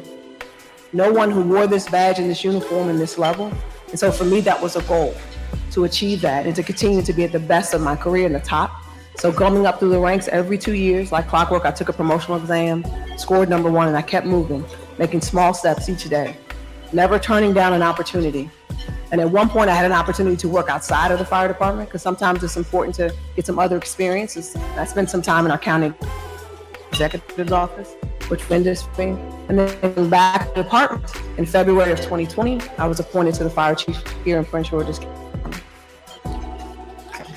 Thank you. The message I want to share today, just in my journey, is for me, again, there was no one doing this in Prince George's County. There wasn't a female in this role. So it's important to me to not only break glass ceilings, but to not be the last. And that's why I'm here today, to make sure that I show you guys that this is an opportunity for any woman who wants to do this. You can do it. All right, thank you. So I hope you've seen already the excellence involved in this panel. We're going to hear a little more deeply about the struggles they've encountered. But we recognize behind every one of these stories, there's a struggle. You know, everybody sees you once you sit on the stage, but the part they don't see is the moments when you're alone, when you're struggling. You know, in my own story, people don't get to see that I'm up at 5 o'clock in the morning and I'm home at 10 o'clock at night. That's what they don't get to see, the struggle and what it takes to come to these stages, the preparation that it takes. Never walk in any room unless you're the smartest person in that room, that you've taken the time to prepare, that you've taken the time likewise to treat well all the people around you. How many of you know that your success depends on so many other people, and how you treat those people will also determine how high you go? One other point I wanted to make, Chief Green, she told you that she was a person, I came into office and had the opportunity to look around and find the very best to fill the cabinet. Well, I found a fire chief in Tiffany Green. I looked around, they said, well, there's somebody you ought to go interview. Nobody in that department knew that Chief Green had scored number 1 on every single promotional exam she had ever been given in that department. She was working as number 2. So we picked her as fire chief. How many of you know in Prince George's County, not only is the fire chief a Black woman, but our school CEO, Dr. Monica Golson, likewise, who worked 27 years throughout our school system. We have also our communications director, the chief administrative judge. We have our Department of Corrections director. So Prince George's County's government looks a lot like the people who live here, and I'm really very, very proud of that.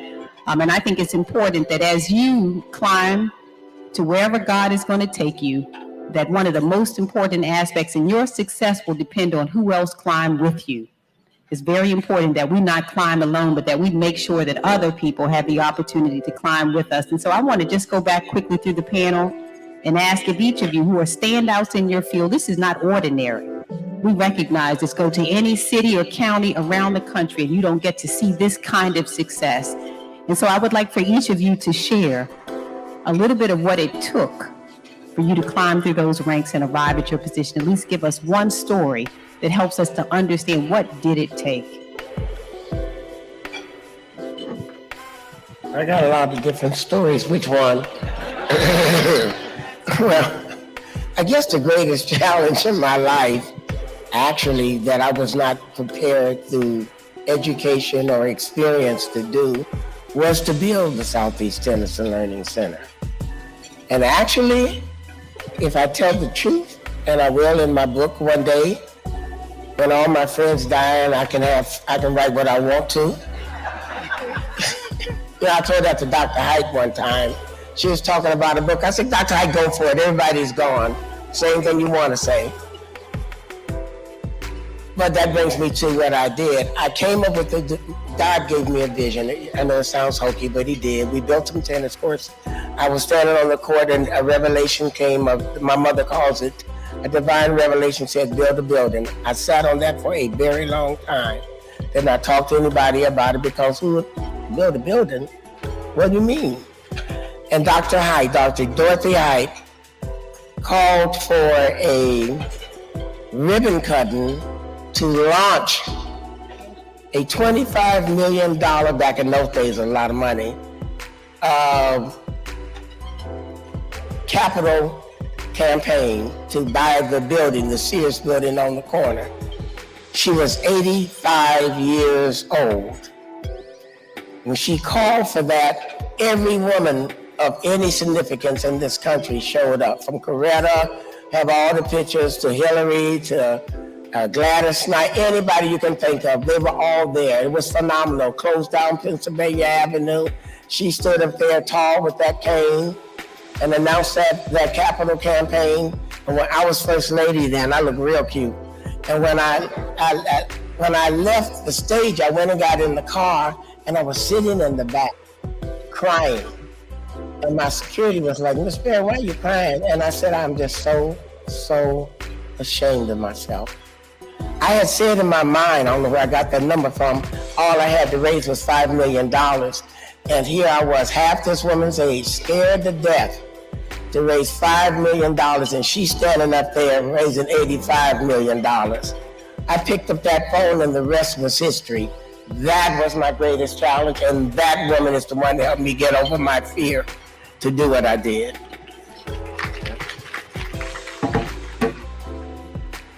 So I have many challenges and struggles in my industry. Being in the entertainment business is very competitive, but I think I want to just go back to 2015. I'll start there.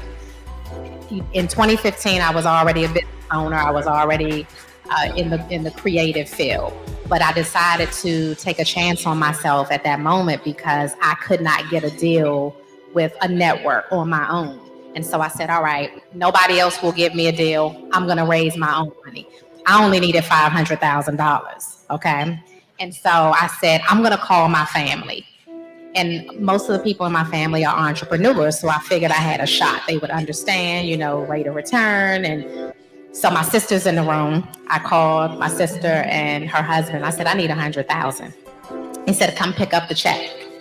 I called my dad and I said, Dad, I need money. I started calling everyone. I called my mother and she said, girl, you need what? I'm gonna give you $50,000, but when am I gonna get my money back? She's still asking me every week, oh, I like that. When is the next movie? But, it was my family believing in me that helped me out in that moment. However, I thought making the movie was gonna be easy.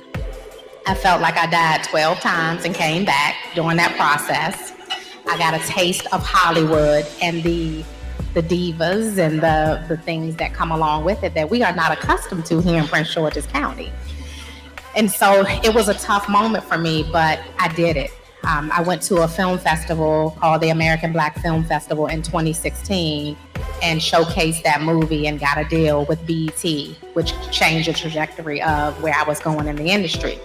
But then the struggles came again because in Hollywood, if you don't look like them, if you don't have that cachet behind you and the name recognition, there are stumbling blocks. And so there's a woman, Vanessa Bell Calloway. Most of you all know her in Coming to America from She's Your Queen. She pulled me up and has been my mentor industry. And she coaches me even till this day, where there'll be moments where she'll say, you are worth more than $4.99. Tell those people no. The same way you raised your $500,000 in the beginning, you can now go and raise your $5 million. You can do this. We are behind you. And so I would just say that people like the Vanessa Bell Callaways of the world, Black women in Hollywood, have gotten behind me because they've gone through a lot of these same struggles. And so for me, you know, I'm doing the same thing. I'm reaching back. I'm looking at people who want to be either where I am, further than where I am, and that means whether it's in screenwriting, whether it is in front of the camera, behind the camera, and I'm giving those same opportunities to people who are continuing to give me opportunities. It's rough, but we gotta hang in there. And I will say my faith in God is the thing.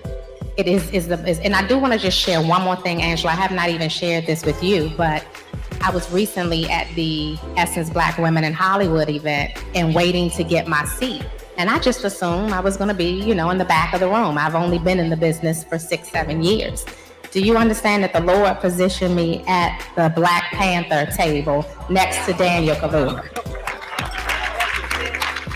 But that's God, and that's your faith, because I sat there going, oh, and I just talked to the Lord the whole time. I didn't even pay attention to the event. I just kept saying, Lord, am I in somebody else's seat? Okay, Father, thank you. But it is my faith that gets me through the struggles.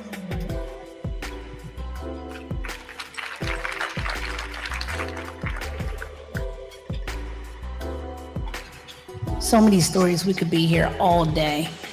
But I would say, as an entrepreneur, most of my stories that I remember, there's more struggles than successes. That's the part about entrepreneurship where you just have to keep going. So where do I start? I'll start what led me to entrepreneurship. I've always wanted to be an entrepreneur.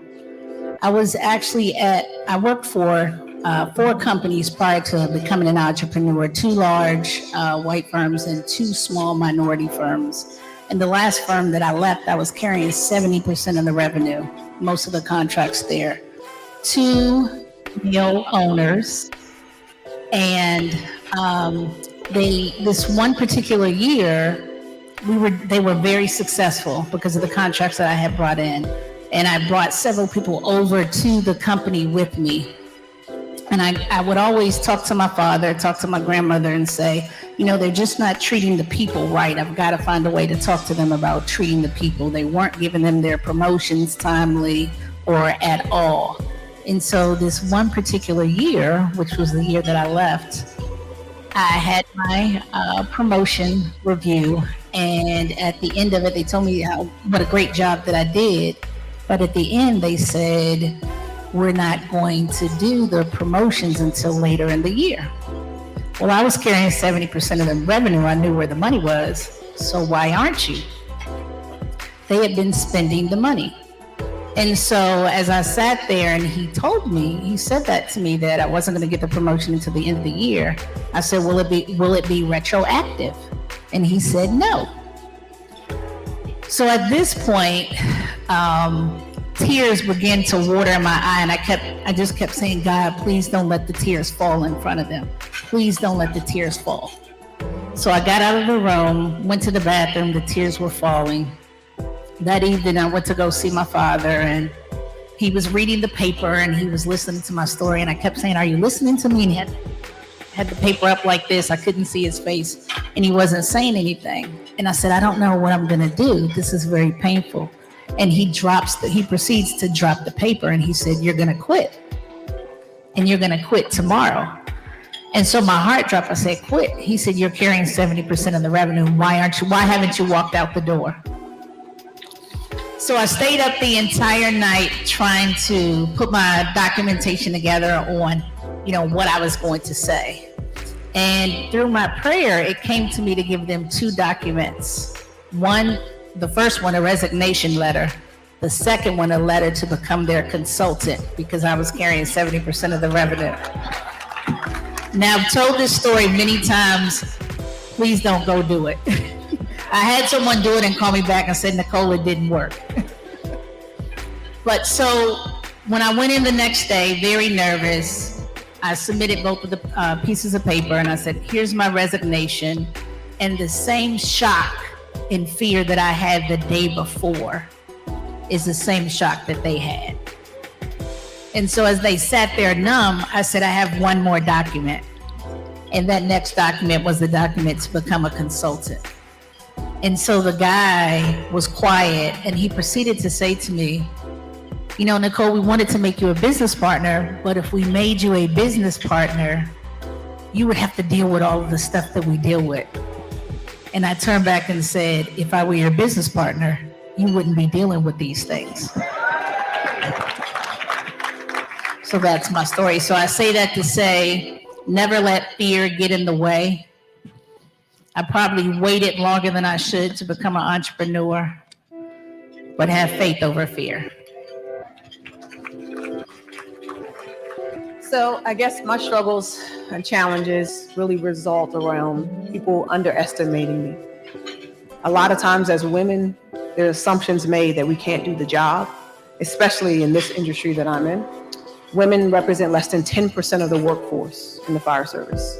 So for content, my department, I have over 2,800 amazing career and volunteer members and employees. I only have 400 women. So that's what we're dealing with. So for me, very early on, again, I kept my head down. People underestimated me. They thought I couldn't do the job. In case you guys haven't seen, I'm about 5'2", maybe 5'3" on a good day, pretty short. So it was challenging physically. So I had to do a little bit extra work. I had to work harder, but I did it. When I got ready to do my first promotional exam, as I told you earlier, I didn't want to take the test. It's not that I didn't think I was competent to do it. I just was comfortable from where I was. But God had other plans. He used my mentors to push me toward promotions because, again, they saw something that I didn't see. And when I took my first promotional exam, it was a very grueling process. As women, you know, we put our heads down, we studied, we did everything we were supposed to do. I put in the work. And at the end of the results, of course, I came out number one. The challenge for the fire service, and I'll just say fire service, not specifically for my department, is that was unheard of. I took an exam with over 100 people, my peers, people who I thought respected me and liked me. Again, very few women, I think 3 women took that exam. They had never had a female come out number one, especially not an African-American female who didn't know anyone in the fire service. I didn't have any family in the fire service. I didn't grow up there. So for them, it's impossible. Something must have happened. And the challenge is, again, I thought that I would be respected by that one exam, but they actually launched an investigation because there's no way that I came out number one, right? But God, right? That's right. After all was said and done, they did their investigation. My mentor said, stay strong, it's gonna be fine. I still came out number one. They found I did the work. And then I proceeded to show them over the next 27 years, every exam I take, I'll be number one. But I didn't talk about it. And County Executive also Brooks, she always puts me on the spot when she says it, and sometimes I get a little embarrassed. But the reality is I have to talk about it. That's right. Because representation matters. We are at the top of our game. We put in the work every single day. We deserve to be in these seats. So that's my story. Representation matters. I hope you have heard that several times. And the boss ladies who are on this stage, I hope you've been able to see yourself in at least one of the ladies on this stage. This panel was so important because what it says to us is everything is possible. You all change every room you go in. It also says that all of you have been created to do something significant. Many of you are already doing it. That's the reason you're in this room in the first place. But the thing we ask from all of you is that you continue to ask, what is it? Because God has given all of you so many gifts and talents, so many, and we haven't even seen yet the greatness that is in this room. But we ask that you not only look in yourself and keep asking, what is it? But then make sure that you don't leave this earth until you give it to us. And that you make sure that you tell it. As Chief Green just said, you aren't given these great stories to keep them to yourself. Somebody has to hear the story. That's right, to make others benefit. You are a living testimony, so many in this room. And so I just want to thank the boss ladies who are on this stage. Can you help me thank them for sharing their stories this afternoon? And then we want to thank each of you also for the tremendous work you do. We couldn't be here without you. That's literally true. And so thank you so much for all that you do. Thank the boss ladies. God bless all of you all. And let's keep on keeping on together. Thank you so much. All right, our panel is over because we can tell you all are eating that dessert that Nellie and I made for you. So we know now it's time to end this panel. Thank you, Angela. Thank you, Chris Jones, as kind of executive, for being the servant leader that you are, and for just taking this on. And I think you'll be back before it's all over with. But I just want you all to thank you. It says honorary chair, but she has truly been a chair and a sister, and her team. We want to thank them again. Well, we got everybody here. So please give our sister Angela and this boss ladies panel. And we're gonna take a quick picture. Oh, and while I'm at it, there is a group of entrepreneurs, sisters next door. If you have not gone over and make sure we talk about wealth building, building power.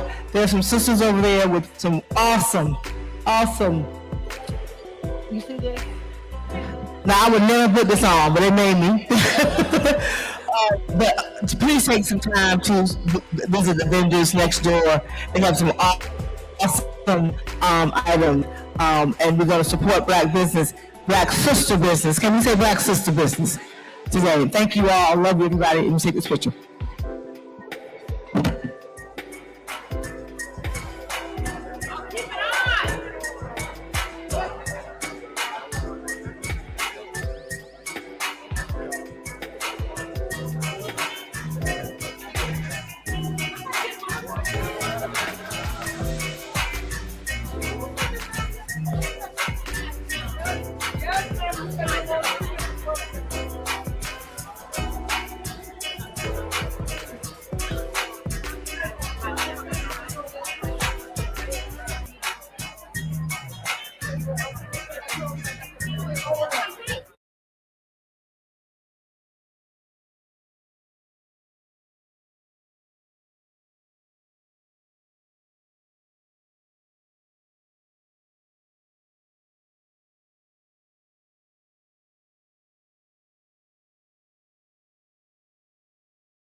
the remarks that will be made today.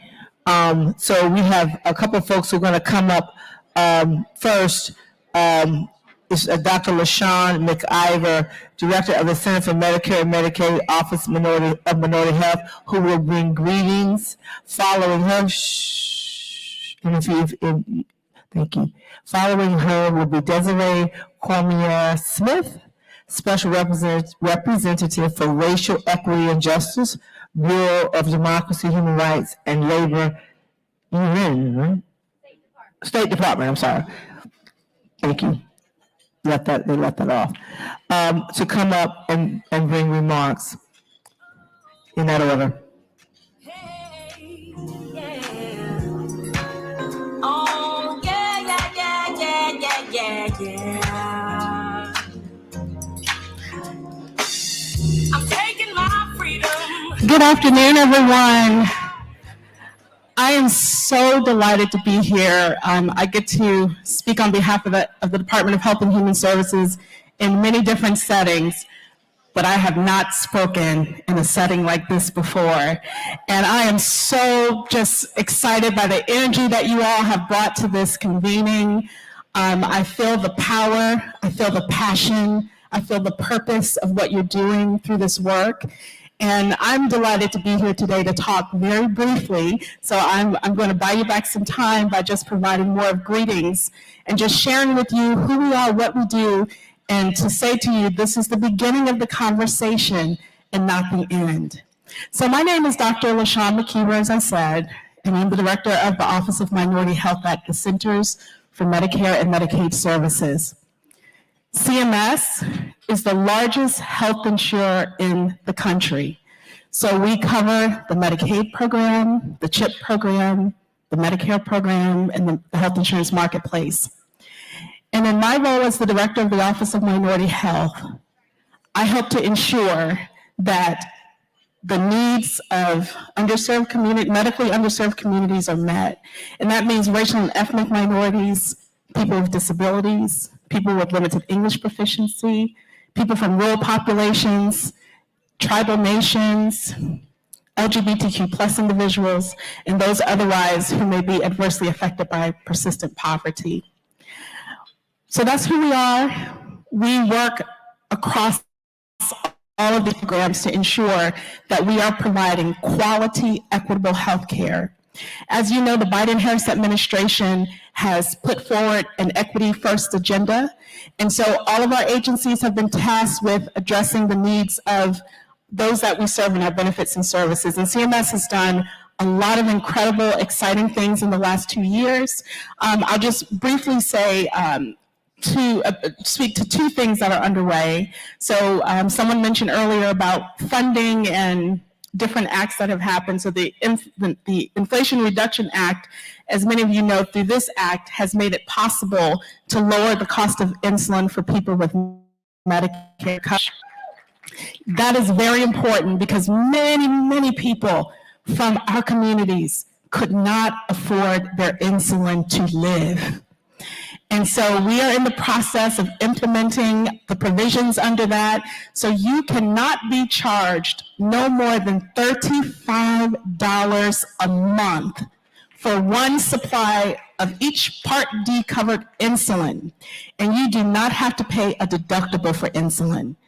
I want you to help me spread that to every corner of this country because Black and brown communities are disproportionately impacted by diabetes.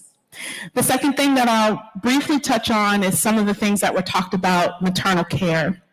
So our administrator, who in her own right has made history as the first African-American woman to lead the Centers for Medicare and Medicaid Services, she has made maternal care a priority for our agency. And so some of the provisions under the American Rescue Plan, CMS was able to offer to help states provide the 12 months of continuous postpartum coverage through the Medicaid program, up from only 60 days. And I know someone in the corner just said they were one of the states that was recently added. That's just one of the provisions. There's so many other things that I could share with you today, but I'm going to end with this. I am working on behalf of you.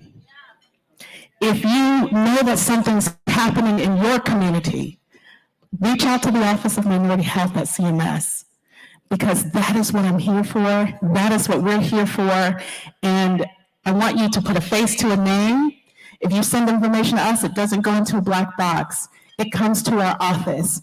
And we look across the work that's being done in Medicare, Medicaid, CHIP, the marketplace, and we work to bring solutions to it. So you can reach out to our office. You can go to omh.cms.com or .gov for our website. I'll make sure you get that information. But I'm there working on behalf of you every single day. The moment I wake up, we're working to remove barriers to care. So with that, I wish you all the best as you continue your conversations. This is not the end, this is the beginning, and I look forward to engaging you in the future. Thank you so much.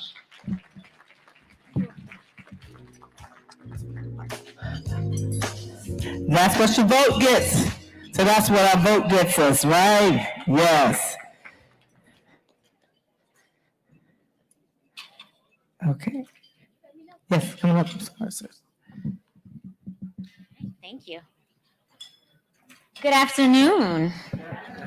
How's everyone doing? Y'all look good. How do we get this in there? Okay. Before I begin my formal remarks, I also just want to give a shout out to the wonderful vendors next door. I just got these earrings and they really set off the outfit. So, shout out to them. Good afternoon, y'all. My name is Desiree Cormier Smith, and I am the State Department's first ever Special Representative for Racial Equity and Justice. Thank you. Thank you. I was appointed by the Secretary of State, Antony Blinken, in June of last year to advance the human rights of members of marginalized racial, ethnic, and indigenous communities, including people of African descent. In this historic new role to combat racism, discrimination, violence, and xenophobia foreign affairs work. The United States, as we all know, has a rich diversity that is undoubtedly a source of national strength and pride. However, practitioners, policymakers, and Americans alike cannot and should not ignore the reality that our country, like too many others around the world, continues to grapple with racism, xenophobia, and discrimination, all the results of some of the uglier parts of our history. Though they be ugly, we must never forget them. I would like to pause here just to acknowledge that we are gathered here this afternoon on the ancestral lands of the Piscataway and Anacostan peoples. We honor their contributions and resilience today, and I pay respect to their elders, both past and present. As the Special Representative for Racial Equity and Justice, my mandate is twofold: to ensure U.S. foreign policy, processes, and programs advance the human rights of people belonging to marginalized racial, ethnic, and indigenous communities, including people of African descent, and to combat systemic racism, discrimination, and xenophobia around the world. Not because we have solved these challenges here in the United States, but because we recognize that these are global challenges that will require coordinated and sustained global solutions. My mandate was created because the Biden-Harris administration acknowledges the global nature of systemic racism. Yet, there are many people who question the need for our diplomats to focus on racism in other countries. Why should the State Department be spending time, energy, and resources examining the effects of systemic racism and promoting equity around the world? Well, one reason is that the State Department's top priority is the protection of Americans and American interests overseas. We are doing this work because our country is diverse and multiracial. This work is about helping to combat racism, discrimination, and xenophobia everywhere for the safety of U.S. citizens inside and outside our borders. We are doing this work to promote inclusive democracy, human rights, and political and economic stability around the world, and that is good for everyone. Another important reason my role exists is because while we acknowledge the very real and ongoing challenges we are facing here in the United States to fully address the relocation of Native Americans and the enslavement of Africans and their descendants, we also recognize that these challenges are not unique to the United States. It's not just us. Structural racism, discrimination, and xenophobia are global scourges that require global solutions. As the UN High Commissioner for Human Rights, Volker Turk, put it plainly, quote, "No country in the world is free of racism." The United States seeks to be a positive and productive member of a global community working to address racial and ethnic inequities as a means to a more just and a more peaceful world for all. And we are trying to show our commitment not by the example of our power, but by the power of our example. By doing the hard but necessary work to address systemic racism here at home, openly and honestly. Why? Because we know firsthand that structural racism weakens societies. It makes countries less prosperous, less stable, less equitable. It undermines development, peace, democracy, and rule of law, and it harms everyone. Because of the metastatic nature of racism, discrimination, and xenophobia, a concerted and urgent effort on the part of the entire global coalition of anti-racist governments, our communities, and our institutions is required to address this challenge. We also recognize anti-Black racism as a specific type of globally pervasive discrimination. That's why the United States is a party to international human rights treaties that enshrine states' parties' obligations to eliminate racial discrimination and guarantee to all persons equal protection of the law. In June 2021, the United States fulfilled its obligation under the International Convention on the Elimination of All Forms of Racial Discrimination to submit its periodic report to the UN Committee on the Elimination of Racial Discrimination. We went a step further and nominated Fordham professor Gay McDougall, a brilliant Black woman, as an independent expert to the Committee on the Elimination of Racial Discrimination. And I'm so proud that she was successfully and overwhelmingly elected in June 2021. At the UN General Assembly, the United States championed the establishment of the first ever permanent forum on people of African descent. And we went a step further and nominated Howard University law professor Justin Hansford as an independent expert, who I'm pleased to share was successfully elected in December 2021. Yes, that deserves applause. And I will pause here to say that the next session of the UN Permanent Forum on People of African Descent is actually being held in our country in New York at the end of May. And anyone can register. You just have to go online, and I can share the website later. It is free, and we made sure that the forum is a safe and open place for all civil society. And just to prove that, my mother is registering and coming with me as a civil society member to witness the forum because it is historic. I'm also proud to share that we were the only country that made a voluntary contribution to the launch of the permanent forum last year. Our contribution supported the travel scholarships for 13 members of civil society, as well as the live stream of the Permanent Forum's inaugural session in December, which allowed more than 500 people around the world to tune in virtually. The U.S. was also elected to the UN Human Rights Council for a 3-year term beginning on January 1st, 2022.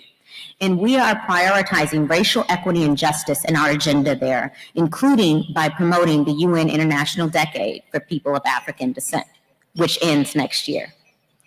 As part of our commitment to commemorating the decade, we have developed a historic program that brings together 91 leaders of African descent from across the U.S. and around the world who are working to empower and uplift their communities. This program, the first of its kind and the brainchild of Black women at the State Department, includes a 2-week-long program across 3 U.S. cities, including Baltimore, New Orleans, LA, and Atlanta, and the launch of a global African descendant network that will continue to foster collaboration in the exchange of ideas on how to support the economic empowerment and political participation of communities of African descent here in the United States and in 26 other countries around the world. I had the honor of meeting these phenomenal young leaders on Monday in Baltimore, And I'm still basking in the collective hope and brilliance of that group. I'm really excited to see what they are able to do with the connections they build over the next few weeks. Now, strengthening inclusive democracies worldwide is a core tenet of the Biden-Harris administration's foreign policy and the work I am leading to advance racial equity and justice. To advance this goal, we are using American leadership abroad to advance equity, human rights, and full inclusion for communities that are underserved or face barriers to inclusion. This work is critical to ensuring and bolstering our own peace and security here in the United States. When we invest and develop in more equitable healthcare systems in other regions of the world, we are better protecting Americans from borderless pandemics. When we help to make political participation more inclusive of every corner of the globe, we are helping to decrease the likelihood that members of marginalized communities will find belonging among illicit groups that threaten our national security. Our nation will be safer and more prosperous when we address the deep-rooted inequities that are caused by global racism. Fortifying policies globally that support societies free from racism, discrimination, and xenophobia will reduce corruption, economic-driven migration, and authoritarianism, and the disproportionate effects these ills have on underserved communities. As my colleague mentioned, on his very first day in office, President Biden signed Executive Order 13985, advancing racial equity and support for underserved communities through the federal government, an ambitious, historic, whole-of-government equity agenda.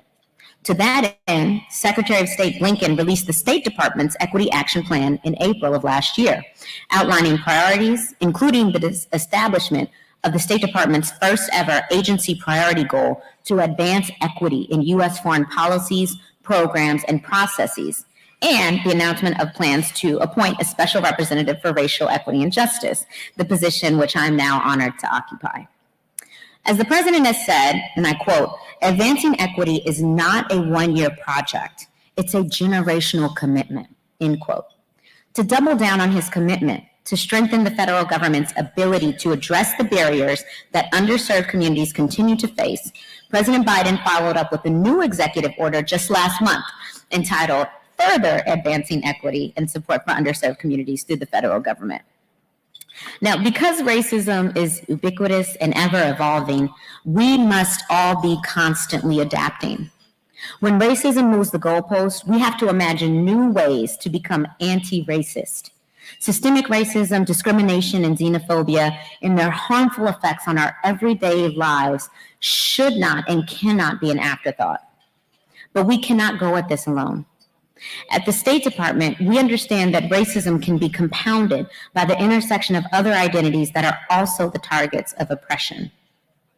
Because equity is bigger than just racial equity, I'm only one member of a team of department officials tasked with exploring ways that U.S. foreign policy can help build a more just and equitable world. We fundamentally believe that when we defend equal rights of all people around the world, of women and girls and all their diversities, people of African descent, LGBTQI+ persons, indigenous peoples, people with disabilities, and people of every ethnic background and religion, we ensure that those rights are protected for our own children here in America. Maya Angelou once said that none of us can be free until everybody is free. And because I wholeheartedly agree, it's the case I make everywhere I go. I'm truly honored to be here among so many brilliant, inspiration, and beautiful Black women leaders.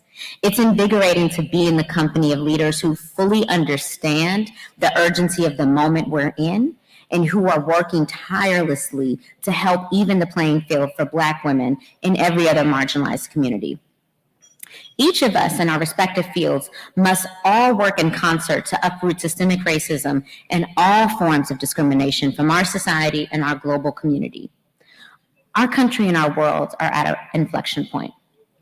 Dr. Martin Luther King Jr. said, "The arc of the moral universe is long, but it bends towards justice." And I believe that it is up to all of us to help bend it. And Black women have always been bending it. We have always and will continue to help close the gap between the promises of America and the reality on the ground for too many Americans. Women like all of us cannot afford to sit this fight out or to operate in silos. We all have a lot riding on America's guarantee of liberty and justice for all. Freedom for Black women in all our diversity means freedom for everyone. When bigotry, hate, and indifference win, we all lose. But if we harness the power of our collective brilliance in pursuit of equality and justice, we can build a better world than the one we've got now. As Bell Hooks put it, quote, "Our struggle for liberation has significance only if it takes place within a feminist movement that has as its fundamental goal the liberation of all people," end quote. This work is not easy. It will not be quick, but I know it can be done, and we'll have to do it together in solidarity. Thank you.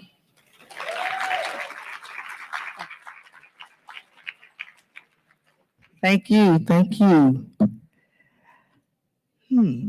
Time. Time is our friend.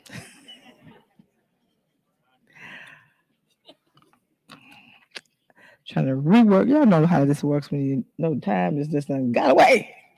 Can't get it back. But thank you, my sister. There are a couple things that have to happen, and we have a panel. And we have sessions in the afternoon. So obviously the sessions won't start at 2:00. I'm going to suggest that we start the sessions at 4:00. And for those who can still be here for them, and ask that staff find out which sessions folks, if someone has to leave, so when we let folks know where to go at 4:00. So I need for everyone who is still yet to speak on the program to give some grace and try to make sure that you adjust your time so that we can all be out of here, let's say 3:15 at the most, of those who can stay. Is that possible? Or nah, like they say.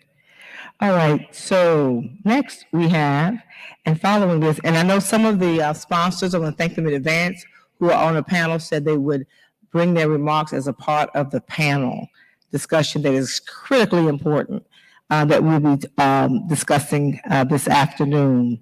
We have some young folk here from Blacks and Wax.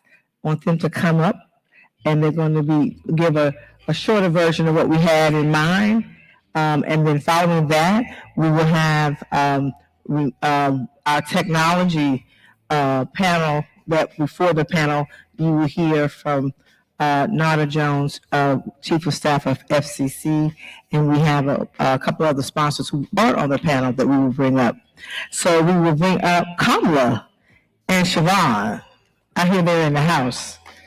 Come on up, ladies. And Mrs. Cora Masters Berry, thank you for continuously pouring in with Blacks and Wax. If you've never seen Blacks and Wax, you need to. I've always had the opportunity. I hear somebody's, I think I'm in the house today too. We're going to bring all of them up to be recognized. But come on up, Kamala and Siobhan.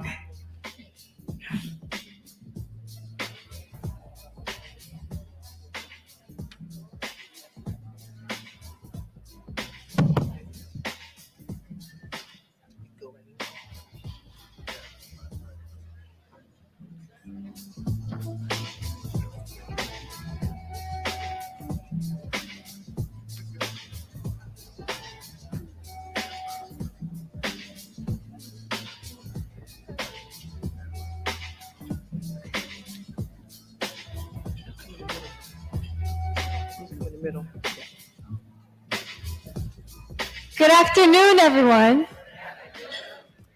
As your vice president, I am committed to helping President Biden get America vaccinated, rebuild our economy, reduce child poverty, and pass laws that will lift up communities that have been left behind. I will also continue to rally for coalitions to protect the freedom to vote, expand workers' rights to organize and collectively bargain, and stand up for women's rights.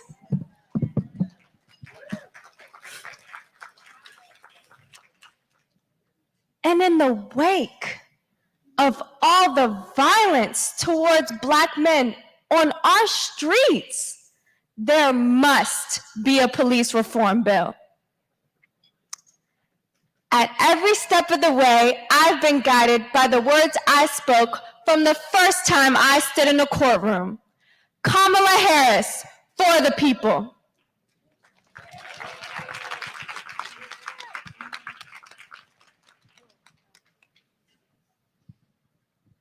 Dr. Dorothy Irene Height was a quiet fire. She learned from Mary McLeod Bethune, an educator, philanthropist, humanitarian, womanist, and civil rights activist. Dr. Bethune founded the National Council of Negro Women in 1935. It was counsel to many presidents on the issues of concerns for Black people and their communities. I stand by these teachings and follow in the path of these two great pioneers. I am now the first president and CEO of the National Council of Negro Women, Siobhan Arline Bradley. Tapped to lead this 88-year-old organization that supports civil rights and women's rights. My life's work includes service as an ordained minister, and I have 21 years of experience in healthcare, equity, diversity, and inclusion, government affairs, and executive leadership. With these skills, I will lean into the work Mary McLeod Bethune and Dr. Dorothy Irene Height have started, and I will bring the organization to full focus, engaging the next generation of leaders.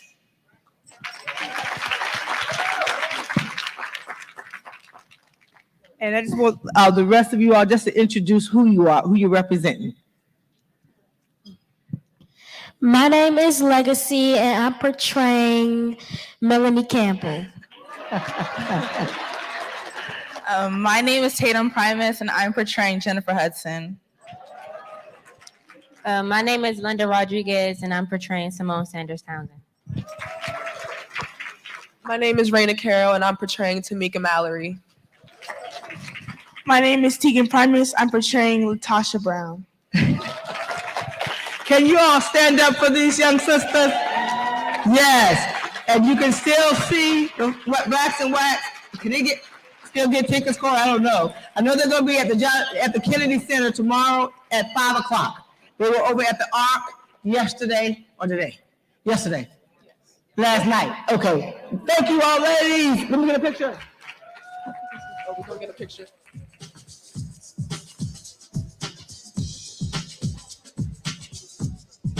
Ladies first. Oh, ladies first. Ladies first. Oh, ladies first. Ladies first. Ladies first. Ladies first. Oh, ladies first. Ladies first. Oh, ladies first. Ladies first. Thank you. Thank you. Thank you, Cora. And so we will, I think we have Nada Jones, Chief of Staff, Federal Communications Commission, and Shay Harris is in the room from JP Morgan Chase. And then I know the panel. And what we're going to do, and I want to thank again the sponsors for working with us through this challenge schedule we're having today, who will weave in some of the things they would have said separately in their remarks.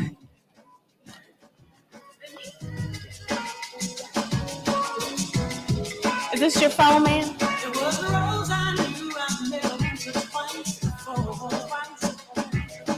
Hi, everyone. Thank you for your patience today. I'm going to adjust this a little bit, and I'm going to try to abridge my remarks just because I know we're trying to save on time and get folks on stage and off. So I'm Narda Jones. I'm the Chief of Staff at the Federal Communications Commission. I see a lot of friendly faces, new faces. I spend my days in rooms where I don't see people who look like me, so I'm already lifted and excited to be here today. And I really appreciate the invitation to participate and share with you a little bit about what we're doing at the FCC and a little bit about the challenges that we face.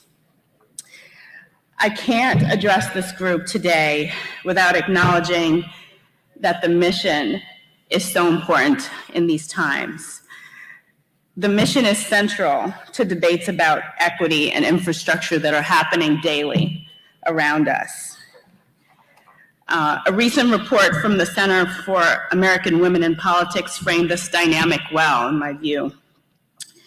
The quote is, "We know that Black women bring important perspectives to agenda setting and policy making, that they disrupt otherwise white and male-dominated institutions in ways that make those institutions friendlier to a wider range of the citizenry. We know that diversity in deliberation and decision-making yields better outcomes across any institutions, including political ones, and that it increases citizens' faith and trust in government and institutions by demonstrating important shifts away from the white male status quo. In other words, when Black women show up, we make everything better for everybody." We know this is true, and it continues to be up to us to be strong advocates for change. Today, our community not only faces the historical and institutional barriers that have limited our potential for far too long, but we're also now facing the consequences of a digital divide. As the global health crisis brought into very sharp focus, the digital divide acutely impacts Black, Latino, low-income, and tribal communities in both urban and rural settings, and has become one of the defining civil rights issues of our time. In this country today, approximately 40% of Black American households, as compared with 28% of white households, don't have high-speed fixed broadband. And in dense urban areas such as Chicago and Baltimore, Black households are twice as likely than their white counterparts to lack high-speed internet subscription. In the rural South, 38% of Black households don't have broadband, compared with 23% of their white household counterparts. And a 2020 survey by the Nation's Skills Coalition found that roughly half of Black workers had the advanced or proficient digital skills needed to thrive in our economy, whereas almost 3/4 of white workers have those skills. So what does it mean? It means that today, in this country, Black women, Black families, our community has less access to education, flexible healthcare options, and less opportunity to succeed in the digital society. One piece of good news is that thanks to the Bipartisan Infrastructure and Jobs Act, $65 billion worth of public investment is being made available to extend our country's broadband infrastructure to historically unserved and underserved communities with a focus on equity and inclusion. Turning to what that means for us at the FCC, it means that in practice, we are going to work on having accurate maps that give a granular focus to where broadband exists and where it doesn't exist. It means that closing the broadband affordability gap is something we can do with our American Connectivity Program. It means that ensuring that consumers have consistent and reliable information through our broadband labels is another lever that we can pull to make sure that there's equality and equity in delivery of service. For those of you in the room that might not be familiar with the work of the FCC, we are the nation's expert agency on communications technology. By some measures, the industries that we oversee affect 1/6 of the economy. These are the broadband networks we rely on for everything, the wireless services that are remaking our world, the satellite constellations that we keep hearing about, which keep us connected in the skies, the broadcasting systems that have brought us the information we need to make decisions about our lives and our communities and our country. I also want to note that the FCC, for the first time, is led by a female chairwoman, my boss, Jessica Rosenworcel. And this shouldn't necessarily be notable, but the FCC has been around since '34, and this is the first time it's happened on a permanent basis. Of course, I don't want to slight the contributions of acting chair Mignon Clyburn. She was the first. And I'm the first Black woman to serve as the chief of staff.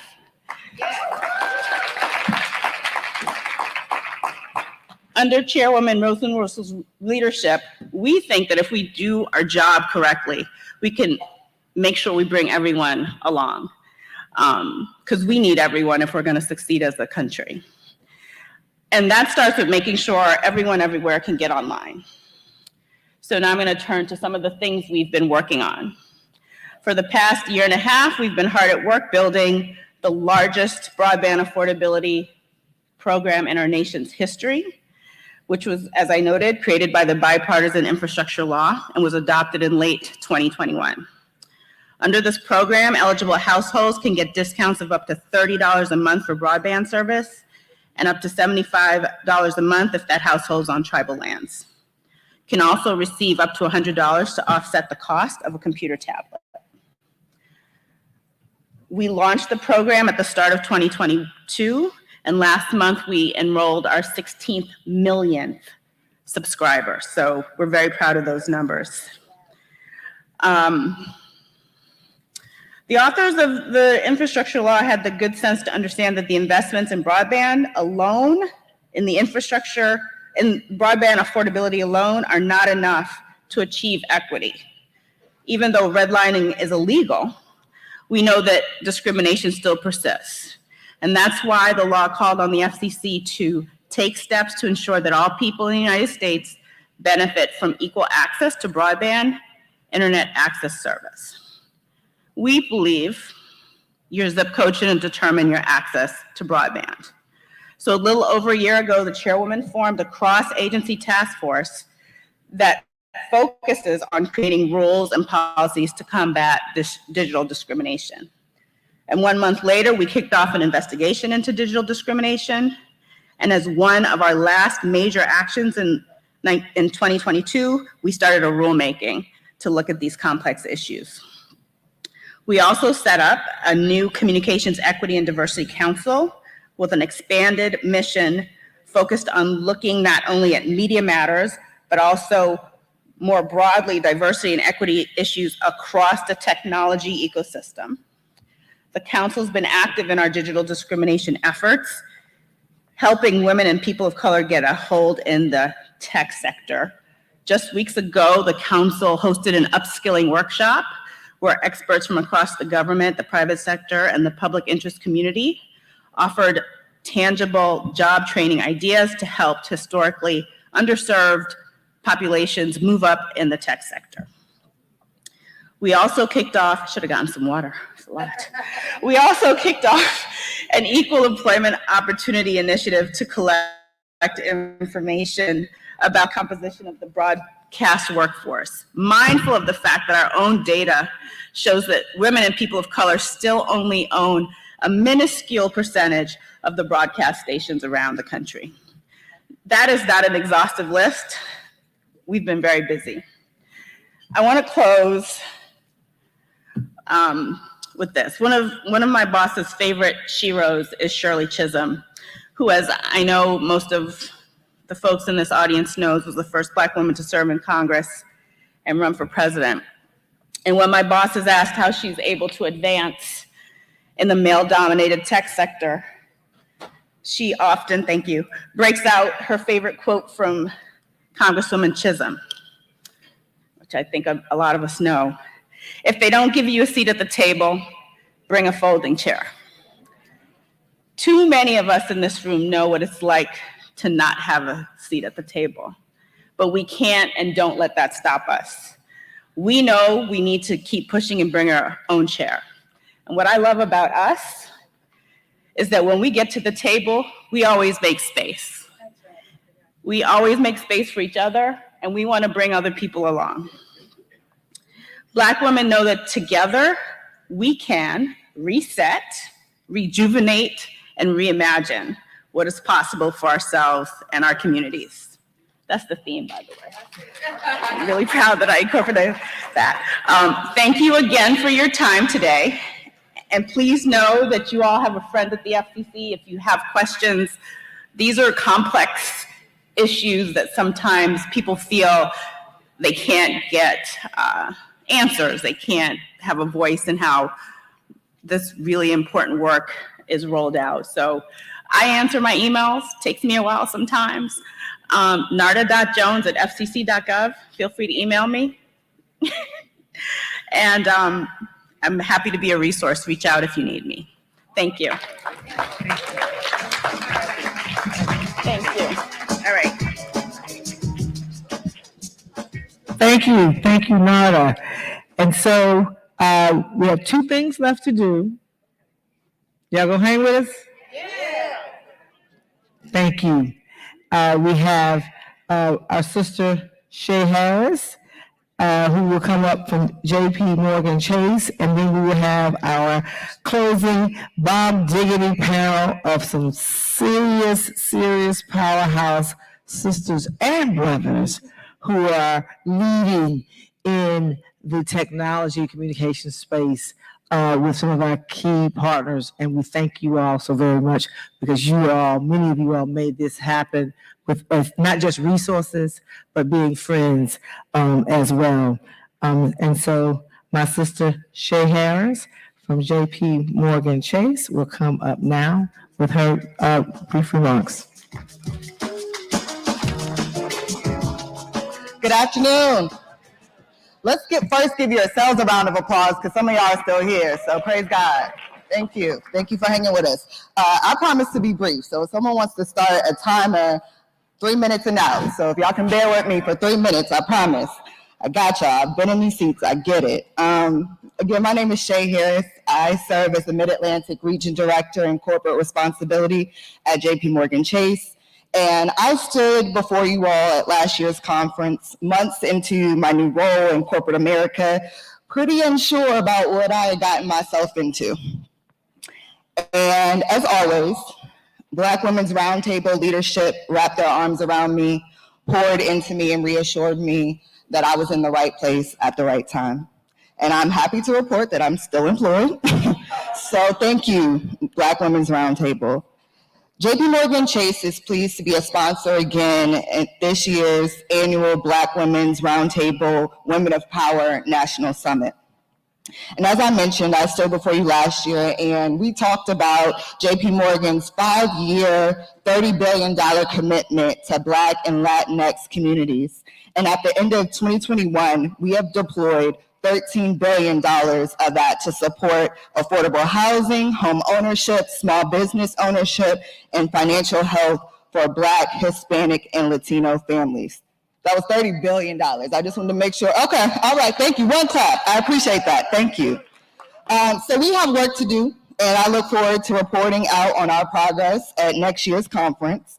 And I know that this group is going to absolutely keep us honest on that commitment.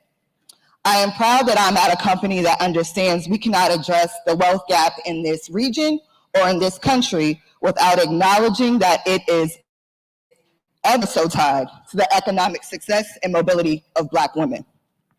And I'll quickly give you 2 examples of what that looks like in practice in the region. JP Morgan Chase partnered with Black Women's Roundtable and Lady Collective, another Black women-led organization focused on research to look at the policy levers and economic drivers to promote economic growth among Black women. And just last week, I had the opportunity to announce a $350,000 investment in 8 Black women-led organizations in Wards 7 and 8, who will receive a customized 12-month capacity building program that includes targeted technical assistance, health and wellness support, leadership development, and executive coaching. Thank you. And we have Joanna Hardy right here, who is one of those recipients, Guns Down Friday.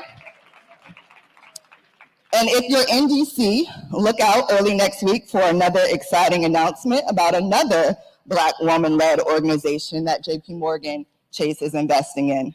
And so as I alluded to, we have a lot of work to do, but I am proud of the intentional investments we are making in communities and the intentionality we are giving to invest and scale Black women-led organizations and businesses. As I take my seat, almost at 3 minutes, I told you I'd be done. I want to leave with you something that I heard this week from one of my idols who I had the pleasure of meeting, Dr. Angela Davis, who quoted the late Ella Baker saying, we who believe in freedom cannot rest. Amen. But she went on to say something that I wanted to ensure I hopefully impart with you Black women, that yes, that is absolutely true, that in this struggle for liberation of Black people, we absolutely can never rest. And yet, as Black women, we absolutely have to rest. As Black women, we absolutely have to rest. And she landed by saying, there's nothing of significance that I've done that I haven't done in community. And that resonated so deeply with me because what I'm clear on is even when I'm the only one in the room, I'm never alone. And I bring this community with us every time I'm in the room. So God bless you, Melanie Campbell, for creating and nurturing this community. Can we give her a round of applause? We are all better because of your visionary leadership. Thank you all. All right, here comes the boss closeout panel. Can we say boss closeout panel? Who've given us grace. So, Jocelyn Tate, come on up. And this is Black women and men leaders in technology and digital equity. The focus is on what's happening with digital equity, privacy and connectivity, and Black women and families. All this money that has been allocated, in order for it to reach us, we have to make sure we have the kind of partnerships on the ground, because this is really the 21st century opportunity for our communities to move up from an economic status standpoint. So Jocelyn, I want you to bring on our last closing panel for today. Jocelyn Tate, who's our Senior Tech Policy Advisor for the National Coalition on Black Women's Roundtable. Jocelyn. Hello, everybody. Okay, DJ, I need some music to bring up this panel. Come on, pump it up. Hey, everybody, here they come. Okay, Donna Epps, Vice President of Verizon. Anisha Green, also from Verizon. AT&T. Oh, I'm sorry, AT&T. Oh, excuse me. Lakeisha Stickley. Comcast. Keep me straight. Keep me honest. Clint Odom. I know who you are. T-Mobile. And Paula Bowens from Elite Business Strategy Solutions. Let's give them a round of applause, everybody.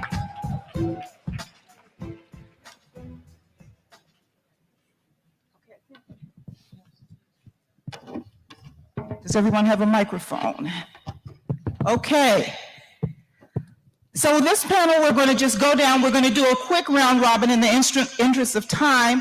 And what I want to hear from all of you is, first we're going to talk to our people that represent the tech industry.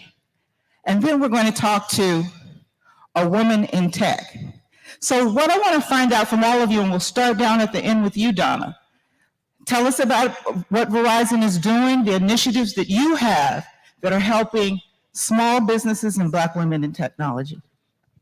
Well, to be connected, first of all, because we've got to get connected first. Yeah.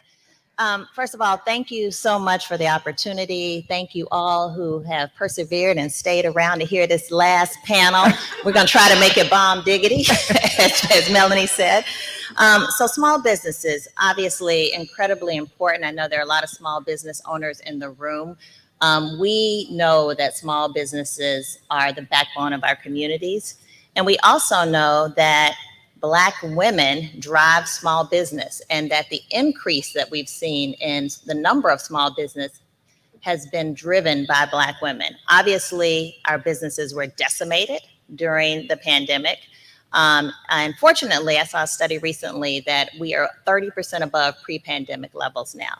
So what have we done? So this started during the pandemic, where we really doubled down on assisting Black businesses, small businesses, with a focus though on minority-owned businesses. We launched a platform called Small Business Digital Ready. It is an online platform that offers free online courses, expert coaching, peer-to-peer networking, as well as grant opportunities. And as part of that, we've got 40 free online courses on everything from finance to marketing to operations. We also have had over 200 live and virtual events. Again, facilitating an opportunity for how to make your small business thrive. And perhaps most importantly, moving on to the money, we have given away $100 million, I think, during the pandemic, but right now are focused on giving away $1 million.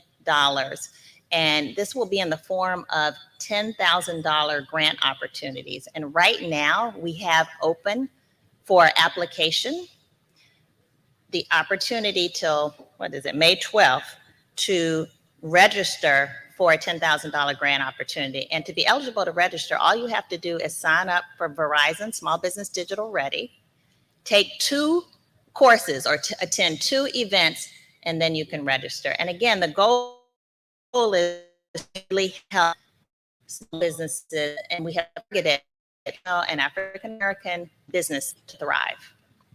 Did you hear that, everybody? March 12th? You said May 12th. May 12th. It's open until May 12th. May 12th is the deadline. Okay, sign up. Okay, let's hear from you, Anisha. Say it again. Oh, somebody wants it again. Verizon Small Business Digital Ready. Google that. You got it. All right. Well, thank you so much for this opportunity. We are so very happy and to support the Black Women's Roundtable as a sponsor. And of course, as a board member, Tanya Lombard is in the audience. And we all are very happy and supportive of her work on the board. My name is Anissa. I'm with AT&T. And we have done quite a bit as well. Coming behind Donna, it will seem like a lot of these initiatives are similar. So just bear with us because we do enjoy supporting our community very similarly. So we also get a whole bunch of money in connectivity, especially around small businesses and minority-owned businesses. We also noticed during the pandemic that the digital divide was starkly clear, that it impacted people that look and a lot like us in the room. And so we took that very seriously. We talk about the 3-legged stool quite a bit: is adoption, affordability, and accessibility. And we put our money where our mouth was in terms of attempting to close the digital divide. So I'll say Google AT&T.com generally to look at all of the initiatives that we sparked. In an interest of time, I do have a list. My PA folks gave me a whole list of things that we've done, but I am going to be respectful of your time this evening. Just give us 1 or 2. Okay, excellent. Just give us 1 or 2. I have some time. Okay, good. So, look, all of y'all looking at me. I know what it means to be waiting. Just tell them what they are so they can Google them. So tell them quickly. We have a initiative. It doesn't have such a catchy name, but we do have an initiative where our employees can nominate Black-owned businesses for receiving business mentoring on topics such as cybersecurity, digital transformation, and digital marketing. So word of mouth, we think that if you are closer to the people that we serve, then tell us who we should be paying attention to and how we may be able to support their businesses. And we also took on, we committed $11.5 million during the pandemic to further economic opportunities for Black and other underserved communities. We also have supplier diversity, so we invest in businesses that are providing services and products of diverse backgrounds. Boom, boom, boom, boom, boom, going by fast. And then we also have growth and creating jobs. So we also have a pipeline initiative in which we are looking at how do we ensure that we are diversifying that pipeline. Thank you. Okay. And hold up, raise your hand, Tanya. Tanya Lombard from AT&T on our board. We got to recognize our board members.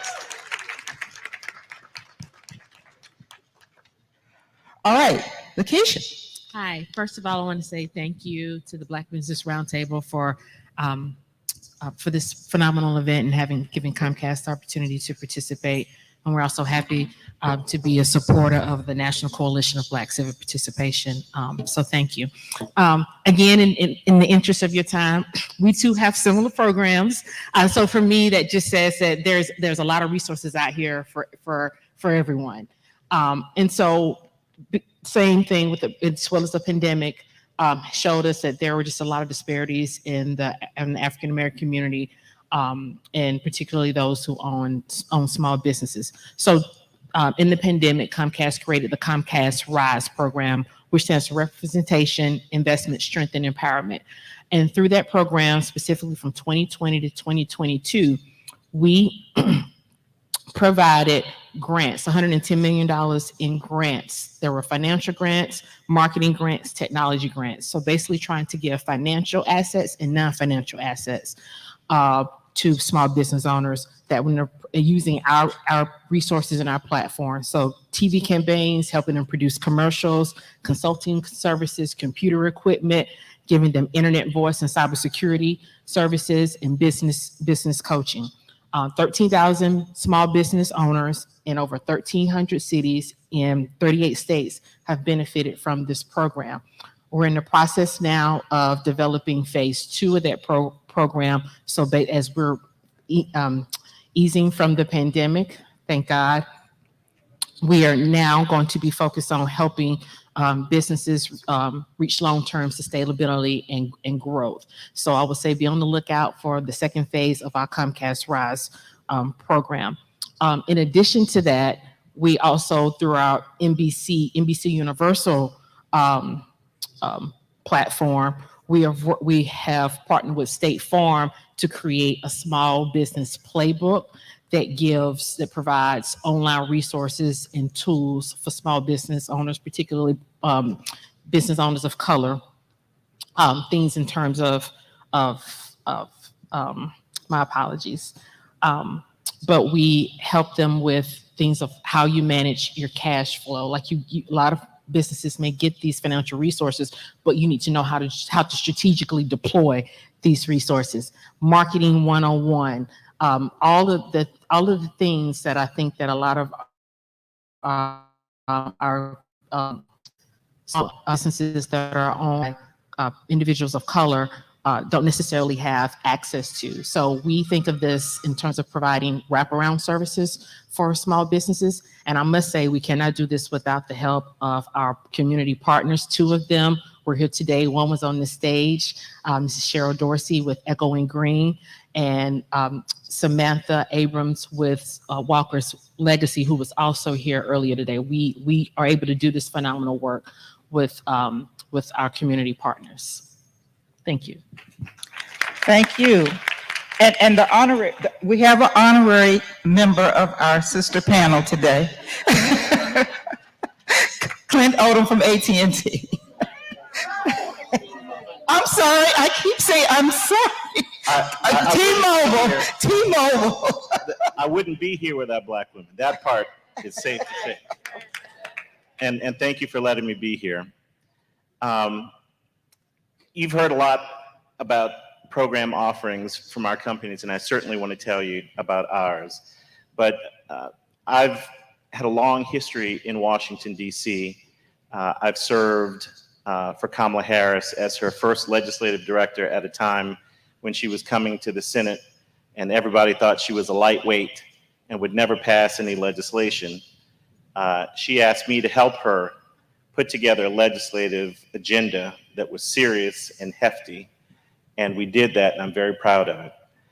I've had the pleasure of serving as a legal advisor to 2 FCC chairs, We heard earlier from Narda Jones. Narda Jones is a bad girl. You might not understand how bad this sister is, but if you knew how non-Black woman this world is that we operate in, you would have followed her out the door trying to hang on every word that she had to say. This world that we work in does not look like us, but what the excellence and the women you see on stage today is a promise and an investment in what it could be and the greatness that it could accomplish. So I want to just give Narda a shout out and the women on the stage a shout out. They deserve it. Please give it up. T-Mobile is all about connecting people to their world. One of the ways that we do that is if you have a child or if you are a family that participates in the free or reduced school lunch program, T-Mobile will guarantee 5 years of free internet connectivity to you in order to be able to do that. That can be used for educational purposes. It can be used for business purposes. It's the connectivity, and for some people, it's the lifeline to their world and to their home.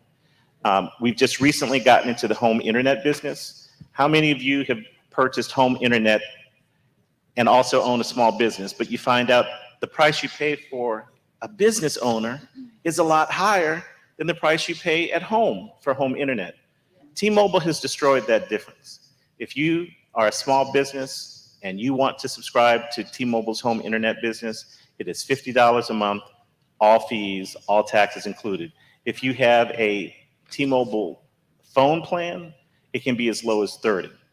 So we encourage you to take a look at home internet for T-Mobile. We think it's going to be a real game changer, and it's going to allow us to really compete in the same way that a lot of my colleagues up here are offering service today. We also are operating in the space of providing grants to Black women and Black entrepreneurs who are in the application space. So for instance, for the past 2 years, my team here in Washington has been supporting a Black women's tech support organization in New Orleans called Nolivate Black. And this is an organization that gets Black women together and teaches them how to become an application provider. We talked about the pandemic. If you ain't online and you got a small business, you don't have a small business. Every small business is an online business. And organizations like Nolivate Black teach Black women how to become businesses, how to take their businesses. It could be a hair business, it could be a food business. It could be like there's this woman by the name of Kai Frazier, who's doing this wonderful, wild stuff with extreme reality. These headsets that you put on, and you can actually transport children who are in public school systems to far-flung places all around the world through this virtual reality technology. So, and the last thing I'll tell you is if you are in a town with 50,000 or fewer people, we've also have a grant program available to you called Hometown Grants. If you've got a T-Mobile phone, you should be able to get to this in 2 seconds. If not, good luck. But Google Hometown Grants. We have a $25 million grant program that is unrestricted for projects that can improve the quality of your life in your town. This is T-Mobile's way of introducing itself to smaller markets and rural areas. And we support any program that you believe is important to the health and the vibrancy, economic vibrancy of your community. So I encourage you to take a look at that. There is constant cycle is open to apply for grants. We give out grants 4 times a year, once a quarter, for 5 years. We've committed $25 million to this project. So I hope you'll take a look at it. And I thank you for being patient with us, and I thank you and I look forward to any questions that you might have. My colleague, Michelle Prasad, is here. Michelle, wave your hand. Find us. If there's anything we can do, let us know. Thank you. Love you, Melanie.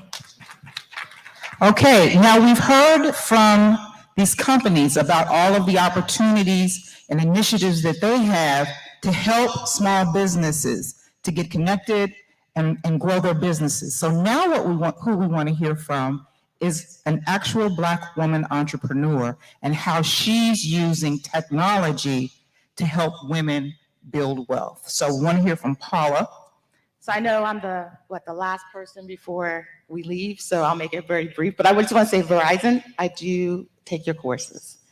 So, and I did look up home on the internet, so it is just in Google, so you can do it. I don't have T-Mobile, but I did look it up, so you can definitely do it. Yeah, but also all of you are coming to see you for grant money for me and my clients and anybody else out here. So I'm with Disruptive DAO, and I don't know if anybody is obsessed like I am, but I'm obsessed with Web3. And if you're not there yet, you need to get there now while everybody is still trying to figure it out, because we're evolving that way, and that's where the money is going to be. So how many are familiar with Web3? Okay, so maybe you know the terminologies of non-fungible tokens, NFTs. Okay, you're going to have to, this is a one-on-one session. Okay. So you're going to have to tell them what Web3 is. Explain it to them briefly. I'll backtrack. So Web 1, we're used to where you would just put in your www to get information. Web 2 is where Facebook, YouTube, and all that, where you're giving the data to the different companies. Web 3 is where we're taking control of our data, and we're creating some type of funding for ourselves. We're giving ourselves we're building the wealth. How about that? So that's what Web 3 is about. And so with that, go ahead. Okay. So with that, you have non-fungible tokens, and like say you're into music as an artist. These are ways of creating wealth for yourself in terms of building unique coins that only you and whoever is buying them from you will be able to have, and it brings value. Do you want me? Yeah, just explain a little bit about like maybe some artwork or something that you may have. Well, I don't have any artwork, but okay. I do follow, if anybody's familiar with, probably not, OpenSea, it's called the Ape. Okay, you can't get too technical and deep in the weeds. I'm sorry. Let's just say Web3, and just tell us kind of what those things are really quickly so that people will know what's available for them. Okay, so this is the thing. With Disruptor DAO, let me just go back to with Disruptor DAO, what we do, I'm just gonna bring up because it's very important, is our mission. And we create a paradigm shift and accelerate wealth building for Black and brown women through education and investment in disruptive technology. So we provide courses on Web3, which is blockchain, which is NFTs. And when I say blockchains is information on a block in which you cannot break, and nor can you, and I won't go anywhere further than that. NFTs is a non-fungible token, and that's where you can basically build wealth with unique coins or tokens. And the way you can make money, which I'm sure you're familiar with, is being a creator in content. So for instance, if you're on YouTube, if you're on TikTok, if you're noticing that everybody's saying creator, they want creators, that's one way of making the money. If you're a blogger, you can make the money. And in small business, you can do it as well, but I won't get into it because it's a smart contracts and we won't go there since we have some time. Metaverse, you mentioned metaverse. That's another way of doing, making money is in the metaverse. And I know T-Mobile right now is on online gaming experience, so that's a good one. And of course, the Verizon and ATT are into metaverse as well. And Universal is doing the Office. So I guess anybody who's a fan of Office, they're doing something with Office on NFTs. Are you familiar with? No. Mm-hmm. We do Black Office. So I would encourage you, I know it's going fast, and my apologies if I don't go too far into it, but Disruptor DAO is offering classes every 6 weeks. It's free. We've partnered with a global called Universal Masters, in which it goes from what Web3 is all the way up to current. It's 6 weeks. We are registering now for cohort 15 and then a cohort 16. So if you want to go on LinkedIn or if you want to go on IG, it's just Disruptor DAO. That's where you will find the link for the course. And I'll be around. So my name is Paula Bowens. And so just come see me and I'll get you connected. Thank you so much. So if anyone's interested in making money and building wealth online using Web3, talk to Paula. Thank you so much. We really appreciate this panel. If you want to talk to them afterwards about all the initiatives that they have to help small businesses, will you be around for maybe 5 minutes so people can talk to you? Thank you so much. Let's give them a round of applause. DJ, let's take them off the stage. Yeah.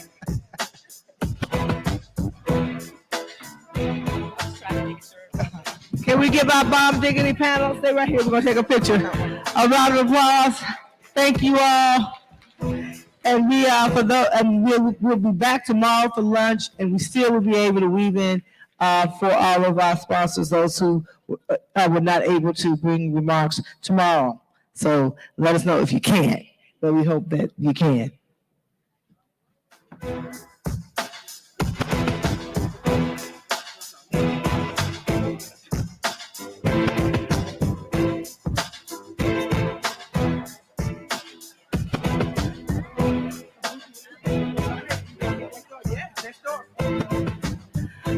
How y'all doing? I know it's been a long day.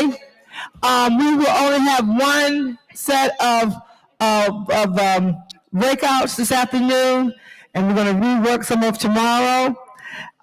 So they will start. Am I correct? I'm looking for somebody to tell me I'm correct. At what time? Are we still talking 4 o'clock? And those sessions that will take place, our solution circles that will take place today, issue organizing sessions. Solution Circle 1 is in Chesapeake 1, and that's achieving racial, gender, and economic justice, equity, and equality for Black women. So we focus around equal pay, equal rights, universal pay, family leave, living wages, workers' rights, and access to capital. We have Jennifer Tucker, Senior Advisor, Strategic Partnerships and Engagement from ERA Coalition and Fund for Women Equality, who will facilitate that solution circle. The next one is Solution Circle number 2 in Chesapeake 2. Anthony, where are these rooms? Where's Chesapeake 1 and 2? In the convention center? On which level? Second floor, Convention Center, Chesapeake 2, affordable housing and home ownership for Black America. And that will be led by Autumn Butler, co-director of Oakland Forward. Solution Circle 3 is a Black You Vote, Power of the Ballot 365 organizing session, facilitated by Mary Pat Hector, with Georgia Black You Vote, Olivia Liv Duncan with Georgia Black You Vote, one with JCPA, one with Georgia Stand Up, and Marion Harriel, Florida Black You Vote, Florida Coalition of Black Civic Participation. So any young people, this was, I know, something you all wanted to have some sessions that were for you, and that's for those who are 18 to 29. That's your session in Chesapeake 3. Solution Circle number 4. Riverview 5, Black Women Leaders and Allies Call to Action, how we want to continue to go deeper about protecting our rights and freedoms. That is being led by Holly Holliday, Esquire. I don't know if Holly's in the room, president of Sisters Lead, Sisters Vote. Hey, Holly! How are you, Holly? And so Holly Holliday, who's also Black Women's Roundtable Unity, former campaign manager. I have been the chair. Sisters Lead, Sisters Vote, like I need another 5th job. But she it makes it easy. I don't have to do a whole lot. Marcia Johnson Blanco, co-director, Voting Rights Project Ladies Committee for Civil Rights Under Law. Thank you, ladies, for being here. Solutions, the last one is Solution Circle 5. All of these are over at Chesapeake. Not the last, I'm sorry. Last one, I believe, in Chesapeake area, if I'm right, is Solution Circle 5, Reducing the Rise in Violence Across the Nation, led by Stephanie Rohr, convener of Kalamazoo, Michigan Black Women's Roundtable, Mothers of Hope. Solution Circle 6, Chesapeake 5, And these rooms are all together. Black Women Leaders in Technology and Digital Equity, led by Jocelyn Tate, with a group of our leaders in the technology space, Michelle Colbert, Director of External Affairs Verizon, Renee Coles, Consumer Education and Outreach Specialist with the FCC, Lakeisha Stickney, Executive Director, Public Policy, Comcast, NBC Universal, Adon Washington, Policy Council, Future of Privacy Forum, Solutions Circle 7 is in Eastern Shore 2. Anthony, where is that? Solution Circle 2. I can't hear you on that one. Okay, where you right next to where you took your test for the COVID testing on this level, on this next level, and that's best practice in organizing session that will be led and facilitated by Tamika Ramsey, owner and principal associate TM Ramsey and Associates, and she also convenes Metro Detroit Eastern Michigan Black Women's Roundtable, and Cora Tarrenton, founder and CEO, Currency Political. Now I know there's a lot. So I'm gonna say the short version of this. Go to Chesapeake 1 through 5 and check out at least one of those solution circles. I know it's been a long day, but these sisters have prepared themselves to be able to really have and you all, I think, every year we get good reports back about those solution circles. And those will be the only ones we will do today, and we will rework and give you an idea what tomorrow looks like. Tonight at what time, Anthony? 7? Yeah.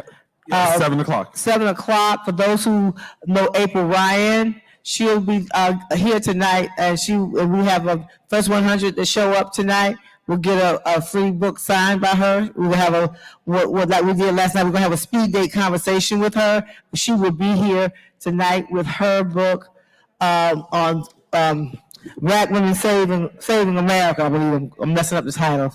Forgive me, April. All right. So are we good? 4 o'clock, Chesapeake 1 through 5, and Eastern Shore 2. Thank you all. Thank you, and thank you for your patience today. All right. 4, 3, 2, 1. Level up, level up, level up, level up, level up, level up, level up, level up, level up, level up, level up. All this on me so yummy, all this sauce so yummy. No, you want this yummy, yummy all in your tummy. 5, 4, 3, 2, 1. Level up, level up, level up, level up, level up, level up, level up, level up, level up, level up. All this on me so yummy, all this sauce so yummy. No, you want this yummy, yummy all in your tummy. 5, 4, 3, 2, 1.